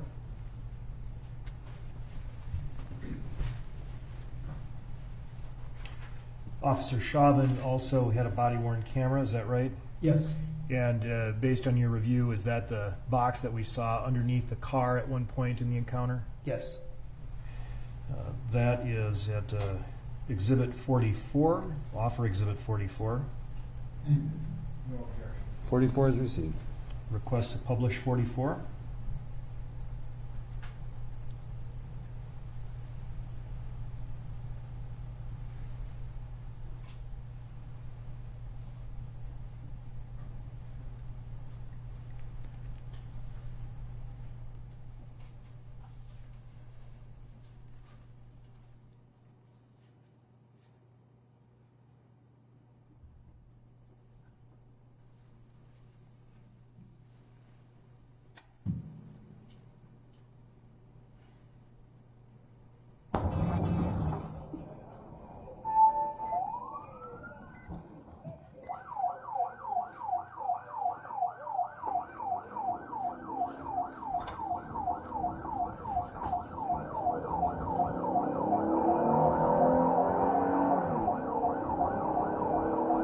Yeah, it's a north side vehicle, Ilian Avenue.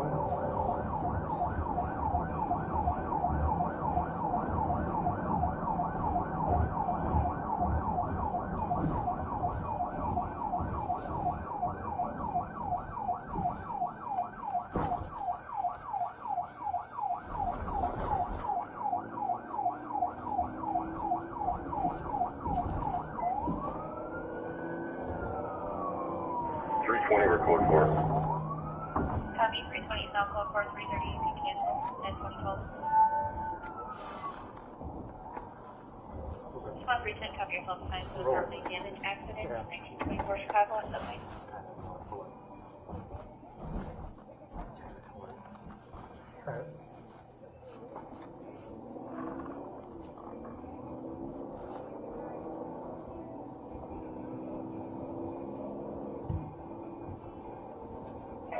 I'm on 310. Copy.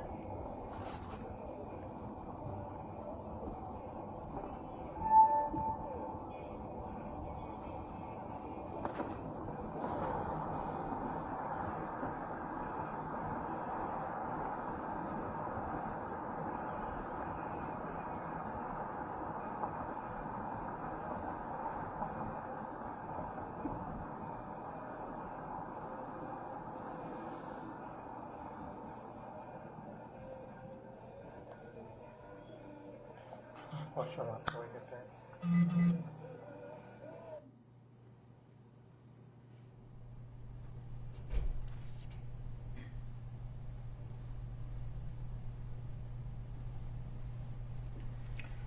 All right, if you can take that down, please.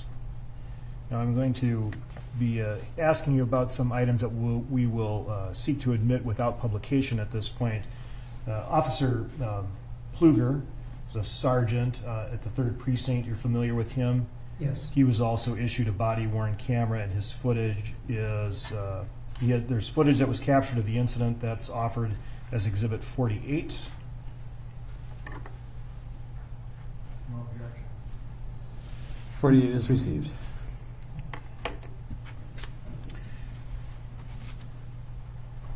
Then there's a number of still photographs that were taken from some of the footage that has been reviewed. At this time I'm going to offer these without seeking to publish, kind of in a group. Offer Exhibit 57, still photograph from Lane's body-worn camera at 20:30:41.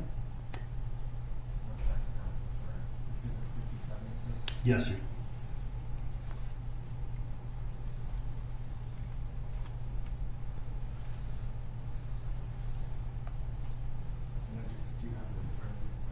They don't. Is it on your thumb drive? I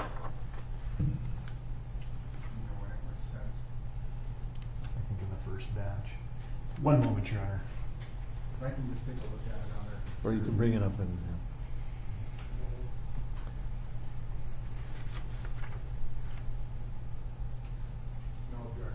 57 is received.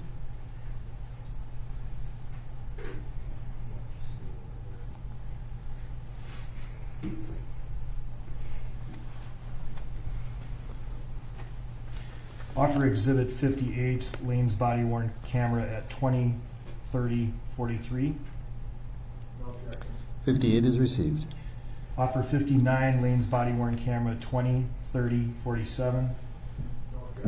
59 is received. Offer Exhibit 60, Lane's body-worn camera 20:30:59. 60 is received. Offer 61, Lane's body-worn camera 20:31:32. 61 is received. Offer 62, Lane's body-worn camera 20:33:12. 62 is received. Offer 63, Lane's body-worn camera 20:34:11. 63 is received. Offer 64, Lane's body-worn camera 20:35:08. 64 is received. Offer 65, Lane's body-worn camera 20:35:20. 65 is received. Offer 66, Lane's body-worn camera 20:37:18. 66 is received. Offer 68, still from Tao's body-worn camera. Oh, this is not military time, 8:32:59. That was 68. That was 68, Your Honor. 68 is received. Offer 69, Tao's body-worn camera at 8:32 and 6 seconds. I'm sorry, 8:33 and 6 seconds. 69 is received. Offer 70, Tao's body-worn camera at 8:33 and 20 seconds. 70 is received. Offer 71, Tao's body-worn camera at 8:34:48. 71 is received. Offer 72, photograph from King's body-worn camera at 20:33:57. 72 is received. Offer 74, Lane's body-worn camera 20:38:22. 74 is received.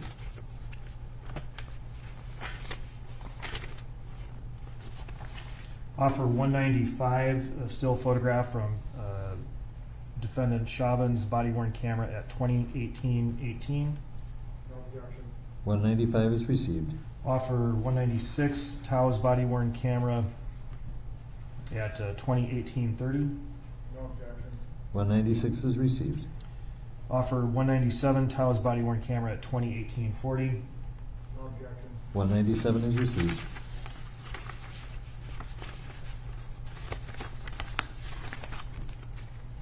Offer 237, photograph from King's body-worn camera at 20:17:45.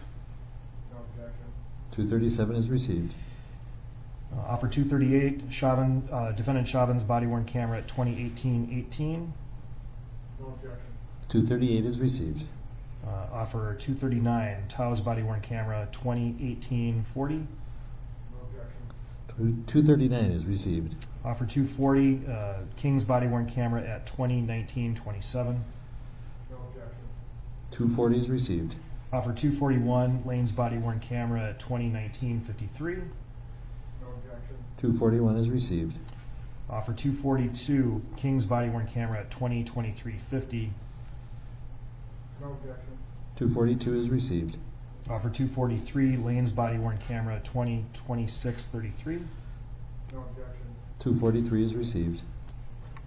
Offer 244, King's body-worn camera at 20:26:55.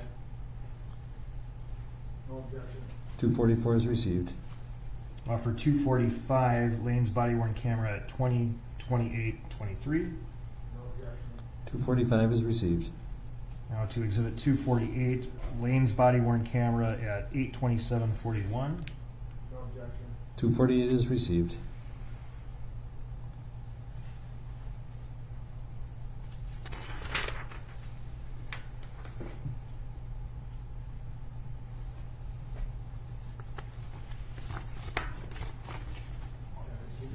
Yes.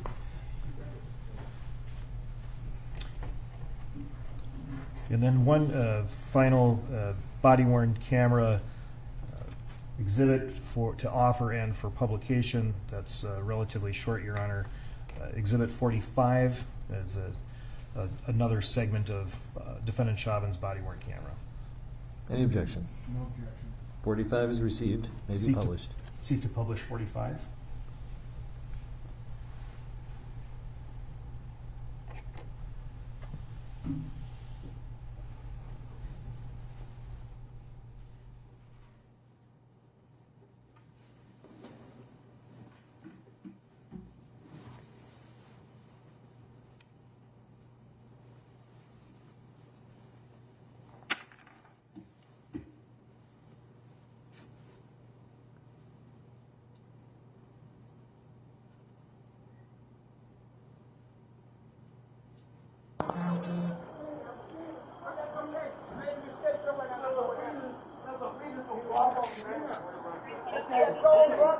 You can't win, bro.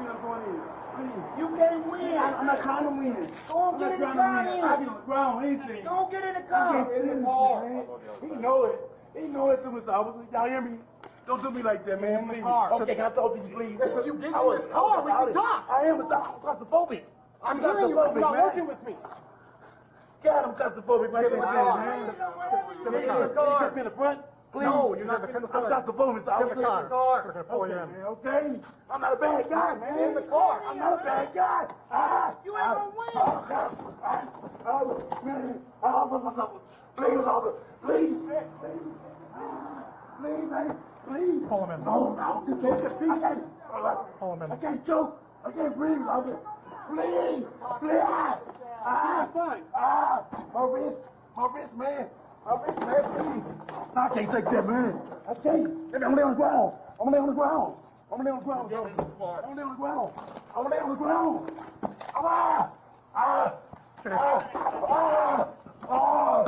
I'm going down. I'm going down. I'm going down. I'm going down. I'm going down. I'm not going to.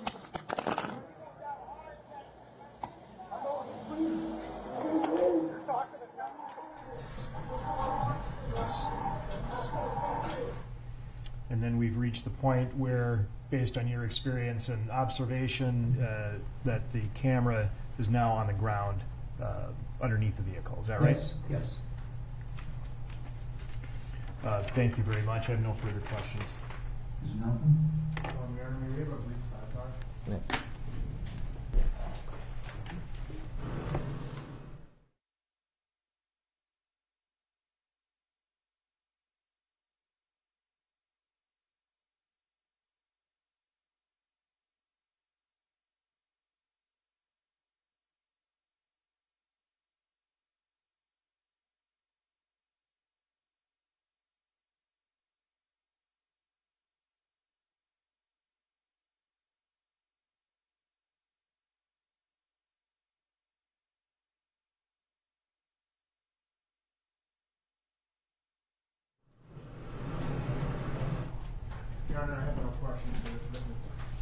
All right, Lieutenant Rugal, you just have a seat. There's some other things we have to deal with.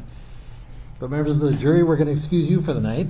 And so we are going to be in recess as far as you're concerned until roughly 9:15 or 9:30 tomorrow. Simply follow the sheriff's deputy's instructions, and we will see you tomorrow.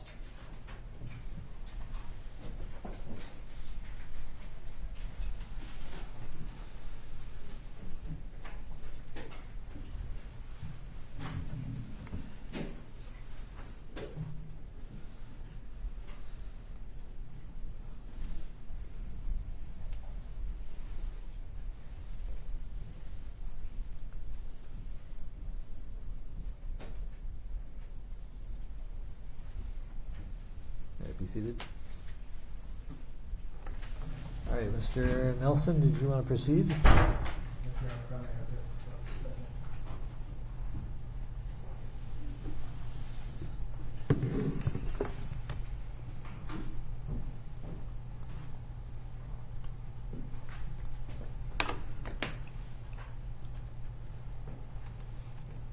Record should reflect we're outside the hearing of the jury for an offer of proof. Mr. Nelson. Thank you. Your Honor, as we discussed previously, the state has shortened certain body-worn cameras. I have, as an offer of proof, more extensive copies of both the milestone as well as the body-worn cameras. For purposes of the offer of proof, I do have a few questions for Lieutenant Rugal. Right, you may proceed. Lieutenant Rugal, in terms of the milestone cameras, during the course of viewing them, we see the camera turning. Yes. Someone was operating that camera at that time, correct? Correct. So someone was monitoring the camera and they were the ones that were turning it? Yes. And then when you saved that footage, or when the MPD saved that footage, that was not something that was happening. It was recorded, essentially, right? Right. Once it's recorded, you can't change it. Now, as far as the clip that we saw, you'd agree that that's a shortened version of the entire piece of evidence that was gathered by the MPD? Yes. Now, in terms of the software capabilities of the milestone camera, you're familiar with how that operates? Yes. And you would agree that the software that runs the milestone is different than the software that was used to show that clip? Yes. Okay. For purposes, Your Honor, if we could show the witness or even display it since the jury is not out. But even in terms, this is what the player looks like for the milestone system? Correct. And you are able to go through this, excuse me, you were able to scroll through the time that was saved? Yes. The pink bar at the bottom, would that indicate the time that was saved? Yes. And anything that happened prior to that where it's black, or subsequent to that where it turns black again, would be gone, right? Yes. All right. Now, you can also, this player also has some other capabilities such as zooming, right? Yes. So we can actually take this and move the camera around. Correct? Yes. So it has like this compass rose that allows you to manipulate where the camera is, as far, or where the image is enlarged within the original video. You're zooming within the video now, Right. as opposed to with the camera. Okay. You also have the ability here to play it in different speeds. Is Yes. that correct? So I could play it at as high as 16 times the original speed. Correct. So it goes much faster, as we see on the screen. Yes. As well as we could slow it down to as much of quarter time, right? Yes. All right. So if I just put this back to regular speed, and then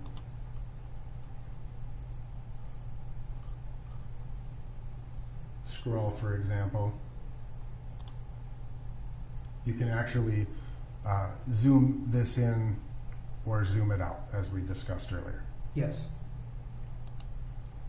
As well as manipulate the angle to see as much of whatever was captured within the field of the camera's vision, right? Yes. All right. And the total time that you gathered was from approximately 7 o'clock p.m., I believe, until you said about 11? I think that's what it was, yes. All right, let's just verify. And so, as far as, scan this over here. 10 p.m. Yes. So from 7 to 10 to 3 hours, right? Yes. All right. Now, with respect to the body-worn cameras, does the MPD also maintain the, we can turn the screen off, Your Honor. Does the MPD also maintain body-worn camera footage for the Park Police? Or does Park Police have their own unit that does that? They have their own system. In terms of the body-worn cameras, when an officer is on duty, there are certain circumstances under which they can shut them off as their, whatever the policy is, right? Yes. All right. And you're familiar with the policy? Yes. But there are certain times that officers are required to have them on as well. Yes.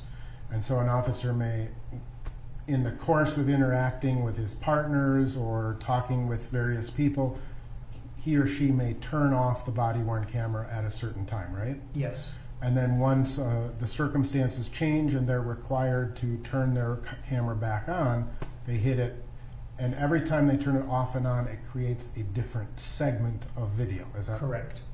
With a buffer. With a buffer, with a 30-second buffer each and every time. Yes. And so when we're watching the videos and we see that first 30 seconds, and then all of a sudden you see them hit it, and that's when the sound comes on. It actually goes backwards 30 seconds, right? Right. Okay, but sound would not be captured. Not during the buffer, right? The 30-second buffer. But so when an officer routinely handles a call and they go to save that body-worn footage, it's not always necessarily one continuous video segment. It may be several segments, right? Correct. And in this particular case, I believe with respect to each of the 4 officers thus far, there were multiple segments of each officer's body camera. I know more than one. I don't. Right. Sure. Yes, I think so. Yeah. I think so. I'm not. I could look and give you the specific numbers, but so if we look at a file folder that has Mr. Chauvin's body-worn cameras, and there were 3 segments, that would be representative of 3 times that he turned it off and on. Yes. And they all would have the same case number, and each officer may have more than one segment of time captured. Yes. All right. I have no further questions for the purposes of foundation. Your Honor, for the record, I have a flash drive for the court's consideration that contains the totality of the 4 officers' body cameras. It has the totality of the milestone system. Let me ask you one quick question, Lieutenant. I apologize. The milestone camera, in order to operate that, it appears from the instructions you actually need to save it onto the desktop of a computer. Are you familiar with that? To operate it? To run that player? You mean downloaded video? Yes. To someplace, yes. You need to save it. Okay. You can save it to a thumb drive, and then we put it up into evidence.com. Right. I guess what I'm saying is, like, when I get it, I got a specific instruction that I had to save it on my desktop in order to run the player. Have you heard that? I believe I've run them from a thumb drive. Okay. I wasn't able to do that. Okay. So for the court's consideration, I would suggest copying. You may find it easier to run the milestone if you save it onto your desktop.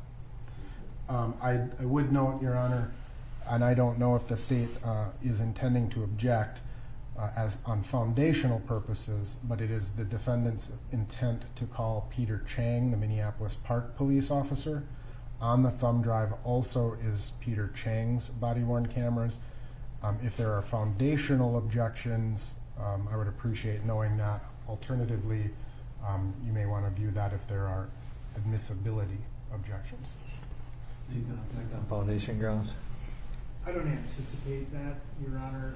Let me review that issue, but I don't see a reason to object on foundational grounds, but substantively, there will be some objections. All right, and when do you want to deal with this? Is for your case, correct? It is for experts, both with respect to use of force considerations as well as medical issues. All right. When would you like to actually argue this? Tomorrow morning, or is today Wednesday? Thursday or Friday is fine with me. Could we do it Friday morning, Your Honor? Sure. And then Let's do that Friday at 9 a.m. then. At 9 on Friday. Yes. I don't think it should take longer than that. Okay. Anything else for the record, though, before we adjourn? Only that I'll offer the thumb drive as a court exhibit for purposes of consideration. Yeah, we'll mark it as a court exhibit essentially for an in-camera review or as an offer of proof pursuant to the motion to admit the entire. And Your Honor, then just for the record, I think that this was initially posed as an objection to our exhibit, and you received that those exhibits subject to that objection. It seems that this is more of an affirmative offer in his case, and so I'd ask the court to overrule the objection and receive all of the exhibits we've offered today substantively. With respect to the objection that I did make earlier, it was just to note I have no objection to the court receiving those items formally, but I would also be offering these. All right. I'll receive all the exhibits that were provisionally received as formally received, and we'll deal with the admissibility of the new court exhibit and its components on Friday at 9 a.m. Thank you, Your All right. Anything else for the record? Honor. No, not for the state. Thank you. Lieutenant, thank you. Thank you. You can step down. All right. We're adjourned until, do we need 9 o'clock? Let's do 9 o'clock tomorrow just in case any motions pop up in the meantime. 9 o'clock tomorrow, 9:30 for the jury is most likely. Thank you.